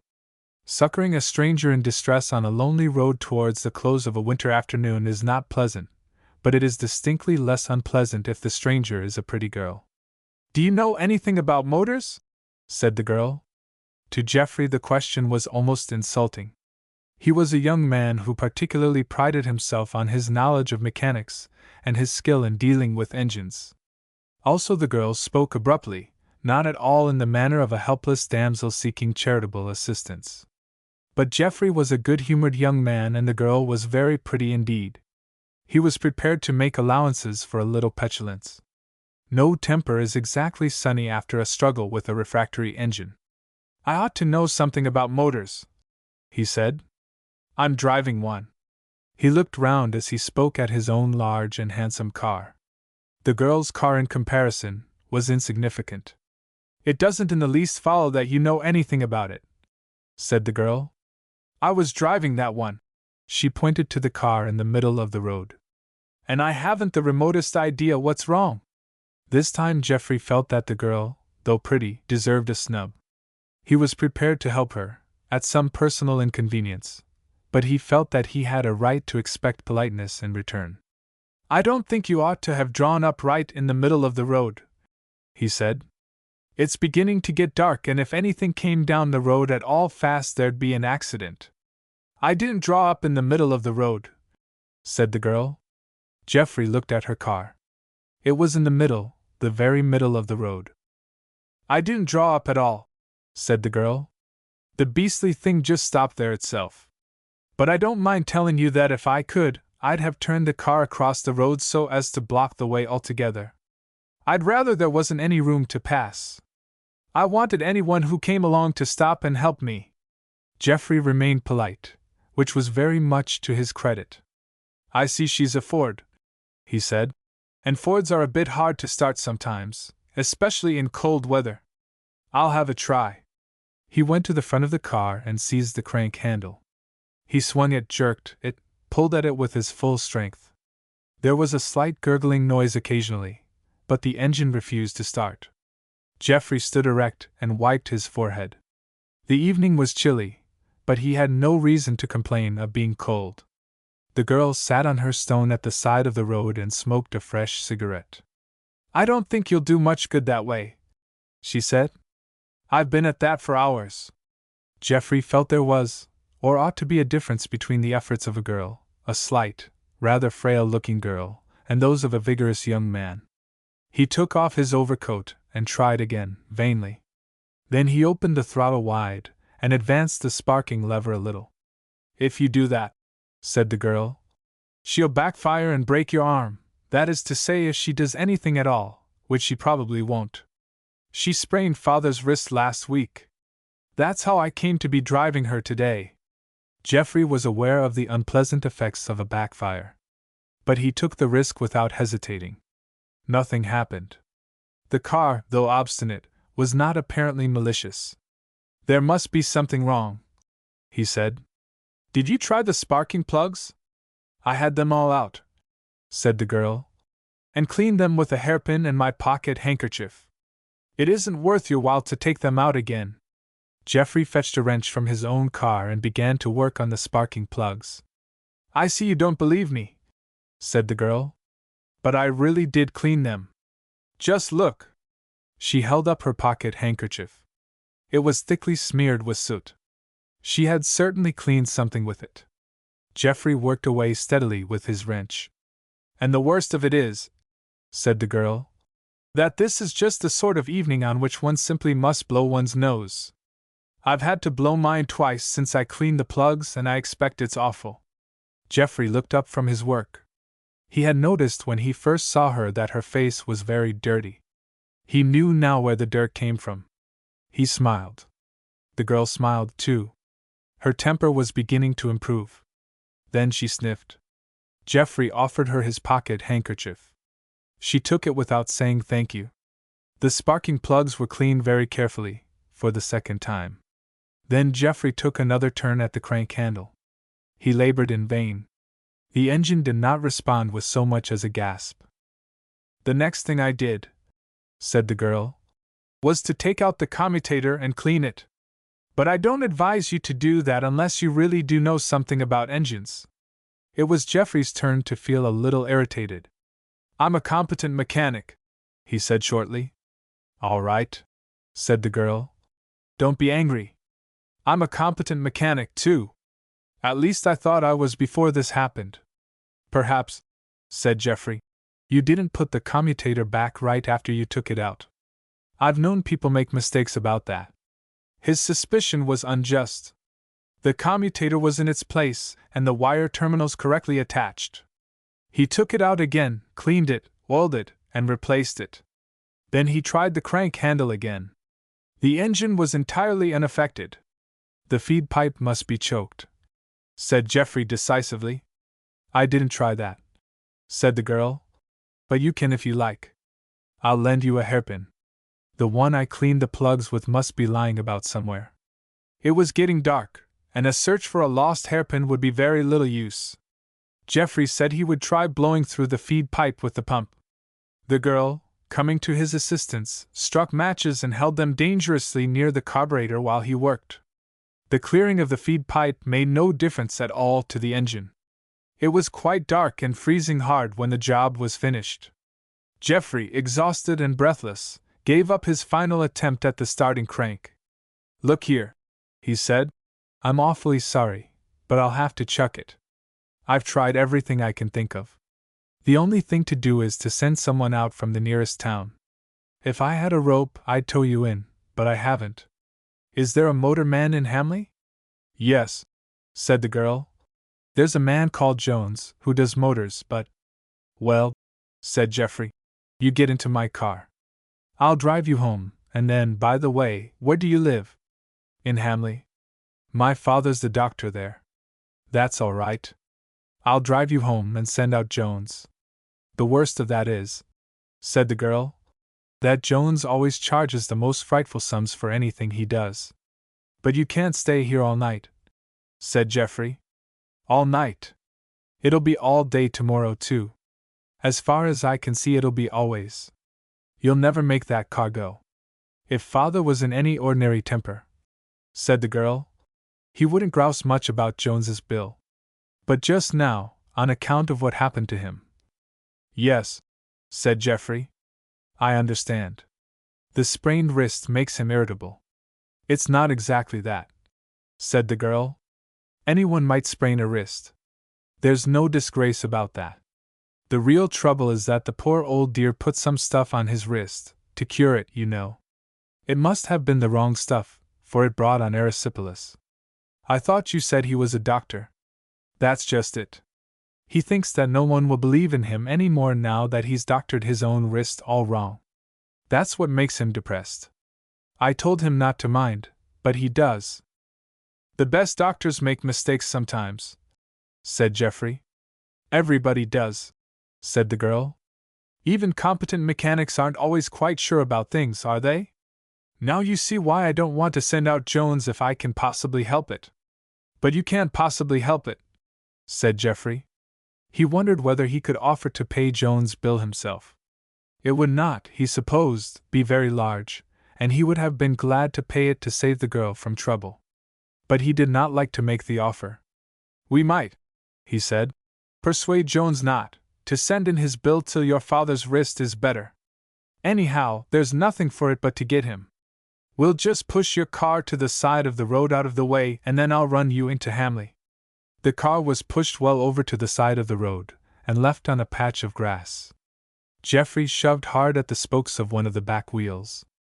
The girl pushed, with one hand on a lamp bracket. She steered with the other, and added a good deal to Geoffrey's labor by turning the wheel the wrong way occasionally. The drive to Hamley did not take long, but it was nearly 6:30 before they reached the village street. Jones's shop and motor garage were shut up for the night, but a kindly bystander told Geoffrey where the man lived. Unfortunately, the man was not at home. His wife, who seemed somewhat aggrieved at his absence, gave it as her opinion that he was likely to be found in the George Inn. "But it isn't no use your going there for him," she said. "There's a Freemason's dinner tonight, and Jones wouldn't leave that, not if you offered him a 10-pound note." Geoffrey turned to the girl. "Shall we try?" he asked. "Is it worth while going after him?" "I can't leave the car on the side of the road all night," she said. "If we can't get Jones, I must walk back and try again." Geoffrey made a heroic resolve. "I'll leave you at home first," he said, "and then I'll go and drag Jones out of that dinner party of his. I'm sure you must be very tired." But the girl firmly refused to go home without the car. Her plan was to go back with Jones, if Jones could be persuaded to start, and then drive home when the car was set right. "Very well," said Geoffrey. "Let's go and get Jones. We'll all go back together. I can stop the night in Hamley and go on tomorrow morning." He rather expected a protest from the girl, a protest ending in warm thanks for his kindness. He received instead a remark which rather surprised him. "I dare say," she said, "that you'd rather like to see what really is the matter with the car. It will be so much knowledge gained for you afterwards. And you do take an interest in mechanics, don't you?" Geoffrey, in the course of his operations on the car, had several times professed a deep interest in mechanics. He recollected that, just at first, he had boasted a good deal about his skill and knowledge. He suspected that the girl was laughing at him. This irritated him, and when he reached the George Inn he was in no mood to listen patiently to Jones' refusal to leave the dinner. Jones did refuse, firmly and decisively. Geoffrey argued with him, attempted to bribe him, finally swore at him. The girl stood by and laughed. Jones turned on her truculently. "If young ladies," he said, "would stay in their homes, which is the proper place for them, and not go driving about in motor cars, there'd be less trouble in the world, and decent men who work hard all day would be left to eat their dinners in peace." The girl was entirely unabashed. "If decent men," she said, "would think more about their business and less about their dinners, motors wouldn't break down 6 miles from home. You were supposed to have overhauled that car last week, Jones, and you told father yourself that the engine was in first-rate order." "No engine will go," said Jones, "if you don't know how to drive it." "Look here," said Geoffrey, "hop into my car. I'll have you there in less than half an hour. We'll bring a rope with us, and if you can't make the car start at once, we'll tow it home. It won't be a long job. I'll undertake to have you back here in an hour. Your dinner won't be cold by that time." He took Jones by the arm and pulled him towards the door of the inn. Jones, protesting and muttering, gave way at last. He fetched his hat and coat, and took a seat in Geoffrey's car. Geoffrey made good his promise. Once clear of the town, with an empty road before him, he drove fast and reached the scene of the breakdown in less than 20 minutes. Jones was evidently sulky. Without speaking a word to either Geoffrey or the girl, he went straight to the car at the side of the road. He gave the starting handle a single turn. Then he stopped and went to the back of the car. He took out a tin of petrol and emptied it into the tank. Then he gave another jerk to the starting handle. The engine responded at once with a cheerful rattle. The girl, to Geoffrey's amazement, laughed loud. He felt abashed and humiliated, very little inclined to mirth. "I'm awfully sorry." He babbled his apologies. "I'm really awfully sorry. It was extremely stupid of me, but I never thought. Of course I ought to have looked at the petrol tank first thing. It was a bit stupid of you, I must say," said the girl, considering what you said about understanding motors.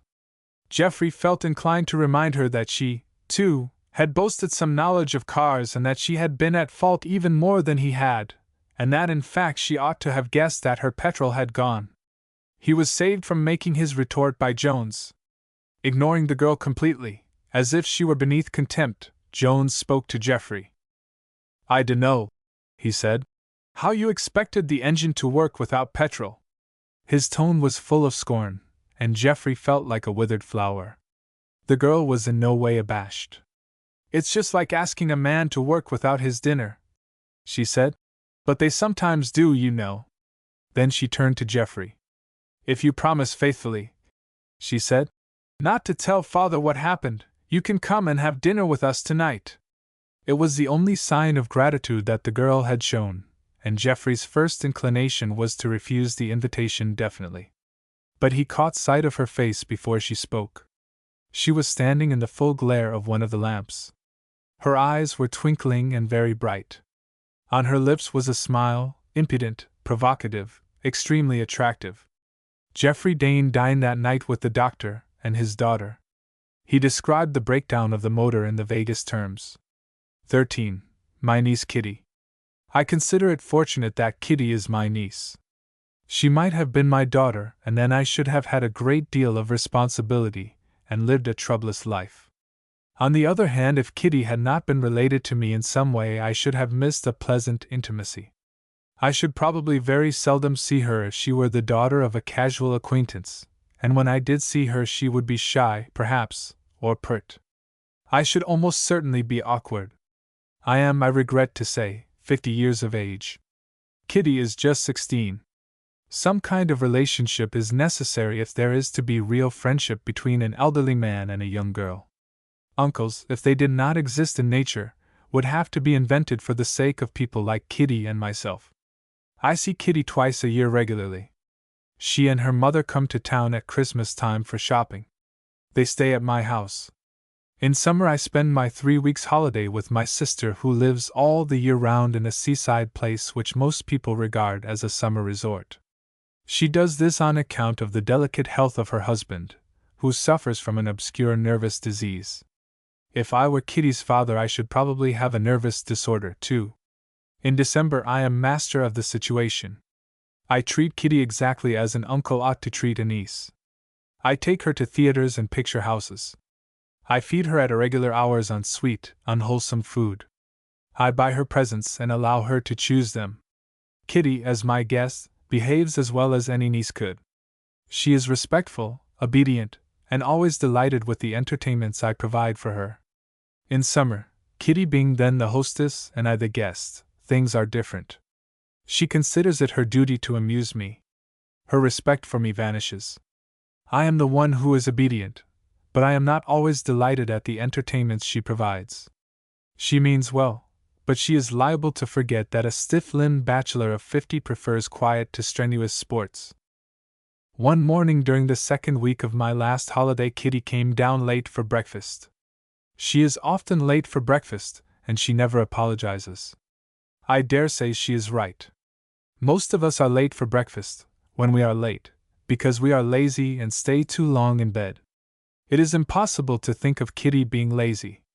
She always gets up early and is only late for breakfast because she has had time to find some enthralling occupation before breakfast is ready. Breakfast and the rest of the party ought to apologize to her for not being ready sooner. It is really we who keep her waiting. She was dressed that morning in a blue cotton frock, at least 2 inches longer than the frock she used to wear last year. If her face had not been as freckled as a turkey's egg and the skin had not been peeling off her nose with sunburn, she would have looked very pretty. Next year, I suppose, her frocks will be down to her ankles and she will be taking care of her complexion. Then, no doubt, she will look very pretty. But she will not look any more demure than she did that morning. It is always right, she said, to do good when we can, and to show kindness to those whose lot in life is less happy than our own. When Kitty looks particularly demure and utters sentiments of that kind, as if she were translating one of Dr. Watson's into prose, I know that there is trouble coming. I did not have to wait long to find out what was in store. "Claire Lane's aunt," she said. does a great deal of work for the children of the very poor. That is a noble thing to do. It is. I have heard of Miss Lane's work. Indeed, I give a subscription every year towards carrying it on. Claire," Kitty went on, "is my greatest friend at school, and she sometimes helps her aunt. Claire is rather noble too, though not so noble as Miss Lane." "I am glad to hear," I said, "that you have such a nice girl for a friend. I suppose it was from her you learnt that it was right to show kindness to those whose lot is less happy than our own." Kitty referred to a letter which she had brought with her into the room, and then said, "Today Claire and her aunt are bringing 50 children down here to spend the day playing on the beach and paddling in the sea. That will cost a lot, and I expect you to subscribe, Uncle John." I at once handed Kitty all the money I had in my pocket. She took it without a word of thanks. It was quite a respectable sum, perhaps deserving a little gratitude, but I did not grudge it. I felt I was getting off cheap if I only had to give money. My sister, Kitty's mother, understood the situation better. "I suppose I must send down bread and jam," she said. "Did you say 50 children, Batty?" "50 or 60, said Kitty. "3 pots of jam and 10 loaves ought to be enough," said my sister. "And cake," said Kitty. "They must have cake.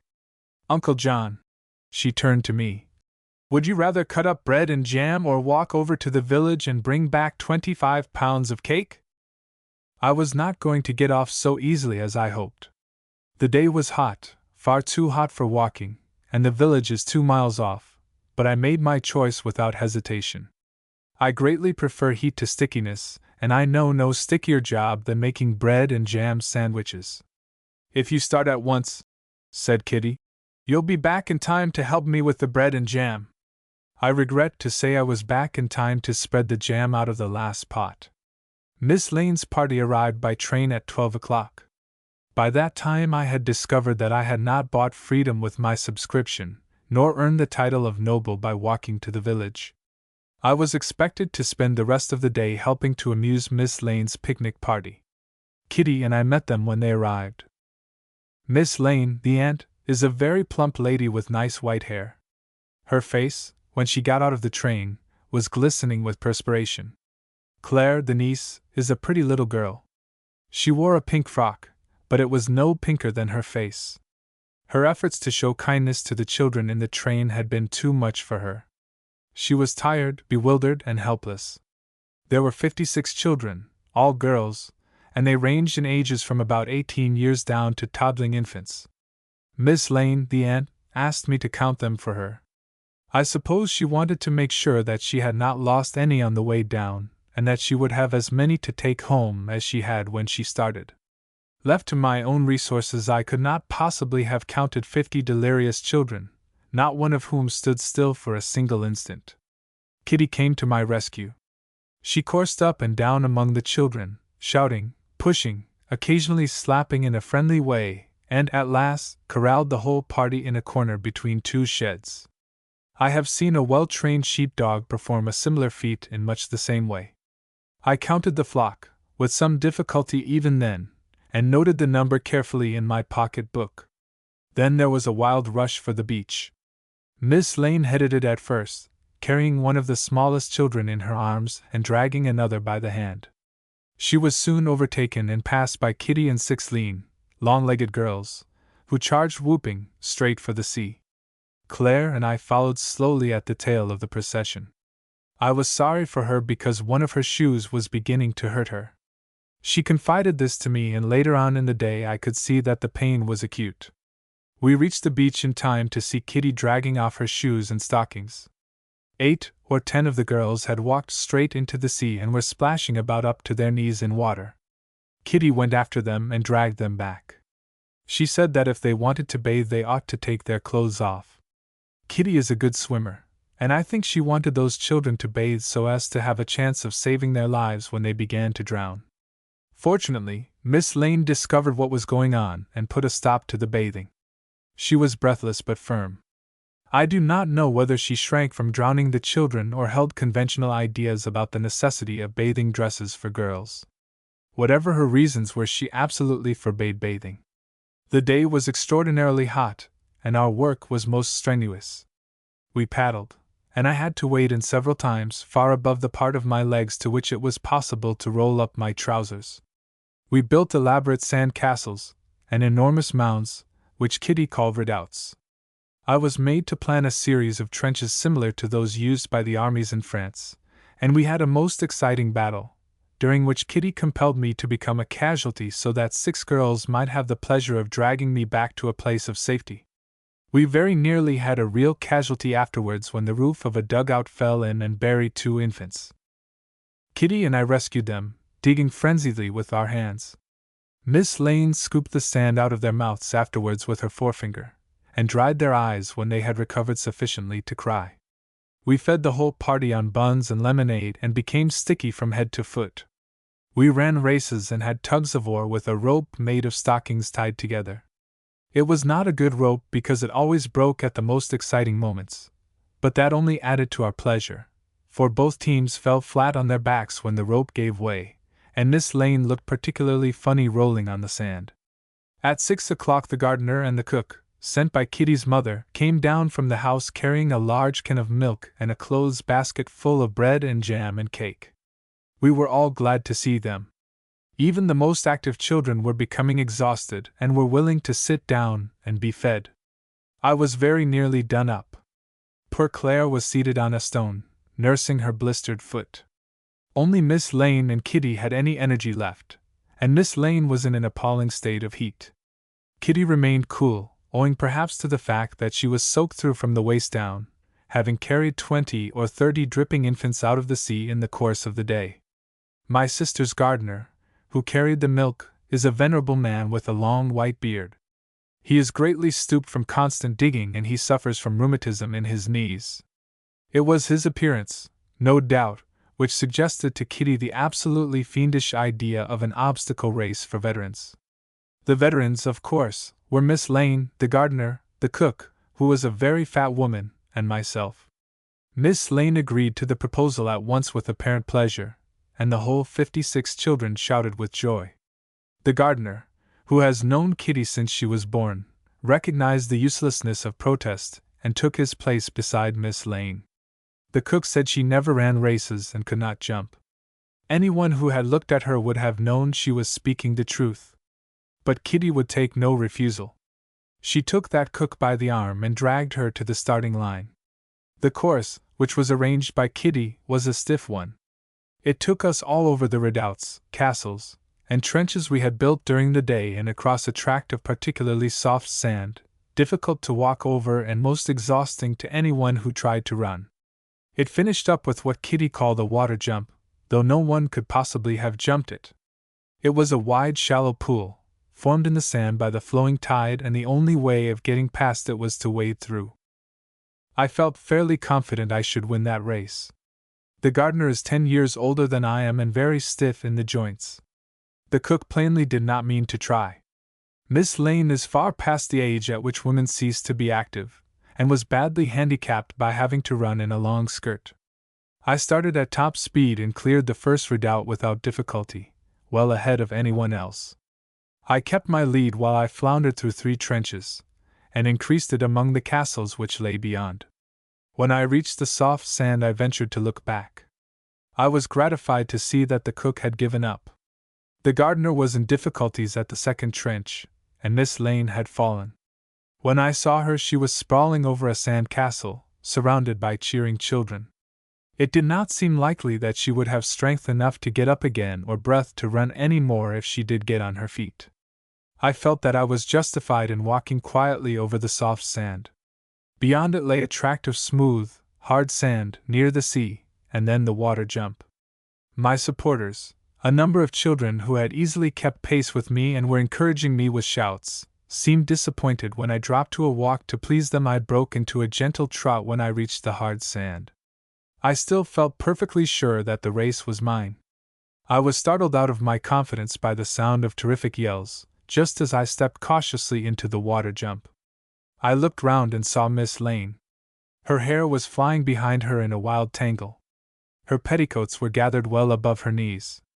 She was crossing the hard sand at a tremendous pace. I saw that my only chance was to collect my remaining energies for a spurt. Before I had made the attempt, Miss Lane was past me. She jumped a clear 8 feet into the shallow water in which I stood and came down with a splash which nearly blinded me with spray. I rubbed the salt water out of my eyes and started forward. It was too late. Miss Lane was 10 or 12 yards ahead of me. She was splashing through the water quicker than I should have believed possible. She stumbled, and once I thought she was down, but she did not actually fall until she flung herself, breathless, at Kitty's feet, at the winning post. The children shrieked with joy, and Kitty said she was very glad I had been beaten. I did not understand at the time why she was glad, but I found out afterwards. I was stiff and tired that evening, but rather proud of myself. I had done something to be proud of. I had spent a whole day in showing kindness, I suppose it really was kindness, to those whose lot on other days is worse than my own, and that, as Kitty says, is a noble thing to do. I was not, however, left in peace to enjoy my pleasant mood of self-congratulation. I had just lit my cigar and settled comfortably in the veranda when Kitty came to me. "I suppose you know," she said, "that there was a prize for that veterans race this afternoon." "No," I said. "I didn't know, but I'm glad to hear it. I hope Miss Lane will enjoy the prize. She certainly deserves it." "The prize," said Kitty, "is—" To my surprise, she mentioned a sum of money, quite a large sum. "To be paid," said Kitty, "by the losers, and to go to the funds of Miss Lane's society for giving pleasure to poor children. The gardener and cook can't pay, of course, being poor themselves. So you'll have to pay it all." "I haven't the money in my pocket," I said. "Will it do if I send it tomorrow?" Kitty graciously agreed to wait till the next day. I hardly expected that she would. "By the way, Kitty," I said, "if I'd won, and I very nearly did, would Miss Lane have paid me?" "Of course not. Why should she? You haven't got a society for showing kindness to the poor. There'd be no sense in giving you money." The gardener to whom I was talking next morning gave it to me as his opinion that Miss Kitty is a wonderful young lady. I agreed with him, and am glad that she is my niece, not my daughter. 14. A royal marriage. Michael Caine carried His Majesty's mails from Clomathan to the island of Inishrua. He made the voyage twice a week in a big red boat fitted with a motor engine. He had as his partner a young man called Peter Gahan. Michael Caine was a fisherman, and had a knowledge of the ways of the strange tides which race and whirl in the channel between Inishrua and the mainland. Peter Gahan looked like an engineer. He knew something about the tides, but what he really understood was the motor engine. He was a grave and silent young man who read small books about socialism. Michael Caine was gray-haired, much battered by the weather and rich in experience of life. He was garrulous and took a humorous view of most things, even of Peter Gahan's socialism. There are, perhaps, 200 people living on Inishrua, but they do not receive many letters. Nor do they write many. Most of them neither write nor receive any letters at all. A post twice a week is quite sufficient for their needs, and Michael Caine is not very well paid for carrying the lean letter bag. But he makes a little money by taking parcels across to the island. The people of Inishrua grow, catch or shoot most of the things they want, but they cannot produce their own tea, tobacco, sugar or flour. Michael Caine takes orders for these and other things from Mary Nally, who keeps a shop on Inishrua. He buys them in Clomathan and conveys them to the island. In this way he earns something. He also carries passengers and makes a little out of them. Last summer, because it was stormy and wet, was a very lean season for Michael Caine. Week after week he made his journeys to Inishrua without a single passenger. Towards the middle of August he began to give up hope altogether. He and Peter sat together one morning on the end of the pier. The Red Post boat hung at her moorings outside the little harbor. The day was windless and the sea smooth save for the ocean swell which made shorewards in a long procession of round-topped waves. It was a day which might have tempted even a timid tourist to visit the island. But there was no sign of anyone approaching the pier. "I'm thinking," said Michael Caine, "that we may as well be starting. There'll be no one coming with us today." But he was mistaken. A passenger, an eager-looking young woman, was hurrying towards the pier while they were making up their minds to start. Miss Ivy Clarence had prepared herself for a voyage which seemed to her something of an adventure. She wore a tight-fitting knitted cap, a long, belted, waterproof coat, meant originally to be worn by a soldier in the trenches in France. She had a thick muffler round her neck. She carried a rug, a packet of sandwiches, a small handbag and an umbrella, of all possible accoutrements the least likely to be useful in an open boat. But though she carried an umbrella, Miss Clarence did not look like a fool. She might know nothing about boats and the way to travel in them, but she had a bright, intelligent face and a self-confident decision of manner. She was by profession a journalist, and had conceived the idea of visiting Ireland and writing articles about that unfortunate country. Being an intelligent journalist, she knew that articles about the state of Ireland are overdone and very tiresome. Nobody, especially during the holiday season, wants to be bored with Irish politics.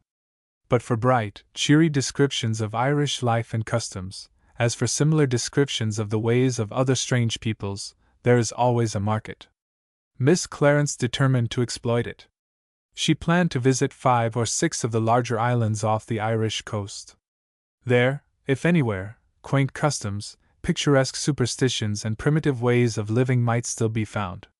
Michael greeted her as if she had been an honored guest. He was determined to make the trip as pleasant as he could for anyone who was wise enough to leave the tennis courts and the golf links. "It's a grand day for seeing Inishra," he said. "Not a better day there's been the whole summer up to now. And why wouldn't it be fine? It would be a queer day that wouldn't when a young lady like yourself is wanting to go on the sea." This was the kind of speech, flattering, exaggerated, slightly surprising, which Michael Caine was accustomed to make to his passengers.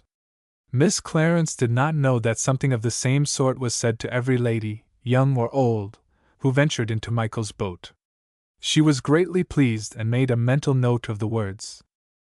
Michael Caine and Peter Gahan went over to a dirty and dilapidated boat which lay on the slip. They seized her by the gunwale, raised her and laid her keel on a roller. They dragged her across the slip and launched her, bow first, with a loud splash. "Step easy now, miss," said Michael, "and lean on my shoulder. Give the young lady your hand, Peter. Can't you see the stones is slippy?" Peter was quite convinced that all members of the bourgeois class ought to be allowed, for the good of society, to break their legs on slippery rocks. But he was naturally a courteous man. He offered Miss Clarence an oily hand and she got safely into the boat. The engine throbbed and the screw under the rudder revolved slowly. The boat slid forward, gathering speed, and headed out to sea for Inishra. Michael Caine began to talk. Like a pianist who strikes the notes of his instrument tentatively, feeling about for the right key, he touched on one subject after another, confident that in the end he would light on something really interesting to his passenger. Michael Caine was happy in this, that he could talk equally well on all subjects. He began with the coast scenery, politics and religion, treating these thorny topics with such detachment that no one could have guessed what party or what church he belonged to. Miss Clarence was no more than moderately interested. He passed on to the islanders of Inishra, and discovered that he had at last reached the topic he was seeking. Miss Clarence listened eagerly to all he said. She even asked questions, after the manner of intelligent journalists. "If it's the island people you want to see, miss," he said, "it's well you came this year. There'll be none of them left soon. They're dying out, so they are." Miss Clarence thought of a hardy race of men wringing bare subsistence from a niggardly soil, battered by storms, succumbing slowly to the impossible conditions of their island. She began to see her way to an article of a pathetic kind. "It's sleep that's killing them off," said Michael Caine. Miss Clarence was startled. She had heard of sleeping sickness, but had always supposed it to be a tropical disease. It surprised her to hear that it was ravaging an island like Inishra. "Men or women, it's the same," said Michael. "They'll sleep all night and they'll sleep the most of the day. Not a tap of work will be done on the island, summer or winter." "But," said Miss Clarence, "how do they live?" "They'll not live long," said Michael. "Amn't I telling you that they're dying out? It's the sleep that's killing them. Miss Clarence drew a large notebook and a pencil from her bag. Michael was greatly pleased. He went on to tell her that the Anishrua Islanders had become enormously rich during the war. Wrecked ships had drifted on to their coasts in dozens. They had gathered in immense stores of oil, petrol, cotton, valuable wood, and miscellaneous merchandise of every kind. There was no need for them to work any more. Digging, plowing, fishing, toil of every kind was unnecessary. All they had to do was eat and sleep, waking up now and then for an hour or two to sell their spoils to eager buyers who came to them from England. Michael could have gone on talking about the immense riches of the islanders. He would have liked to enlarge upon the evil consequences of having no work to do, the inevitable extinction which waits for those who merely sleep. But he was conscious that Peter Gahan was becoming uneasy. As a good socialist, Peter knew that work is an unnecessary evil, and that men will never be healthy or happy until they escape from the tyranny of toil. He was not likely to listen patiently to Michael's doctrine that a race of sleepers is doomed to extinction. At any moment he might burst into the conversation argumentatively. And Michael Caine did not want that. He liked to do all the talking himself. He switched off the decay of the islanders, and started a new subject which he hoped would be equally interesting to Miss Clarence. "It's a lucky day you have for visiting the island," he said. "But sure you know that yourself, and there's no need for me to be telling you." Beyond the fact that the day was moderately fine, Miss Clarence did not know that there was anything specially lucky about it. She looked inquiringly at Michael Caine. "It's the day of the King's wedding," said Michael. To Miss Clarence, the King suggested His Majesty George V. But he married some time ago, and she did not see why the islanders should celebrate an event of which most people have forgotten the date. She cast round in her mind for another monarch likely to be married, but she could not think of any. There are not, indeed, very many kings left in the world now. Peter Gahan gave a vicious dab at his engine with his oil can, and then emerged feet first from the shelter of the foredeck. This talk about kings irritated him. "It's the publican down by the harbor Michael Caine's speaking about," he said. "King, indeed! What is he? Only an old man who's a deal too fat." "He may be fat," said Michael. "But if he is, he's not the first fat man to get married. And he's a king right enough. There's always been a king on Anishrua, the same as in England." Miss Clarence was aware, she had read the thing somewhere, that the remoter and less civilized islands off the Irish coast are ruled by chieftains to whom their people give the title of king. "The woman he's marrying," said Michael, "is one by the name of Mary Nally, the same that keeps the post office and sells tobacco and tea and such like." "If he's marrying her today," said Peter Gahan, "it's the first I heard of it." "That may be," said Michael, "but if you was to read less you'd maybe hear more. You'd hardly believe," he turned to Miss Clarence with a smile, "you'd hardly believe the time that young fellow wastes reading books and the like. There isn't a day passes without he'd be reading something, good or bad." Peter Gahan, thoroughly disgusted, crept under the foredeck again and squirted drops of oil out of his can. Miss Clarence ought to have been interested in the fact that the young boatman was fond of reading. His tastes in literature and his eagerness for knowledge and culture would have provided excellent matter for an article. But the prospect of a royal marriage on Anishrua excited her, and she had no curiosity left for Peter Gahan and his books. She asked a string of eager questions about the festivities. Michael was perfectly willing to supply her with information. Indeed, the voyage was not long enough for all her questions and his answers. Before the subject was exhausted, the boat swung round a rocky point into the bay where the Anishrua harbor lies. "You see the white cottage with the double gable, miss," said Michael. "Well, it's there Mary Nally lives. And that young lad crossing the field is her brother coming down for the post bag. The yellow house with the slates on it is where the king lives. It's the only slated house they have on the island. God help them!" Peter Gahan slowed and then stopped his engine. The boat slipped along the grey stone pier. Michael stepped ashore and made fast a couple of ropes. Then he gave his hand to Miss Clarence and helped her to disembark. "If you're thinking of taking a walk through the island, miss," he said, You'll have time enough. There's no hurry in the world about starting home. 2 hours or 3 will be all the same to us. Michael Caine was in no hurry. Nor was Peter Gahan, who had taken a pamphlet from his pocket and settled himself on the edge of the pier with his feet dangling over the water. But Miss Clarence felt that she had not a moment to lose. She did not want to miss a single detail of the wedding festivities. She stood for an instant uncertain whether she should go first to the yellow, slated house of the bridegroom or cross the field before her to the double-gabled cottage where the bride lived. She decided to go to the cottage. In any ordinary wedding, the bride's house is the scene of most activity, and no doubt the same rule holds good in the case of royal marriages.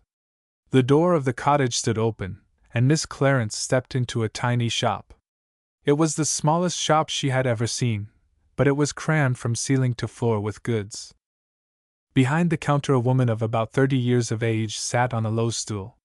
She was knitting quietly, and showed no sign whatever of the excitement which usually fills a house on the day of a wedding. She looked up when Miss Clarence entered the shop. Then she rose and laid aside her knitting. She had clear, gray eyes, an unemotional, self-confident face, and a lean figure. "I came to see Miss Mary Nally," said Miss Clarence. "Perhaps if she isn't too busy I could have a chat with her." "Mary Nally's my name," said the young woman quietly. Miss Clarence was surprised at the calm and self-possession of the woman before her.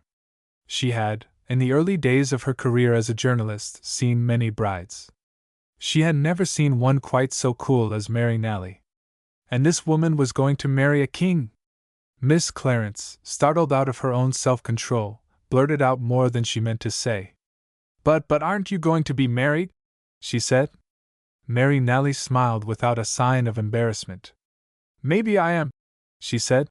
"Some day." "Today," said Miss Clarence. Mary Nally, pulling aside a curtain of pendant shirts, looked out through the window of the little shop. She knew that the post-boat had arrived at the pier and that her visitor, a stranger on the island, must have come in her. She wanted to make sure that Michael Caine was on board. "I suppose now," she said, "that it was Michael Caine told you that. And it's likely old Andrew that he said I was marrying." "He said you were going to marry the king of the island," said Miss Clarence. "Well," said Mary Nally, "that would be old Andrew." "But isn't it true?" said Miss Clarence. A horrible suspicion seized her. Michael Caine might have been making a fool of her. "Michael Caine would tell you lies as quick as look at you," she said. "But maybe it wasn't lies he was telling this time. Come along now and we'll see." She lifted the flap of the counter behind which she sat and passed into the outer part of the shop. She took Miss Clarence by the arm and they went together through the door. Miss Clarence expected to be led down to the pier. It seemed to her plain that Mary Nally must want to find out from Michael whether he had told this outrageous story or not. She was quite willing to face the old boatman. Mary Nally would have something bitter to say to him. She herself would say something rather more bitter, and would say it more fiercely. Mary turned to the right and walked towards the yellow house with the slate roof. She entered it, pulling Miss Clarence after her. An oldish man, very fat, but healthy-looking and strong, sat in an armchair near the window of the room they entered. Round the walls were barrels of porter. On the shelves were bottles of whiskey. In the middle of the floor, piled one on top of the other, were 3 cases full of soda-water bottles. "Andrew," said Mary Nally, "there's a young lady here says that you and me is going to be married." "I've been saying as much myself this 5 years," said Andrew. "Ever since your mother died. And I don't know how it is we never done it." "It might be," said Mary, "because you never asked me." "Sure, what was the use of my asking you?"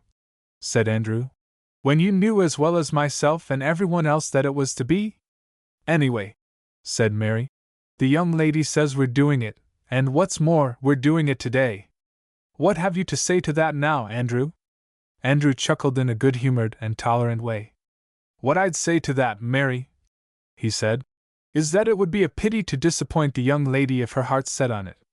"It's not my heart that's set on it," said Miss Clarence indignantly. "I don't care if you never get married.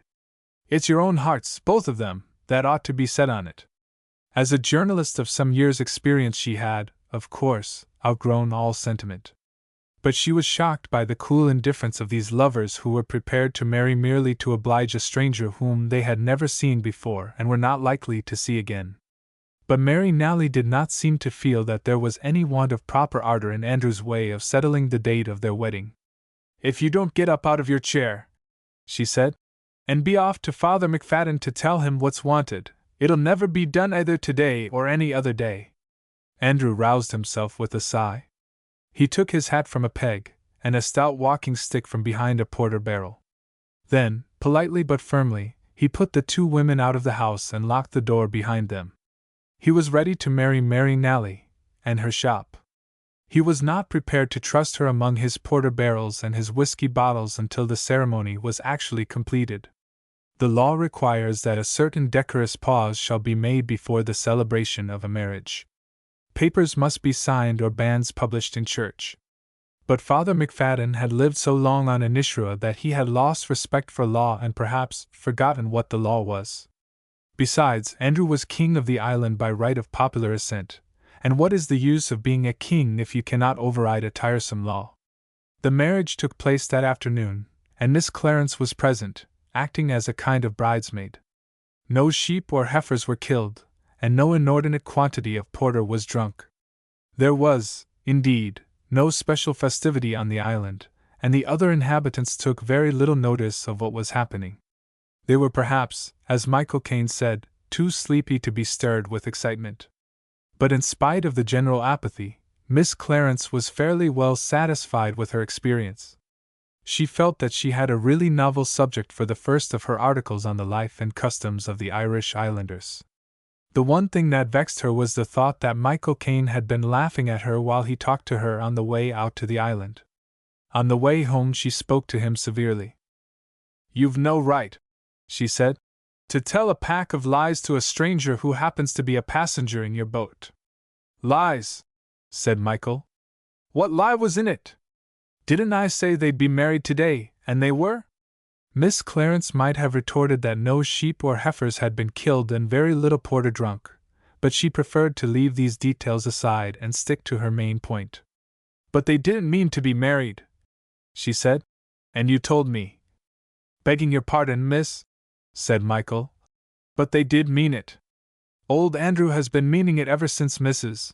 Nally died and left Mary with the shop. And Mary was willing enough to go with him any day he asked her. It's what I was telling you at the first go-off. Them island people is dying out for the want of being able to keep from going to sleep. You seen yourself the way it was. Them ones never would have been married at all only for your going to Inishra and waking them up. It's thankful to you they ought to be." He appealed to Peter Gahan, who was crouching beside his engine under the foredeck. "Oughtn't they to be thankful to the young lady, Peter?" he said, "seeing they'd never have been married only for her?" Peter Gahan looked out from his shelter and scowled. According to the teaching of the most advanced socialists, the marriage tie is not a blessing but a curse. 15. Aunt Nell. Mrs. McDermott splashed her way across the yard towards the stable. It was raining, softly and persistently. The mud lay deep. There were pools of water here and there. Mrs. McDermott neither paused nor picked her steps. There was no reason why she should. The rain could not damage the tweed cap on her head.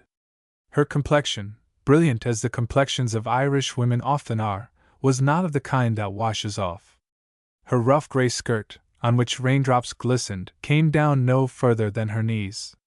On her feet were a pair of rubber boots which reached up to the hem of her skirt, perhaps further. She was comfortably indifferent to rain and mud. If you reckon the years since she was born, Mrs. McDermott was nearly 40. But that is no true way of estimating the age of man or woman. Seen, not in the dusk with the light behind her, but in broad daylight on horseback, she was little more than 30. Such is the reward of living an outdoor life in the damp climate of Connaught. And her heart was as young as her face and figure. She had known no serious troubles and very few of the minor cares of life. Her husband, a man 25 years older than she was, died after 2 years of married life, leaving her a very comfortable fortune. Nell McDermott, The whole country called her Nell, hunted 3 days a week every winter. Why shouldn't she be young? John Gafferty, the groom, used to say.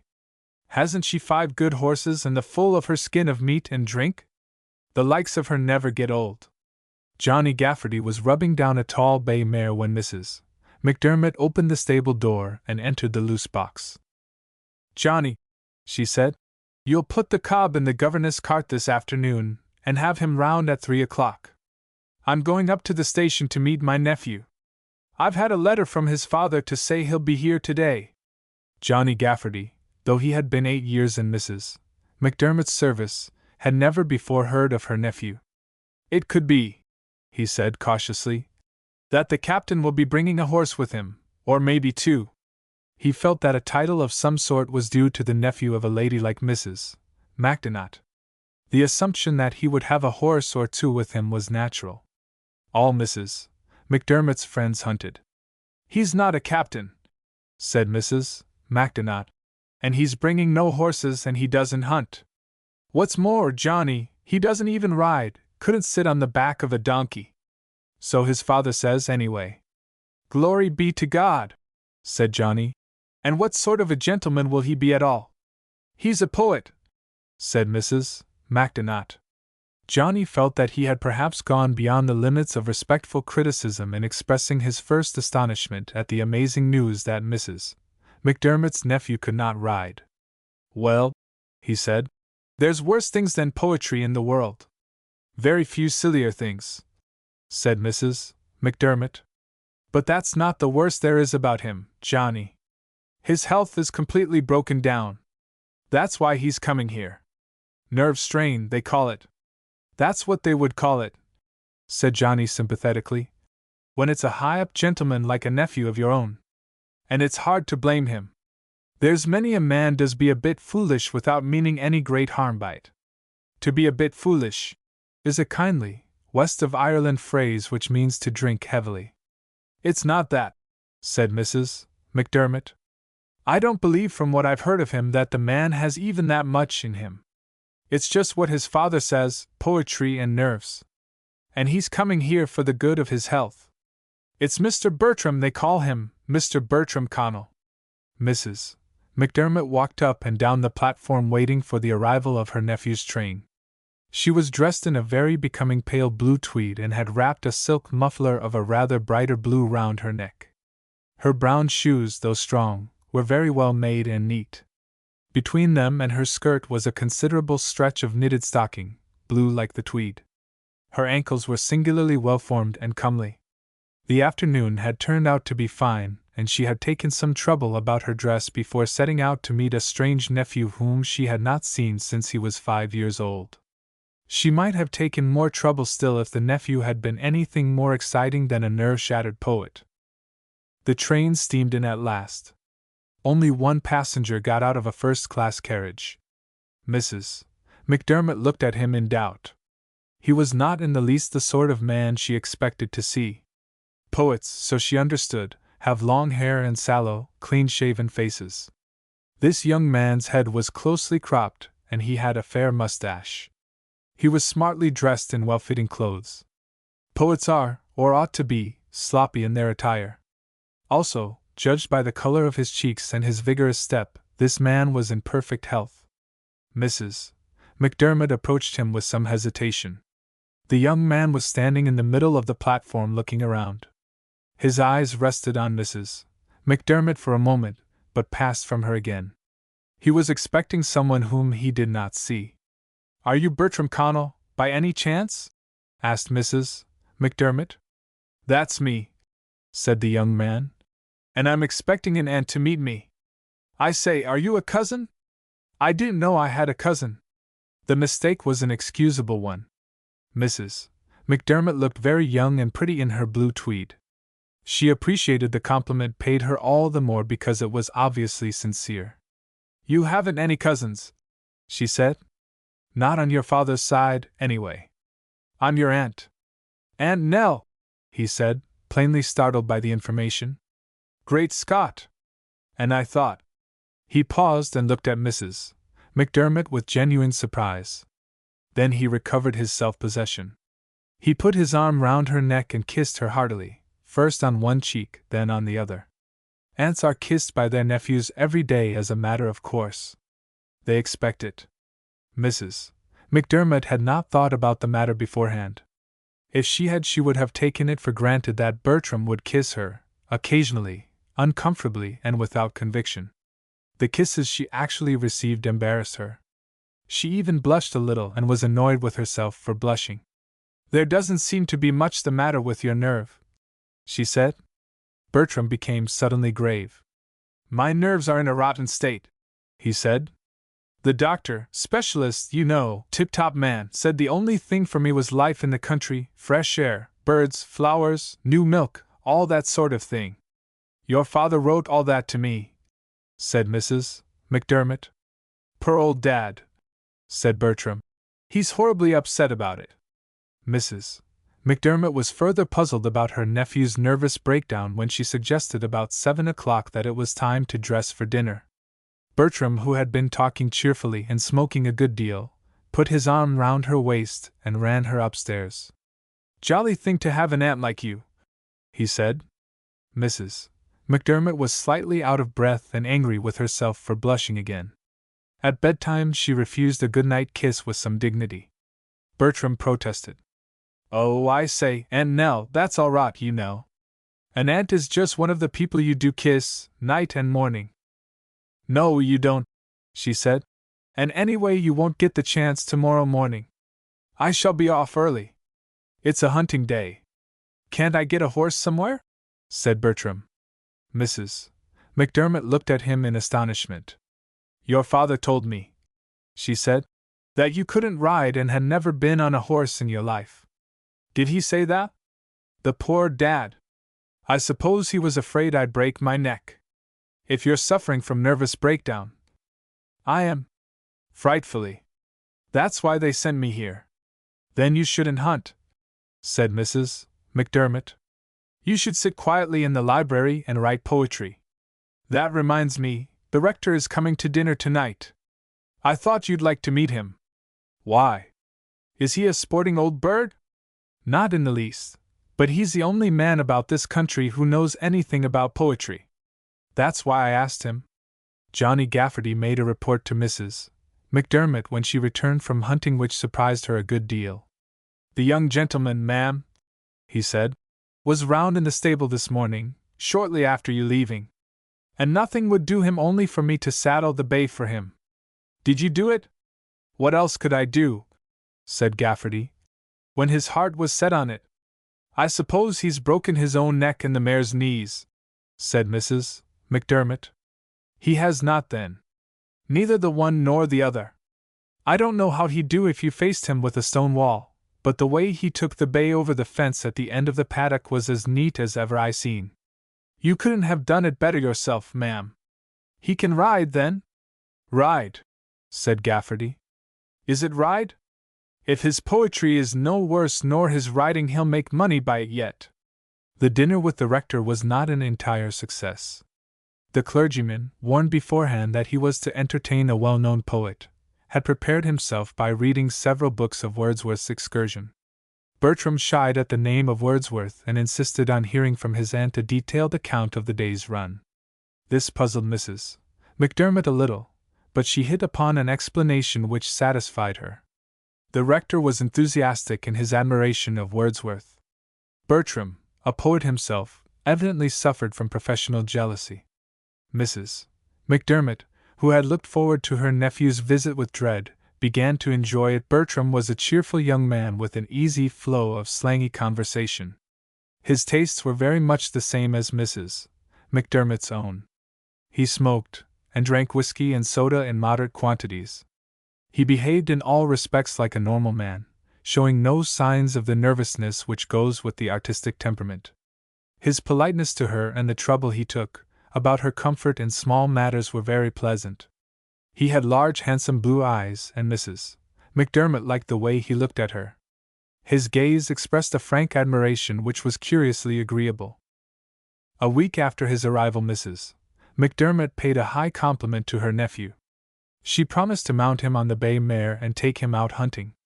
She had satisfied herself that Johnny Gafferty was not mistaken and that the young man really could ride.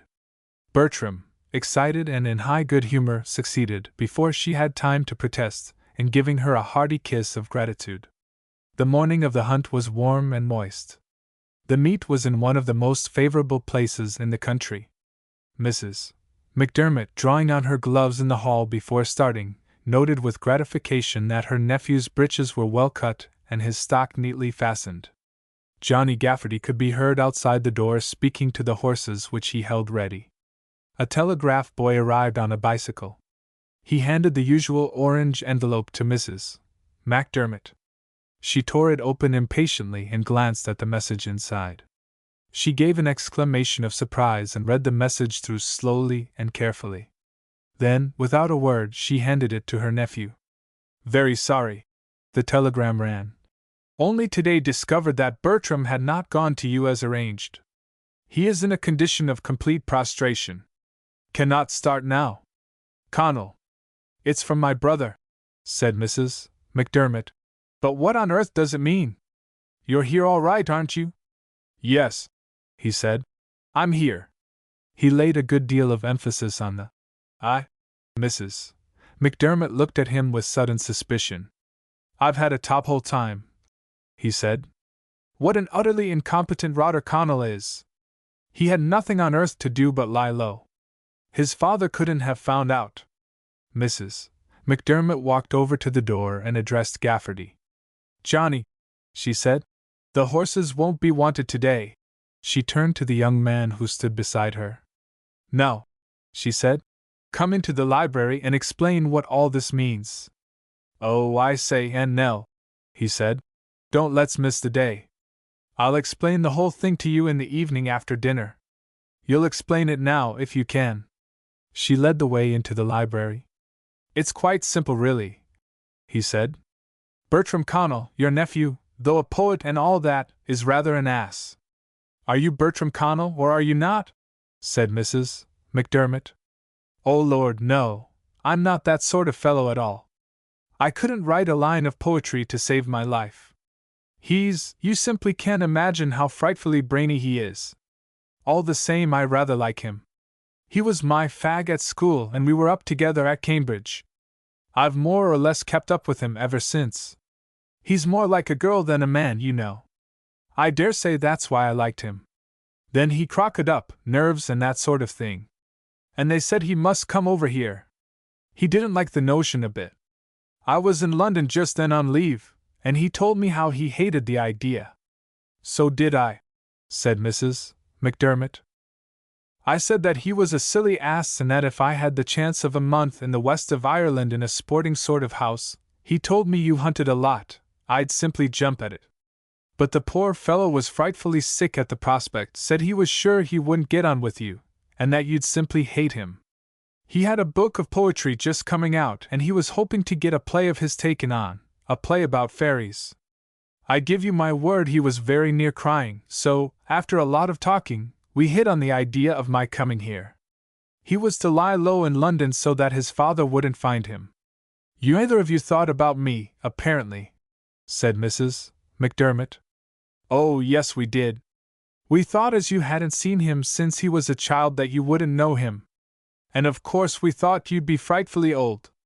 There didn't seem to be much harm in it. And you came here and called me Aunt Nell. You're far the nicest aunt I've ever seen or even imagined. And you actually had the cheek to—" Mrs. McDermott stopped abruptly and blushed. She was thinking of the kisses. His thoughts followed hers, though she did not complete the sentence. "Only the first day," he said. "You wouldn't let me afterwards. Except once, and you didn't really let me then. I just did it. I give you my word I couldn't help it. You looked so jolly. No fellow could have helped it. I believe Bertram would have done the same, though he is a poet. And now," said Mrs. McDermott, "before you go—" "Must I go out of this house and back to London today?" said Mrs. McDermott. "But before you go I'd rather like to know who you are, since you're not Bertram Connell." "My name is Maitland, Robert Maitland, but they generally call me Bob. I'm in the 30th Lancers. I say, it was rather funny your thinking I couldn't ride and turning on that old parson to talk poetry to me. Mrs. McDermott allowed herself to smile. The matter was really settled that day before Bob Maitland left for London, but it was a week later when Mrs. McDermott announced her decision to her brother. There's no fool like an old fool, she wrote, and at my age I ought to have more sense. But I took to Bob the moment I saw him, and if he makes as good a husband as he did a nephew we'll get on together all right, though he is a few years younger than I am. The end.